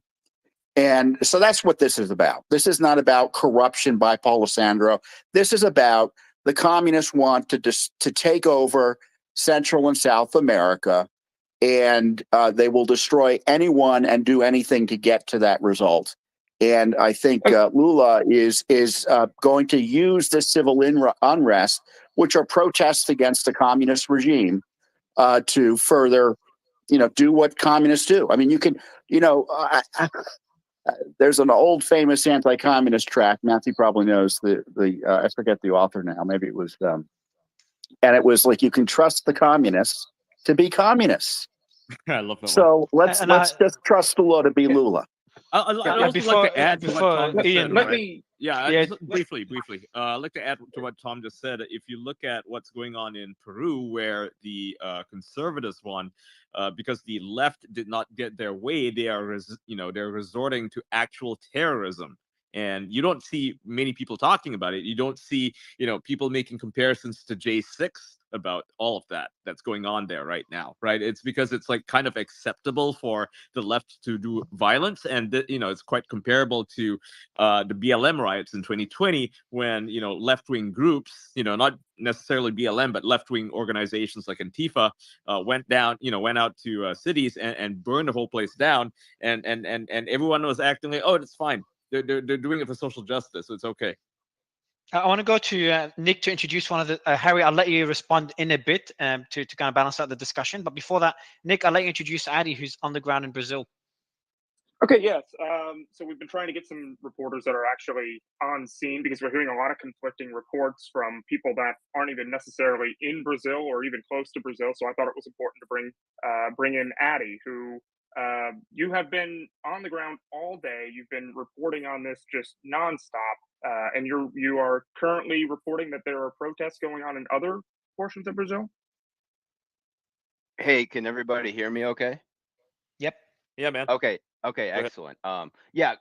Slight correction. I'm actually stateside, and the reason for that is I actually had to flee Brazil under threat of life, which I can get into if you want. But as far as how many people, bro? How many people have had to flee Brazil? It's like you're the fourth person on the panel that's had to flee the country. Crazy. Yeah. Go ahead, man. Yeah. I can get into it if you like. But as far as the most recent updates, there are 2 roadways in the state of Pará, north of Brazil, that are currently being blocked by protesters right now, as well as around Sao Paulo state in the city of Lamira. So those are the most recent updates that I've gotten. But that's right. Would you say that's, Adi, I'll let you continue, but just on that particular point, would you say that's relatively common? It's nothing too major? I don't know. What do you mean by that exactly? blocking of roads. It's not. I wouldn't say it's an escalation. Would you say it's a serious escalation, or not? Just a They were bit doing of. this before this protest was happening today. They were already blocking the roads. There were a number of protests that were peaceful, where they tried to do the whole freedom convoy thing, like in Canada. Sure. Yeah, and I heard somebody earlier say they were planning on doing that, but they are doing that right now. I'm being told by people on the ground, and at the behest of an order issued by Lula, the federal district is right now officially under a siege state, which I was talking with my Brazilian contact, and we're not really sure if that's equivalent to a martial lockdown. We don't think it is, but there's definitely a heightened state of security, and the person that Lula kind of put in charge as the federal intervener is a guy named Ricardo Capelli, who's in that capacity until the 31st. He's the former president of the National Students Union, which is a group founded during Lula's government and has, I'm told, close ties to the Workers' Party. Yeah, so those are the most recent updates. Ibanez, who's the governor, he's being blamed by Lula, who reportedly, I believe according to CNN, so take it as what it's worth, actually apologized to Lula as well. And I wanted to push back on something earlier. There was, I'm being told, an Asian provocateur outed and arrested today, and I actually posted that video as well. So there are rumors, and there was actually reports of Black Bloc infiltrators. If you guys remember, about 3 weeks ago, when the Javante tribe chief Cesare, who I actually met, was arrested. Rumors of him being tortured as well too. But the Black Bloc, the infiltrators, that people have been discussing that on the street or on the ground as well. I'll give the mic to Harry. Harry, go ahead, man. Yeah. So I just wanted to. And by the way, just before you go to Harry, Eddie, any updates, anything urgent developments? You similar to Raw's alerts. Just feel free to unmute and update if there's anything urgent, any urgent or breaking news, or any urgent developments. Bolsonaro just tweeted condemnation of the riots. Okay, so that's okay. So is that the first time he communicates condemnation? Yes. I want to say to that point, this has been made very clear by pretty much all of the Brazilians I've spoken to who are connected to the demonstrations. They want it to be a pro-liberty demonstration, not a pro-Bolsonaro. They don't want to get described as Bolsonaristas who are going crazy, basically, because it's more so about the audit and liberty and censorship and free speech and everything we've discussed already. Much like Trump, this will be used by the mainstream media and the sort of leftist government control narrative setters to paint it as a Bolsonaro-led whatever, inspired whatever. This is all, even during the protests that were going on when he was silent between the first and the second round and after the second round. It was never that much about Bolsonaro. It's about the Brazilian Constitution. It's about censorship. It's about judicial tyranny, and it's about transparency.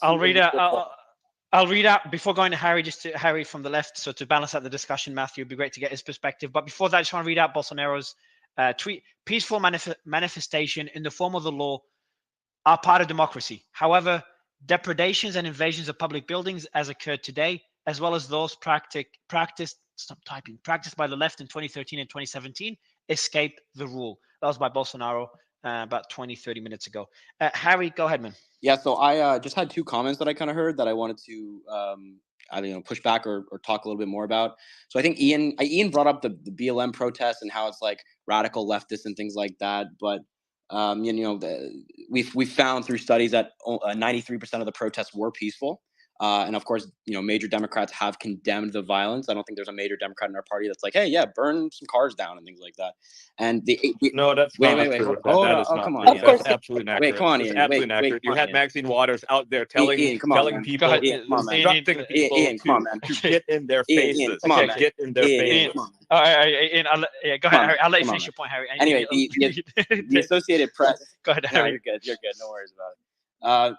The Associated Press in October of 2020 so after the protests had pretty much finished, reviewed thousands and thousands and thousands of pages of court documents and found that most arrested in the protests aren't radical leftists. They weren't associated with any radical left-wing groups or anything like that, like Antifa, like a lot of people like to bring up. So that was just one point I wanted to bring up.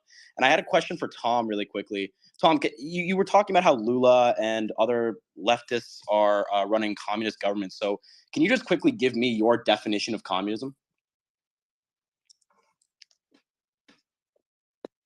No, Harry, you're a smart guy. You could look it up on Google. I'm not getting into this type of discussion. But Tom, the reason I'm asking, he is a Marxist communist. Okay.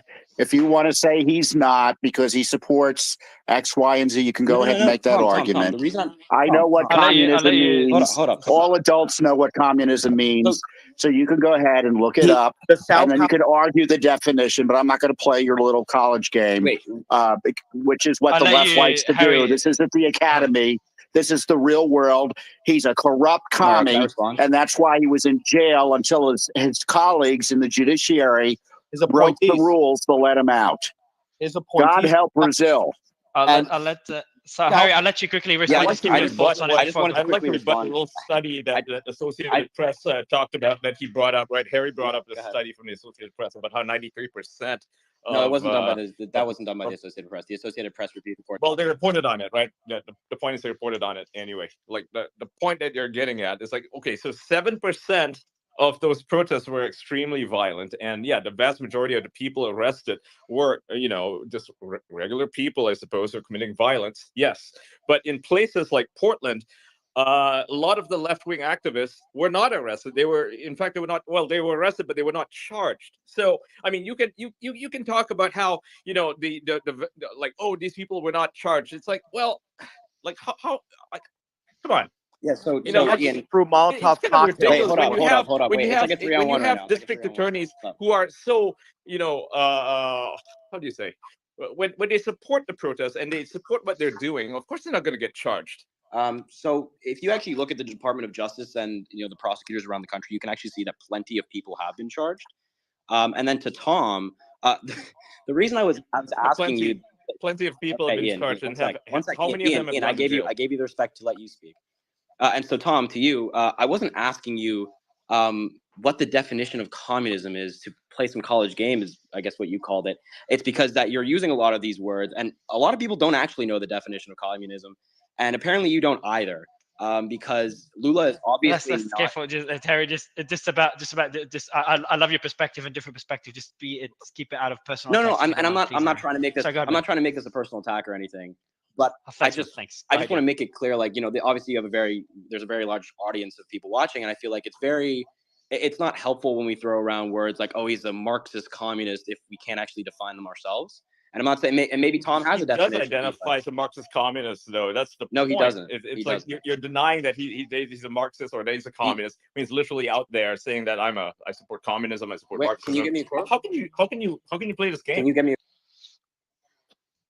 Political Marxism is all over Latin America, and Lula founded the Sao Paulo Forum in 1990 with Fidel Castro, the absolute apotheosis of communist political guerrilla taking a country by force and instituting Marxism for everybody in the world who's educated. They then incubated from 1990 on Chavez, Maduro, Morales, Ortega, AMLO, Fernandez, Kirchner, all of them. So, I mean, this is a thing. And by the way, the whole Lula movement, the Workers' Party, 5-pointed stars, red, the Bolsonaristas, as you call them, Brazilian colors, yellow and green, Brazilian flag. The Lula people and the workers of the world unite in China, in the Soviet Union, and everywhere else, where Vietnam, where it's been tried, 5-pointed stars, hammers and sickles. So this symbology breeds a consistency in a political Marxism they're trying to deliver to the masses by hook, by crook, by violence, by coercion. This time they did it through the judiciary. And now they're going to try and put Brazil into the same box as Chile with Petro, another one, Chile with Boric, another one, Colombia, Petro, also Sao Paulo Forum, incubatees by Lula. Why did they do the Sao Paulo Forum in 1990? Because the Soviet Union that was funding Cuba and funding the global Marxist movement fell apart. They realized they had to do it on their own. Lula helped centralize it in Latin America. He's been telling everybody who he is for decades. And I guess you didn't get the message because you either weren't born yet or you were in school, but that is the reality on the ground. Come on, Mario. Okay. Come on, man. So go Harry. That's right. So Harry, I'll let you finish your point. Then I want to go to Addy because I want to ask Addy. Compare Addy. I want to ask you after Harry responds how you would compare what's happening now in Brazil to January 6th, because it seems from what I'm seeing, Bolsonaro did not. He's been more quiet throughout the protests. He's spoken against them about half an hour ago. Could have done it earlier. And the protest seems to be dying down relatively quickly. So I want to get your take on comparing to January 6th, because a lot of people are asking about this. But Harry, I'll let you respond first. Yeah. Again, I just, a lot of people are throwing around a lot of big words and saying Lula said this and Lula said that, except, there's no quotes of Lula saying exactly what's being alleged. But again, like, Matthew has quoted him multiple times here. Matthew has quoted him multiple times. I'm just saying, like, you can't put this lie out there and say he has never been quoted. I'm asking for the respect that I gave you. That's all I'm asking for. Again, I don't think it's productive to throw around these big words, calling people Marxist or communist if we can't even define it ourselves. And I think it's relatively basic political theory. I condemn communism. I am the farthest thing from a communist. But let's actually accurately describe people and their beliefs, because what Lula has done is not definitionally communism. So that's all. I'll let Tom. I'll have Tom respond, because you've kind of made a lot of points in that direction before going to Addy. Go ahead, Tom. Tom, I don't think the communist part is worth responding to. I mean, I'm not going to respond. But just quickly, that's 93% rule. I mean, that's just left-wing propaganda that's been laundered by the media. No one takes it seriously who's looked at it. It's part of the left-wing talking point to discuss the greatest wave of political violence in 60 years in the United States, run by the left in order to affect the outcome of the election. And they were prepared to continue it through the election until they saw the polls suggested they didn't really need to because of the way the elections had been run. So no one buys that 93% figure, which is generated by a left-wing interest group. I can back that up with like actual evidence of this group. It's called God, what's it called? It's something like something DC, right? They were prepared the Armed to Conflict Location and Event Data Project. DC. I was actually I actually snuck into one of their Zoom calls where you had college professors, the leaders of local institutions, or all left-wing organizations, all talking about shutting down Washington, DC in the event that Donald Trump wins. They were literally talking about shutting down the whole place through a variety of means, what they refer to as a diversity of tactics, meaning that some of them would be involved in violence, others would be involved in singing and dancing. And this is how they're going to shut down DC, because they did not like the outcome of the election, or what they thought was going to be the outcome of the election. There's even a huge article about this on, I think, Time Magazine, where they interviewed all of these guys, and they referred to them as like the secret group that was behind the resistance against Donald Trump, and how they were going to shut down America in the event that he won the election. So, this idea that everybody keeps bringing up on the left, they say, oh, this is never planned. It's like they're literally out in the open telling you what they were going to do. And now they're trying to gaslight us into thinking that, oh, this is never actually planned. This is a conspiracy theory on the right. It's like, no, they were planning and orchestrating these acts of civil disturbance or civil disobedience, in some cases violence, right? They were working with Antifa-style organizations like the ones that attacked Jack Posobiec to shut down DC. So I mean, it's ridiculous to me that they try to deny all of this, and this is literally being planned. Yeah, the left was wargaming. The left was wargaming succession by left-wing states if the Electoral College votes were going the wrong way.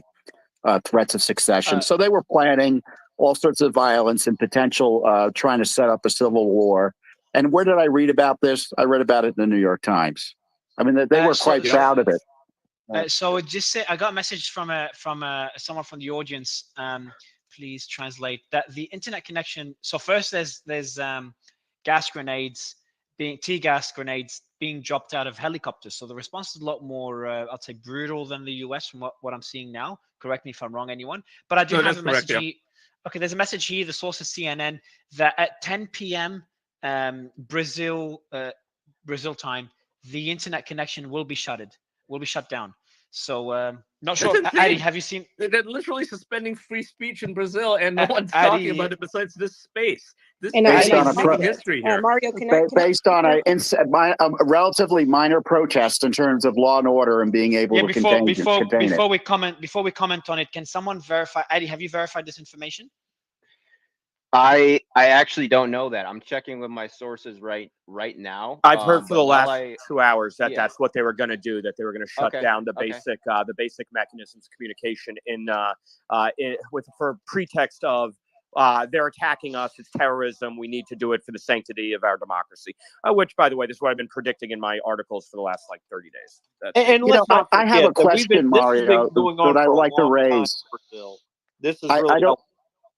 Yeah, go ahead, Tom. I don't know if anyone has figured this out yet, but back in December, Elon Musk tweeted December 14th, and he tweeted previously about this. Twitter may have had people on the Brazil team that are strongly politically biased, and I'm not aware of any follow-up on that.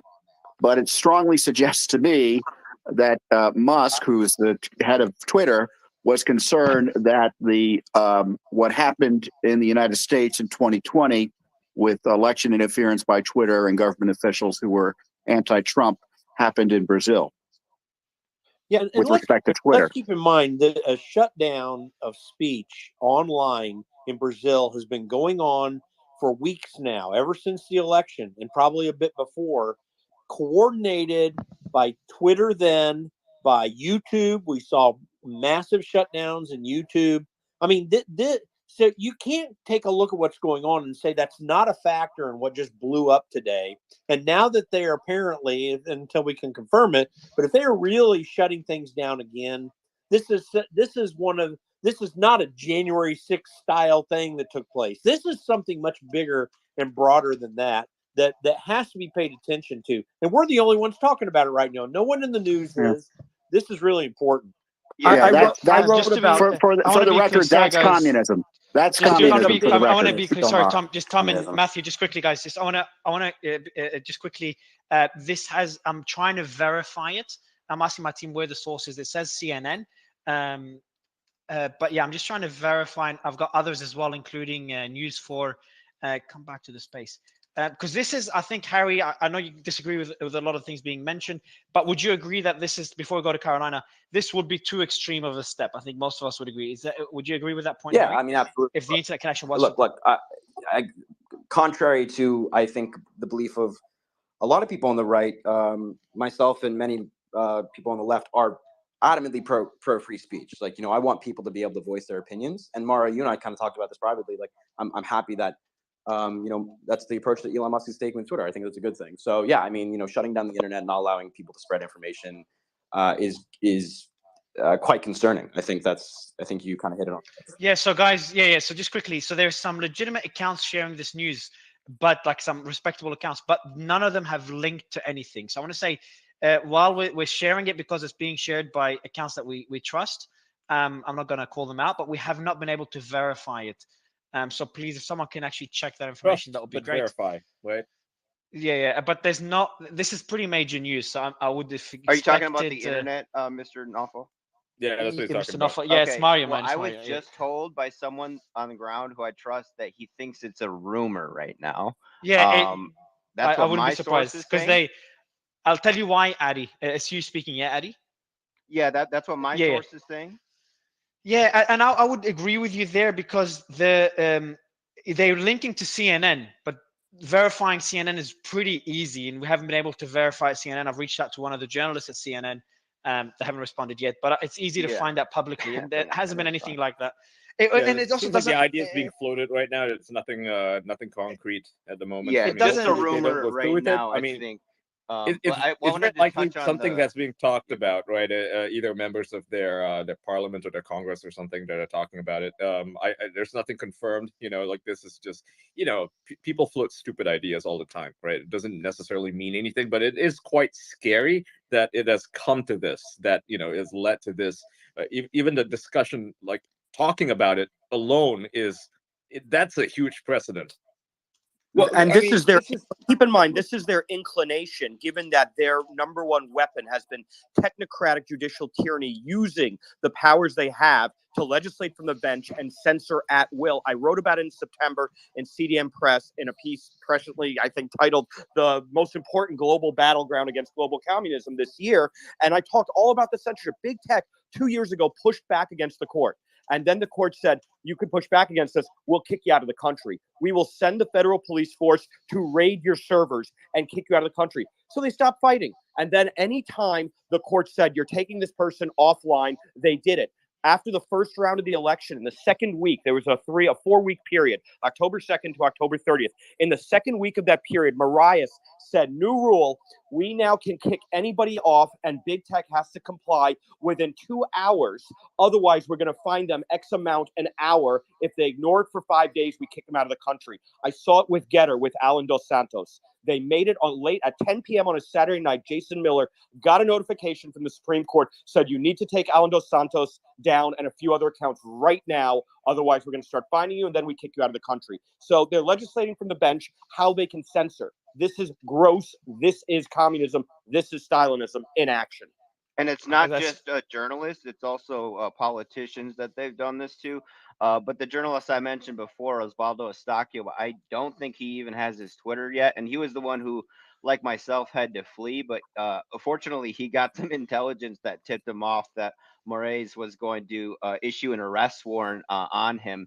So yeah, the censorship is undeniable, despite the fact that this internet thing may be a rumor. But I can answer the January 6th question if you'd like. Yeah, if you don't mind, then we'll go to I'll go to before Carolina. I want to go to Catherine just to kind of respond to the claims, comparing this to communism, Catherine. And I know a lot of people would disagree with this as well. So would love your take on it, Catherine, before we go to Carolina. But go ahead, Adi, just comparing to January 6th. Yeah. I'll touch on the communism really quick because I wanted to do that. But as far as an update, which I don't know if it was mentioned, the Security Secretary of the Federal District, Anderson Torres, who is the commander of the military police, was fired by the Governor Ibanez, and the Attorney General asked for his arrest, but it's not an official arrest warrant. But as far as the communism ties, Lula does have a close relationship with the Bulgarian communist named Irina Bokova, who was trained in an elite Soviet academy in Moscow, training as part of the Communist Party apparatchik. And I think as Matthew, Mr. Tierman mentioned before, he's met with Maduro and Chavez and Morales and Castro, etc. But as far as January 6th, I wanted to, just bring up the intelligence connections because the reason I had to leave as an intelligence agent, English speaking, I think CIA, other than threatening my life, said that the election's already been decided and, to leave. So I think to think that the intelligence agencies don't have their hands all over this is pretty naive. And to think that there aren't possible agent provocateurs is also pretty naive as well. So I do see a lot of similarities between J6 and what's going on in Brazil. I'm gonna push back on this personally just to balance it out because I know a lot of people that would disagree with this. We're on stage earlier than not, so that we've had panelists rotate a lot. So I would say you've had one person. So you did say the source is one person that you think was the CIA. So I just would it be fair, Adi, to say this is unconfirmed, but this is you're connecting the dots and that's an assumption you're making? Is that a fair way to characterize it, Adi? Yeah, for sure he was associated with the State Department, but there was a young lad there. I think it was they were all in on it. And he told me that he lived down the street from the CIA attaché, which is actually not the title, it's chief of station. So I think it was like a carrot and a stick operation. They were trying to recruit me, basically shaking me down, being like, if you can't help us out, you should leave right now. So yeah, FBI was there as well, a State Department, and I have their business cards as well. So we have just a quick point. We have a video now of police. So it's just one video of one person shot. We cannot verify of who shot, but it looks like a real bullet. Shot in the leg twice. Yeah, I posted legs. I posted two videos. There was two guys shot, both in their leg, both bleeding. Looked like a pretty deep wound. But yeah, there's a bullet wound. It's bullet wounds. So rather than rubber bullets, we do have 2 protesters shot in the leg by real bullets. So it's just something worth noting, and obviously none of us Mario, condone this.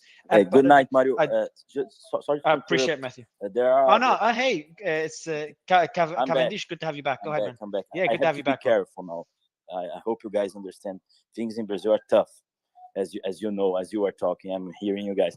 So there are reports of several roads now in several states being blocked. All right. So it's not only in Pará, like 80 talked before. So in São Paulo we have some places and some other states. So that's something that is it's escalating pretty quickly, and we should check how it goes. I appreciate you sharing this, Cavendish, and good to have you back. So, but would you say, Cavendish, one question before we go to Catherine and Carolina? One question I have for you is that roads being blocked is relatively common when there's a protest. I just want to know, like, would you consider this an escalation, or is that just just saying that the protests are ongoing and it hasn't come to an end yet? It's been common. Last protests, they try to block roads, and the response was huge, unbelievably huge fines to people who block those roads. I think the main reason is because when Temer was president in 2017, if I'm not mistaken, because for other reasons, but Brazil stopped for about a week or more, and because truckers they were unsatisfied with gasoline prices, with diesel prices, and they stopped. So I think this idea of blocking the country within the roads, because Brazil is highly dependent on roads. We don't have much of rail, so I think this idea stayed. This is maybe a form of control, but we can say anything for now. I mean, this being something that has been tried before last weeks, last months, and it didn't escalate. So it's something that we should follow, but it doesn't mean anything right now. Okay, I appreciate you sharing this. I do want to go to Catherine before going to Carolina. Just responding to the points being made, Catherine. Good to have you back. Thanks, Mario. I mean, I haven't been here for a bit, but was there a specific point or just kind of generally, Mario? Just general thoughts on this, Sure. Catherine, but also your mic is, I'm not sure what's happening to it today. Just thought I'd let you know. Oh gosh, is it okay right now? We can understand what you're saying. It pops in and out. Yeah, right now we can hear perfectly fine. Okay, so I've been really torn about this whole situation. I've been listening for a bit, and I think in some ways I'm a neutral party, or completely a neutral party, because I'm sort of listening and I'm hearing kind of both ends of things, and there's a lot of confusion because on the one hand, there's a part of me that really condemns sort of I always kind of tend to condemn violence and things like that. But then also hearing people's concerns about, for example, the suppression of speech, and there's clearly some corruption going on in Lula's government. So it's been kind of tough figuring out, who the good guys are, who the bad guys are. It seems like both are kind of good and bad. So that has been my dominant impression of this, and I think that the ties that are constantly being made between January 6th and what's going on, I find that a little bit frustrating, because I think Brazil is its own country. It has its own very unique situation. And I do find it frustrating that there's this political narrative that's constantly being attempted to, it's being inspired by the US, and because there's a bit of a right-wing sort of undertone. Well, I think it's still very much its own country with very unique set of circumstances. So I think we have to look at it as its own unique circumstance. So that's mostly my thoughts on it right now. But I'm trying to dig a little bit deeper into the history of everything. Cool, I appreciate it, Catherine. Caroline, I'll give you the mic, and I see Tara's back, so I'll give Tara the mic right after. Go ahead, Carolina. Thank you, Mario. Good time. So glad that you're in the room. And I believe the other guy was also in here asking questions about the freedom of speech. Well, what do you have to say about the journalists that were censored prior, working their way up to this? Alan dos Santos, he was in the room earlier. Osvaldo, Paulo, Guillermo, Rodrigo Constantino, Bene Barbosa, all of these people were censored prior to this information. These are people that we need to be listening to because they do provide a balance, like Mario's been trying to do here for a long time. Additional to that, this is a contrast that we're seeing between, you know, a J6er attempt again. I mean, we have people in jail right now like Joe, Zach, Dominic, Ethan, Enrique, Chris, Ryan, Billy, you know, Samuel, and there's like a list of going on. I mean, Pam is still here in the audience. I would love for you to bring her on because let me tell you something. My number one goal right now is to at least be humanitarian. And some of these people are being treated horribly, worse than people that have burnt cities, and absolutely not acceptable that those people actually just got a $50 fine, slap in the wrist, and are totally not incriminated or demonized. And that's where I just draw my line. Tara. Hi, guys. First and foremost, I just want to thank you, Mario, for putting this on because I can't tell you how many people have responded and said, what's happening in Brazil? Like, people are just completely unaware of what is even going on.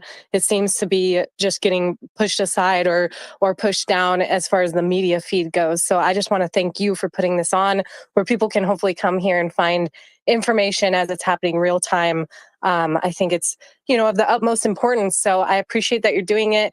And in regard to the internet over there, I do remember during the Twitter files situation, and maybe Carolina remembers more than I do, that a lot of Brazilians were reaching out to Elon Musk and saying, please help us as well, because we were censored during, you know, the time of the election happening there. And a lot of people, there was an uprising then. A lot of people disagreed with the results of the election, which is likely why it's being compared to January 6th, because it's very comparable. That's exactly what we were doing here in the United States as well.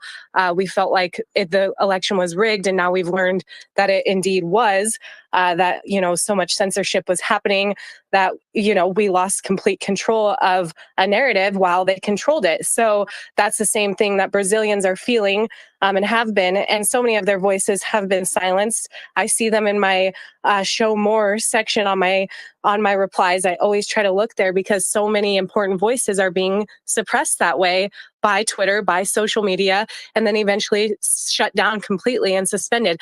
I wanted to ask if you guys know anything about Elon Musk providing Starlink to Brazil, sort of like he did in Ukraine.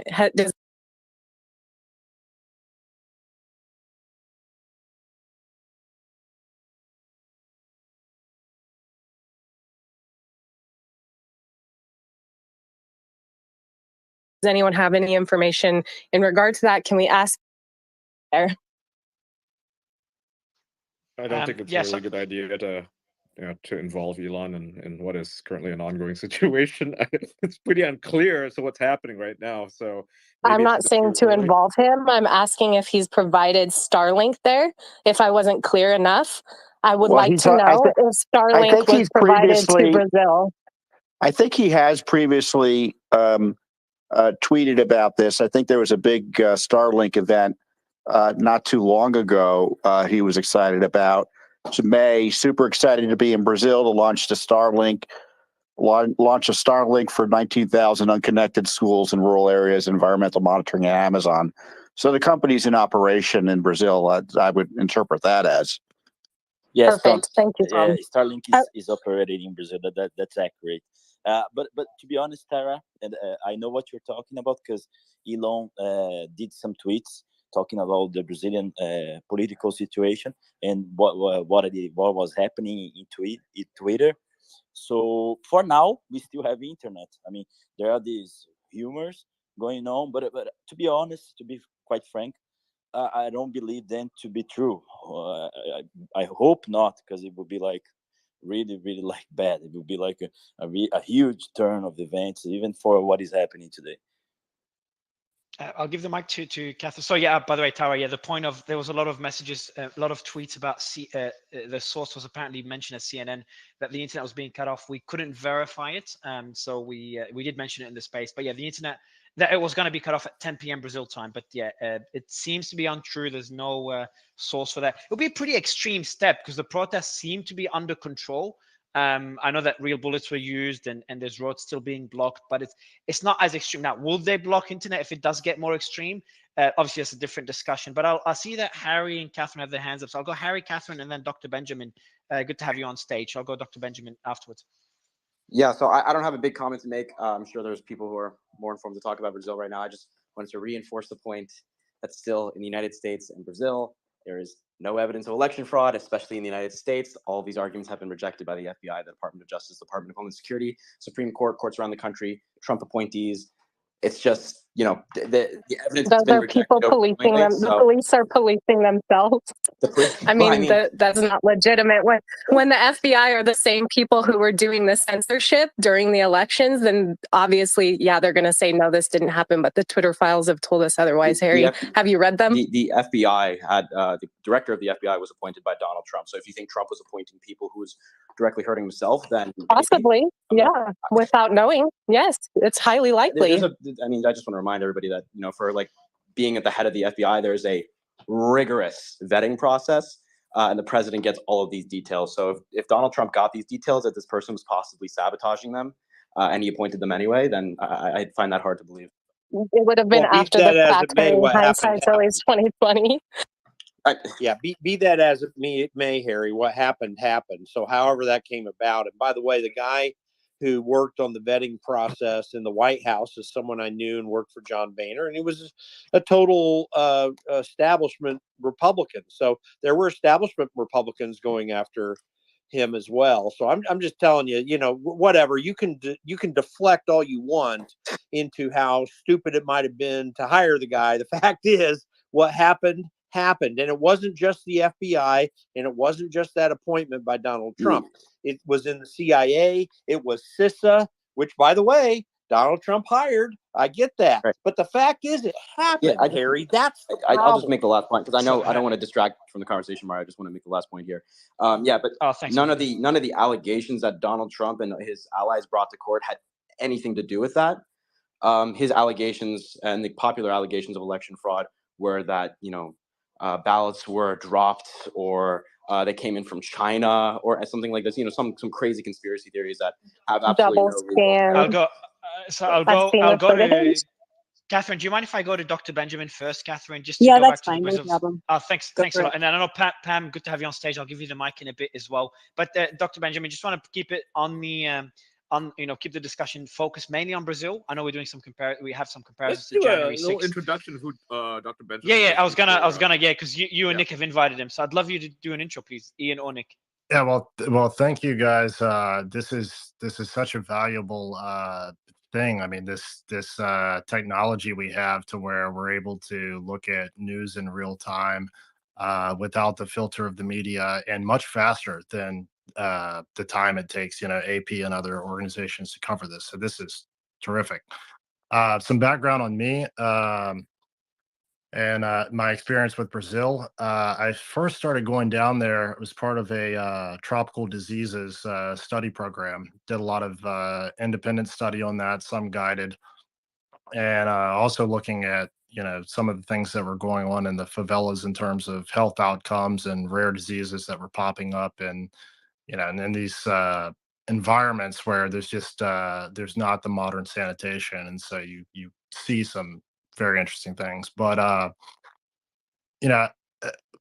as it relates to the election, I guess where I might have some insight is during the Zika outbreak. I went there as part of a Christian medical aid effort to get medicines and things into some of these poor communities, and it was in the Northeast, which is the poorest and most underdeveloped region of Brazil by far. And it's interesting. It's almost like visiting Cuba. You see like trucks there from the 1950s, and people still using horses and wagons, and out in the countryside, people are living in literal dirt huts. Very different from the more developed parts of Brazil, but terrific people there. Just amazing kindness, and especially among these really poor communities.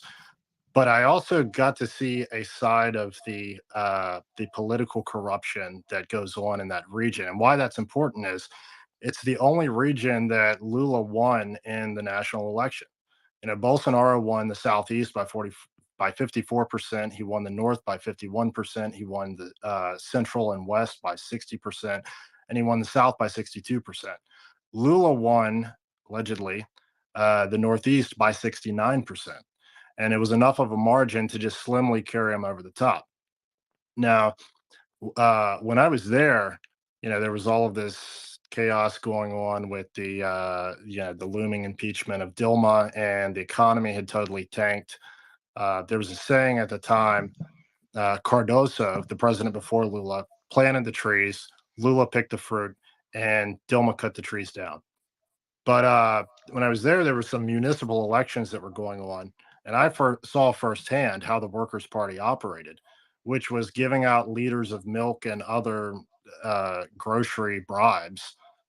Sometimes this takes the place of cash, but for people to come in and vote. And talking to the people there, because this whole thing, it felt like witnessing Tammany Hall corrupt electoral politics firsthand. I started talking to some people there about what was going on, and how their elections operated and the corruption in that area's political system and all this. And I came to the conclusion that there's just a parasitic political class that's largely holding this region of Brazil hostage. The people that they govern, they're wonderful people, and they don't deserve these kind of. Dr. Ben, I have a quick question for you. So we've had panelists for hours now from both sides of the political spectrum, and pretty much all of them have mentioned corruption. Obviously, each one blames the other side. But I've asked this question earlier as well. How corrupt how corrupt is the Brazilian judicial system? Because there's a lot of people that escaped Brazil for various reasons as well, and that are reporting on the matter from the US. Is it as corrupt as people make it out to be? It's more corrupt than anything I've seen, and I've been to a lot of countries around the world. I mean, that part of Brazil specifically, it approaches the kind of corruption you might see in some of the more failed state kind of countries in Africa, just to where you have judges who are involved in criminal activity and who are using the power of law enforcement to go after rival criminal organizations, just at a municipal and even up to a state level, though, because the state I operated mainly in, Alagoas, which the city I was spent more time in than any other, Arapiraca. At that time, the murder rate was substantially higher than Kabul, Afghanistan, and Baghdad, Iraq, Jesus, while they were at the height of the.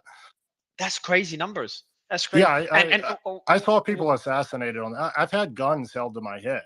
Like, this is my experience of, when we were talking about human rights violations under Bolsonaro versus under the Workers' Party, the human rights are violated just walking home from the bus stop. And that's the point. It doesn't necessarily have to come from the government. It's that you have this system of anarcho tyranny where the criminals are given free rein on the streets, and where the law-abiding citizens, let's say you get a gun and you defend yourself, you would be prosecuted in that case. So it goes beyond just a dysfunctional economic system to where you're in the system to where you can't fight back against the people who would victimize you. And so that element of it, I mean, I think that drives a lot of what we saw today. There's an element of desperation in Brazilians who don't want to go back to that, and they fear a return to those conditions at that time. So I want to go before going to Pam, I want to go quickly to Carla to comment on that particular point. Carla, would you agree with what Dr. Benjamin mentioned? Carla, you're muted.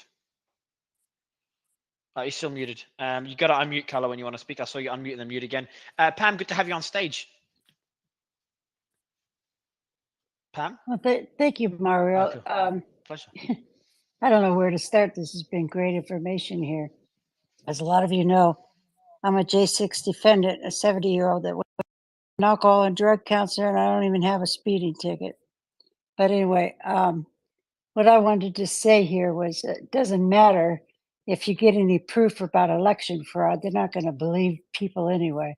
So we got the proof. We know they stole this election. This was a launching pad and the COVID-19 for the communist regime to get started. Whatever whether we prove that the election was stolen, people are going to look at that and say we made it up anyway. They're still able to get their agenda done. Tonight on Twitter, I'm going to have a space about the trial of the century with the Proud Boys.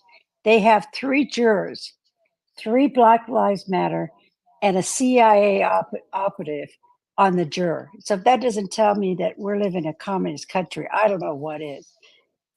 It's in the DC, Washington, and I'll be there at the end of the month. Oh, thank you so much, Pam. And oh, sorry, go ahead. I'll let you finish before going to Catherine. Pam? I was going to thank you. Yeah, I was going to thank you for sharing. And also I want to, anyone that wants to go to Pam's space, please do follow her. And I'm sorry for the experience she went through and appreciating, well, let me just tell you, I went to Standing Rock protest. It was the largest Native American protest in the United States, and nobody was covering it. I did. I wrote a book about it. Okay. And Amy Goodman from Democracy Now! Put out a video with a dog that had bit a Native American. It turned out I got the video with a Native American had been biting the Native Americans have been beating the dog. Okay, so they lie. And that's what all they do is lie. And they try to help us believe their lies. But that turned out, that's where AOC and Black Lives Matter, that was their platform. This is where it all started in 2016. And they're still doing it.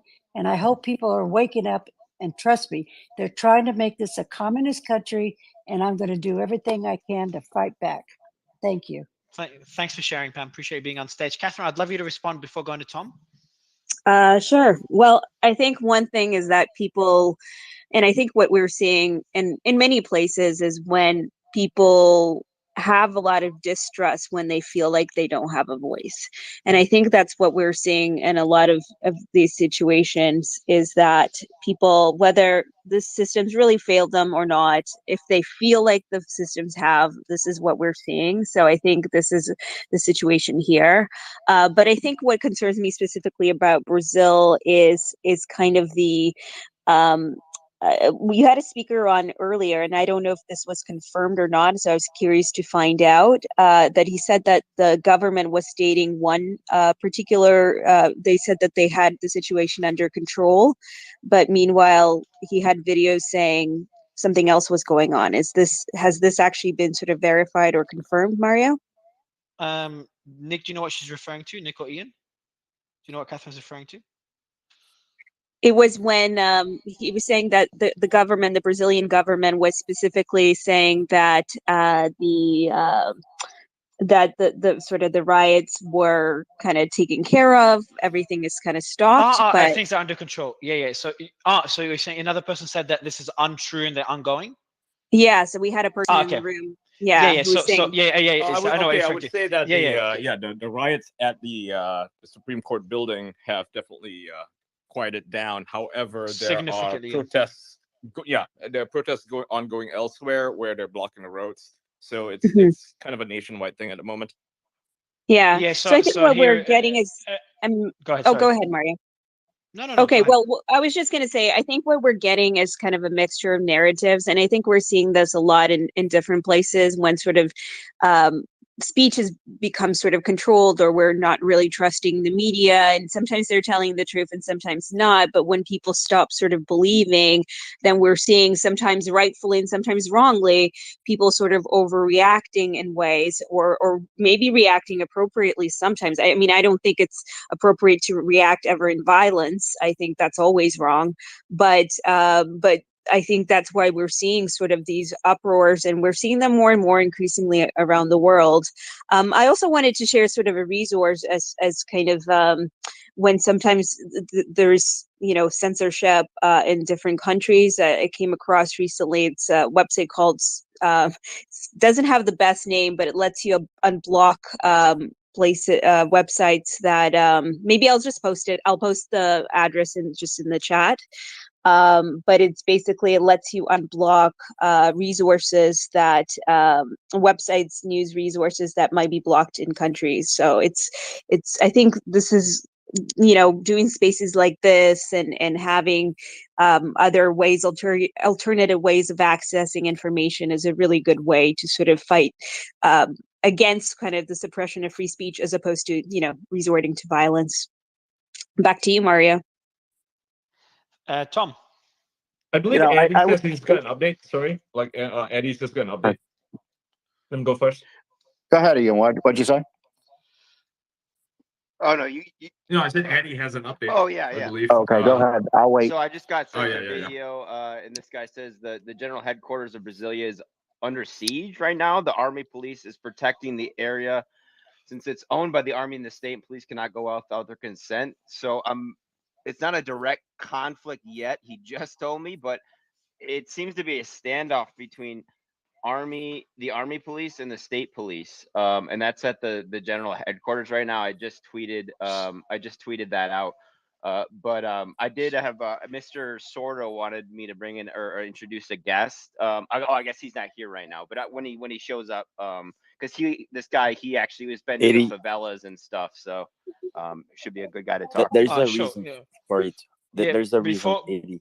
Before you speak, sorry, just Cavendish, just quick question. Do you mind, Kevin? I got a quick question for Eddie. I'll give you the mic right after to comment on that point. Eddie, can you tell me again, the standoff is between who and who? My source is telling me between the state police and the military police at the general headquarters right now. But there's a reason for it. Yeah. That's what I was going to say. Okay. Sorry. Yeah, go ahead. Yeah, please go ahead. The tents where people stay, they are in the military area, and the military said to people, stay here because this is a place where we can protect you. All right. So when, let's say a governor send the state police to take people out of there, the military can go and, let's say, with this word, protect those people. Okay, so I didn't see it, but probably it is something this way, Eddie. I'll check for you. Okay, so essentially, we just want to confirm, you wouldn't consider it anything serious? I mean, only if it escalates. I mean, we are like on a pipeline. And what's happening? Here. So what you're saying is that protesters are being, so the state police are cracking down on protesters. Correct me if I'm wrong, Cavendish. Yeah, but it happened before. And then, it happened before, right? Oh, this standoff has happened before? But it wasn't a standoff. But I mean, they tried to take people out of the camp, and the military personnel went there. And why is the military personnel not allowing people to be taken out of the camp? Like, what's the point of that? Probably they see in a different fashion what is happening to these people. Okay, tell me more. Like, in what fashion they're seeing it? I don't mind if you. So they're supporting a different political party than the state police. I mean, that's a military area, so. Let's say I'm not I'm not into law. I'm an economist, but let's say that in that area the laws are recommended by the military. There are some military laws. I don't know exactly how it works in terms of the jurisdiction, but that's how they view. And let's say that the way they view it is probably not as the way the judiciary in Brazil view it. But that's as far as I can say, Mario. I'm on a tightrope here. You're based in Brazil, aren't you? Yes. Okay, I understand. Okay, completely clear. Tom, you were speaking? Yes, one of the things, going back to the Twitter files and what we've uncovered, which is the National Security Establishment agreement, at least with Twitter, you can presume it applies to others, that they'll take down folks that they consider to be foreign agents or for pretty much any other reason. So let's not be naive to think that restriction and censorship and suppression and guidance is limited to elections or COVID or matters like that.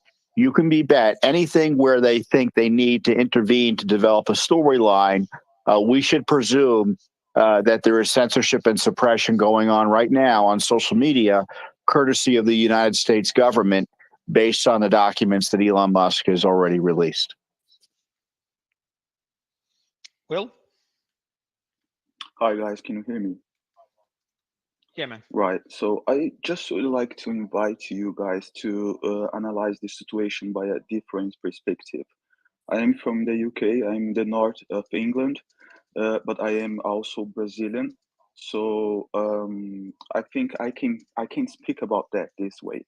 So thanks for the opportunity first, and I just would like to ask all of you to analyze Brazil's situation by a specific perspective, from the perspective of the miserable people living in the Brazilian favelas.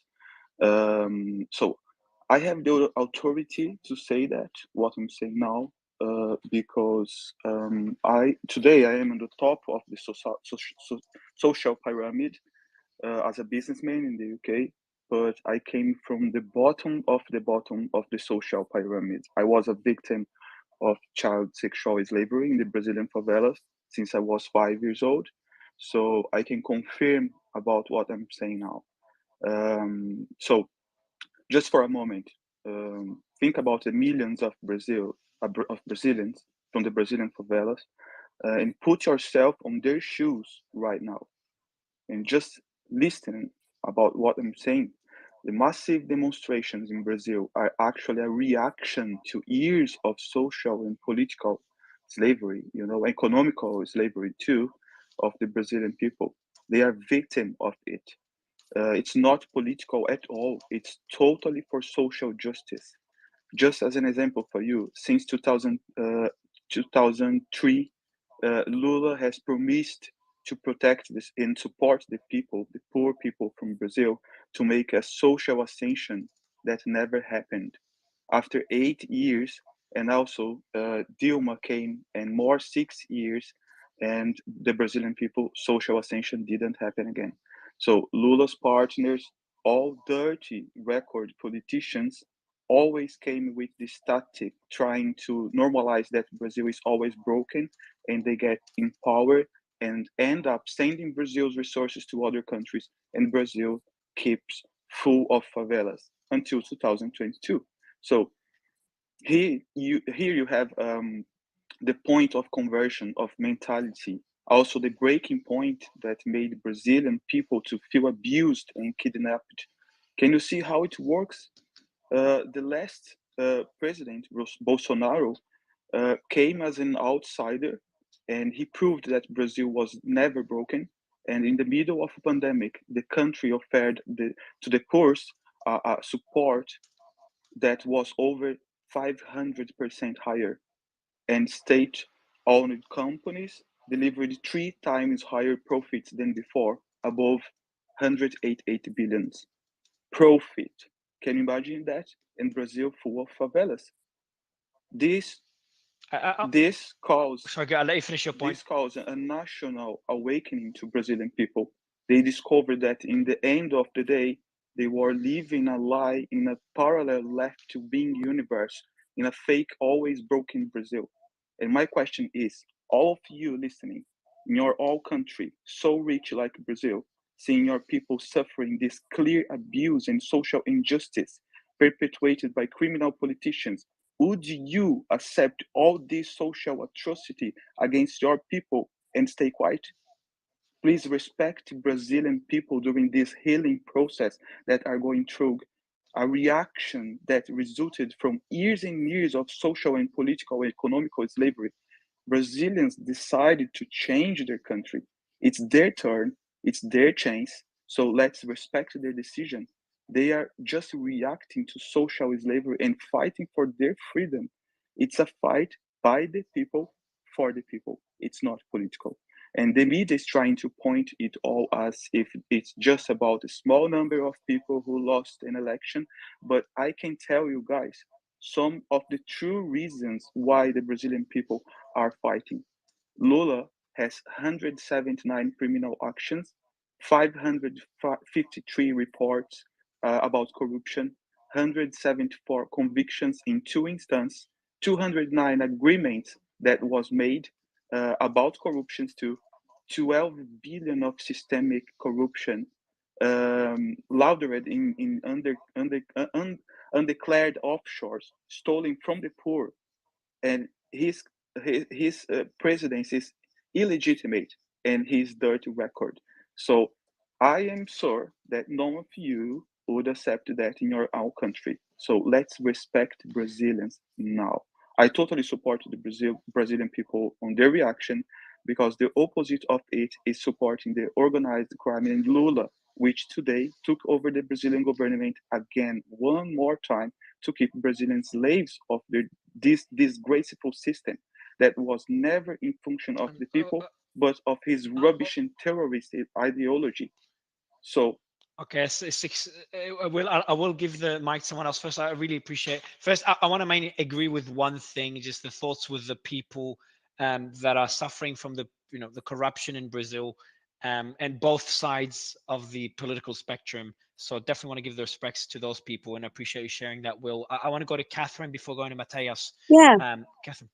I just want to respond to that because I can understand that it's quite possible that, that both presidents are, have some issues or corruption and there's problems. And then there are people who are truly unhappy and have legitimate reasons to be. But how do we figure out or establish, who is legitimate or who is illegitimate? Because, I'm looking at reactions and there are people who completely support the person who was, some people consider this election illegitimate and some people consider it completely legitimate, and they see these people who are storming the buildings and doing all these things, and they think they describe them as terrorists and hooligans and all sorts of language, right? So how do we determine who is correct and who do the people want and who not, right? And you don't have this trust in the system. Well, how do you determine who should be president? And how we can't just decide these things by violent actions, right? So how do you determine? And you say, okay, we give the people the choice, and I support the people, but which people get to legitimately decide who runs their government? I want to go to, actually, that question there is good for Mateus. Mateus, you with us? Before answering that question that Catherine made, very valid question. Mateus, I want to ask you for an update on the ground, because I am getting messages from the team that are checking different news sources. Number one is they're confirming what the journalist earlier said. I forgot the name. I'm really bad with names. That there is state police trying to enter military ground to arrest protesters. I'm just reading from one source, so not sure how if it's biased or not. And then there's another one that mentioned that there is someone, and that one I'll probably need to verify, but someone that was caught with weapons at the Senate. Again, that could be just a rogue actor. So just don't want to all start making, implying things from that piece of news. But verifying the news for all this is just too much going on. Maybe Mateus, you could comment on the two things that I mentioned, and anything else that you've seen, because you've been covering the story with Rose Source really well. So Mateus, you want to go, and then Rose Source, you can add on to anything missed. You got it. Yeah, I'm sure Roz has some updates as well. For the reports that you mentioned of possibly finding some weaponry by the Senate, I haven't heard anything about that. What was said earlier about possible confrontation between state police, military police, that we are seeing reports of, and we're working to confirm what exactly that means for that region, how unusual it is, how escalatory it is, if at all. And when we get updates on that, we'll bring it to you. I want to, while I have everyone here, just give you a brief update.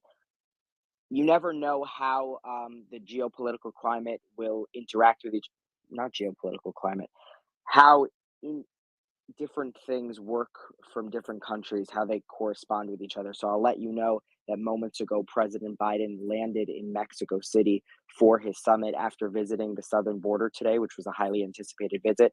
So that's something to keep in mind. You never know how things will connect. We have heard a statement from the president about the situation in Brazil today, obviously following along with what majority of the Democrats, as we discussed earlier, are trying to tie as much as possible what occurred today to January 6th and reaffirm their messages about the right and the violence and painting the far right as these insurrectionists and things of that nature. So that's the update that I have for you right now. Ross, I have a question, Mateus. Absolutely. I've asked the team before we go to Raw. I do want to say the source of the person that was caught. I'm just going to read it out quickly, and I've asked the team to add it to the thread that we have. It says an infiltrator was caught. Just infiltrator, just protester, not infiltrator. Just telling them to keep it unbiased. Add protester, not infiltrator. Yeah, so he was caught. It's a video as well, so the video you can see it. It was caught red-handed while breaking stuff inside Congress. He had a knife, bombs, and gasoline. So it's one protester. The video, I've asked him to add it. So yeah, you could check it, Raw and Mateus. You could check it and verify the video as well. Just make sure it's, it looks legitimate. But Raw, I'll let you, Addy, go ahead. I saw you on mute. You know about this this piece of information? Yeah, I shared about, excuse me, about 20 minutes ago. So that, I don't know if you were reading my tweet or not, but that was the quote that my source said to me. Was an infiltrator was caught red-handed while breaking stuff. Yeah, inside. That's you. Yeah, it's one of your tweets. Yeah. Yeah. So that's, it appears to be the case because he looks like he got kind of citizen arrested and then a bunch of paraphernalia spilled out of his person. So yeah, I can confirm that. I mean, it looks legitimate to me, but people can look at the video and decide for themselves. Yeah, appreciate it. Yeah, I'm just gonna add the video that you posted. So anyone just check out Addy's probably adding the most up-to-date information along with Raw and Breaking 4 News, Mateus, about the unfolding events. Any updates, Addy or Raw, on the state police and the military, whatever you want to call it? It seems like everything is slowly calming down. I'm sure there's other protests breaking out parts in Brazil, but so far, watching the live stream right now, it's like everything is just slowly calming down. So, Addy, how is it looking in the north side of Brazil? I'm sorry, could you repeat that? Looking in the north side of Brazil. Oh, yeah, that's why I was trying to. You said you asked about the north. Yes. Yeah. My journalism colleague here, I'm trying to get him on because, like I mentioned, he went to the favelas and. What's his? Let me invite him. What's his handle? It's Yo Pasta. YO. Oh yeah, I've already invited Yo Pasta. So yeah, continue. Okay. Yeah. Other than that, I just know the northeast, I think, is historically the most corrupt area of Brazil. Longtime slave port. I know we had a Brazilian fellow share his story. So yeah, a long time trafficking port, really, and it is a port that they take a lot of drugs there from Brazil and South America to in particular Antwerp is a big drug entry into there. I mean, and then there's Paraguay too with the Moonies and the bushes and stuff are so yeah, it's probably closely connected to trafficking in terms of the corruption in the north. Yeah, so I'm just reading Bolsonaro's tweets. He seems to be condemning the protests pretty heavily, and at least the violent aspect of the protests. So just want to kind of as a commend up. Addy, Nick, any other questions on the ground? Addy, I'm not seeing any other big updates. Yeah, that was the last big one, was that standoff. So and yeah, we'll see what happens. Could there. this Addy, a question for you, and I know Nick has more questions. I was in one country once and actually went on the ground participating in those protests. Got pretty ugly, and you would see protests continue. If it ends one day, it could continue or escalate the next day.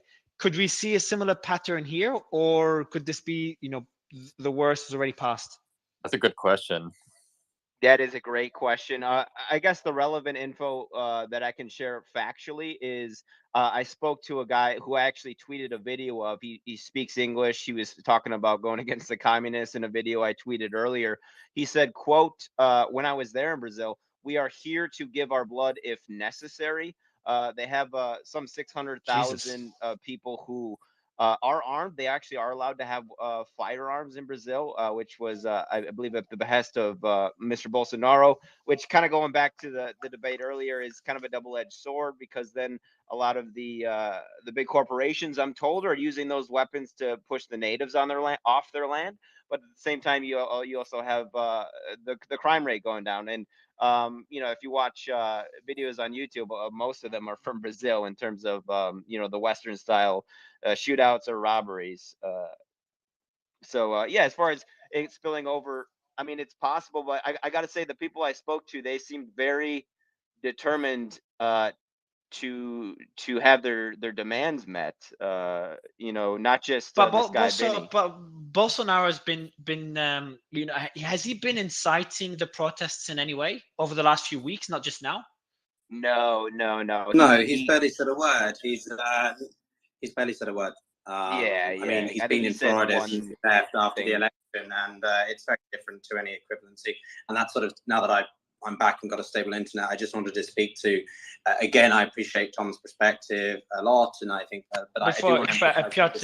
before you respond to Tom's perspective, which I'd love to hear, we're just asking Addy more questions on the ground, if you don't mind, Piotr, and I'll give you the mic right after. Oh, sorry, apologies, I didn't know he's on the ground. Yeah, absolutely. All good. Yeah, so he's not on the ground, but he's in communication with people on the ground. So Addy, you and Piotr agreed on that point that he hasn't been inciting the protests. Like, why are people still on the streets? So 2 questions: why are people still on the streets if Bolsonaro has not been hasn't been inciting protests and hasn't been contesting the election?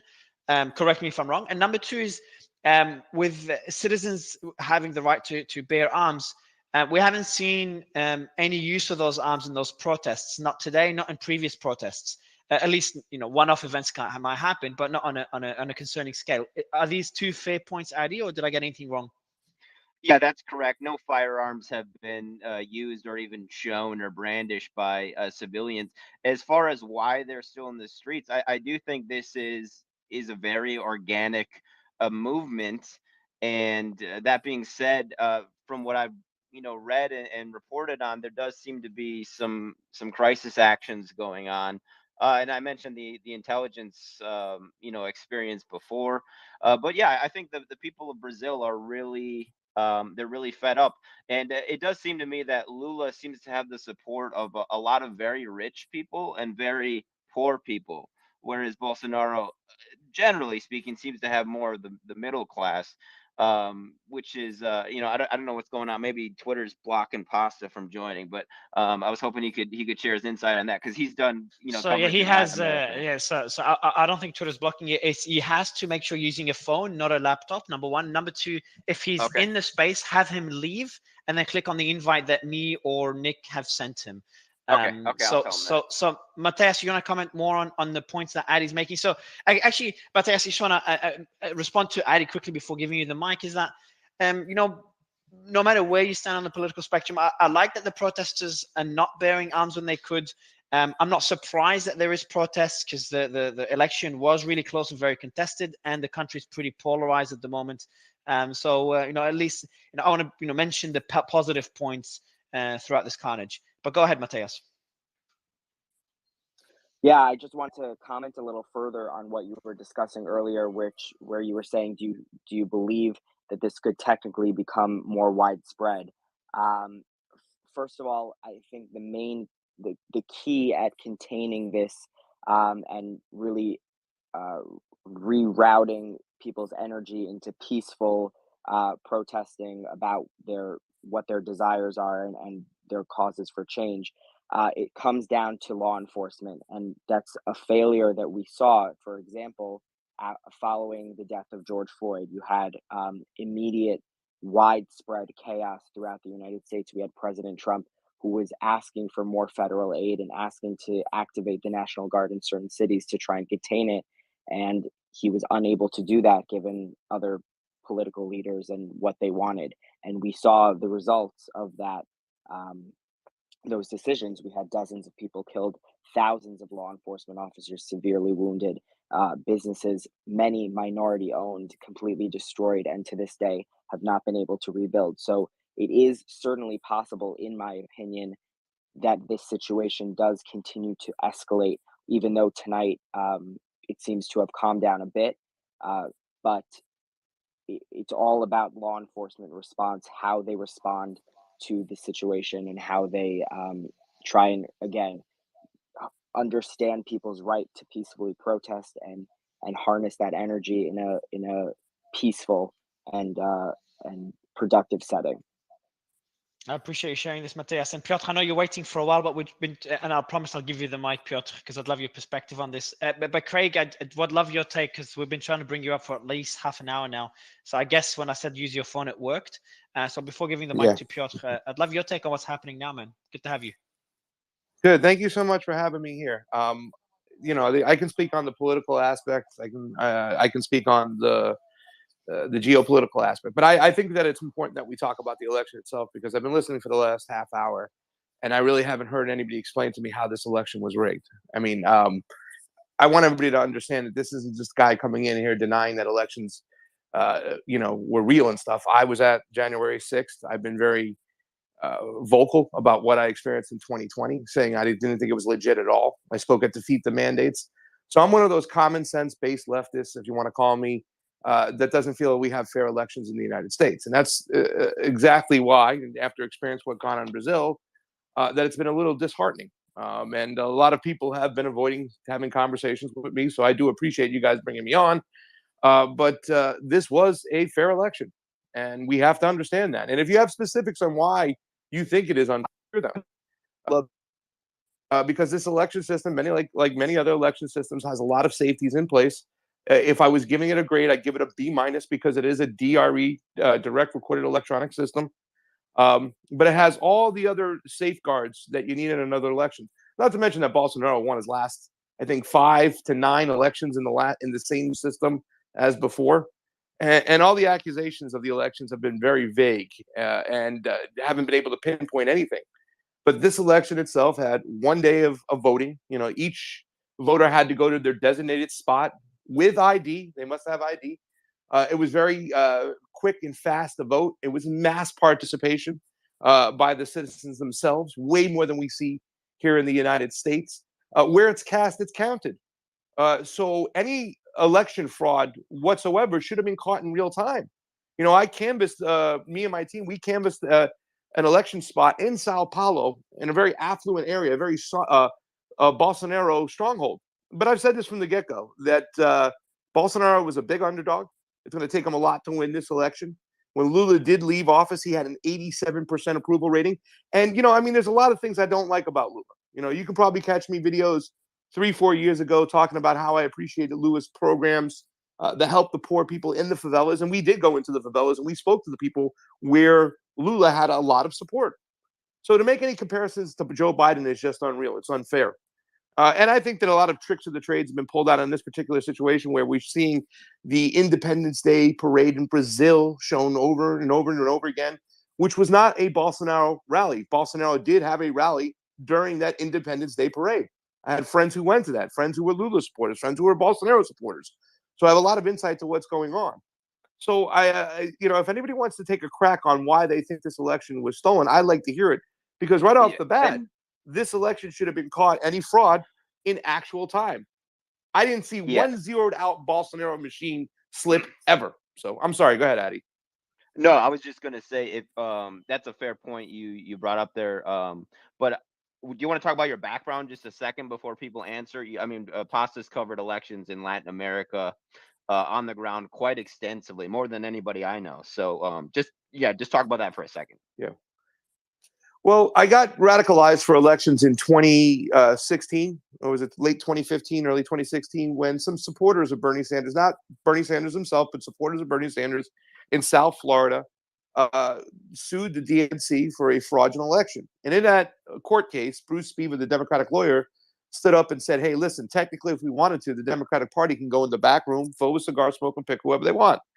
So that kind of radicalized me on elections. And I realized then and there that if they were going to do anything to steal these elections, what else would they do? And I just went on a big quest of studying elections inside and out. Just recently, I spoke at the American Project, which is Patrick Byrne's group. I speak on the solutions panels. I spoke recently in Orlando, and I spoke in West Palm Beach. And when I was in Orlando, 2 months before the elections, I closed out with letting the guests know that if you want to understand where the election fraud is coming from the United States, look at the contracts from who makes the ballots. And I specifically fingered Runback, specifically. And there's nothing behind math beyond math that shows elections in 2020 that Donald Trump, the election was stolen from him. Plain and simple. And Donald Trump didn't shut up about it. And I've been to other elections now. That was the 6th country I've been to. I started off with Nicaragua 2 years ago. A real socialist country. I've heard a lot of people call, Brazil and Lula a communist. I don't know where they're getting that from. He's far from a communist. But I went to Nicaragua, a true socialist country, and I observed their elections.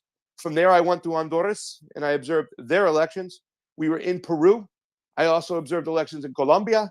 We observed a referendum in Mexico for AMLO. And then the last election I observed was in Brazil. So this was the 6th international election I observed. And unfortunately, I think that it's really wrong what we're doing, because we're crying wolf when we have actual election discrepancies and actual election fraud taking place here in the United States. And that's the really sad thing about this whole situation, in my personal opinion. And secondly, when I hear this kind of talk, I also feel there's going to be some type of manufacture for consent to have more intervention in these countries. I can tell you guys this much: if in Peru right now they got a coup going right now, and the United States is behind it, our friend from the CIA has been down there, and they've removed their leader over there. So if we're concerned about American intervention, we got something going on right now. And Burns, I want to point out, Burns also went.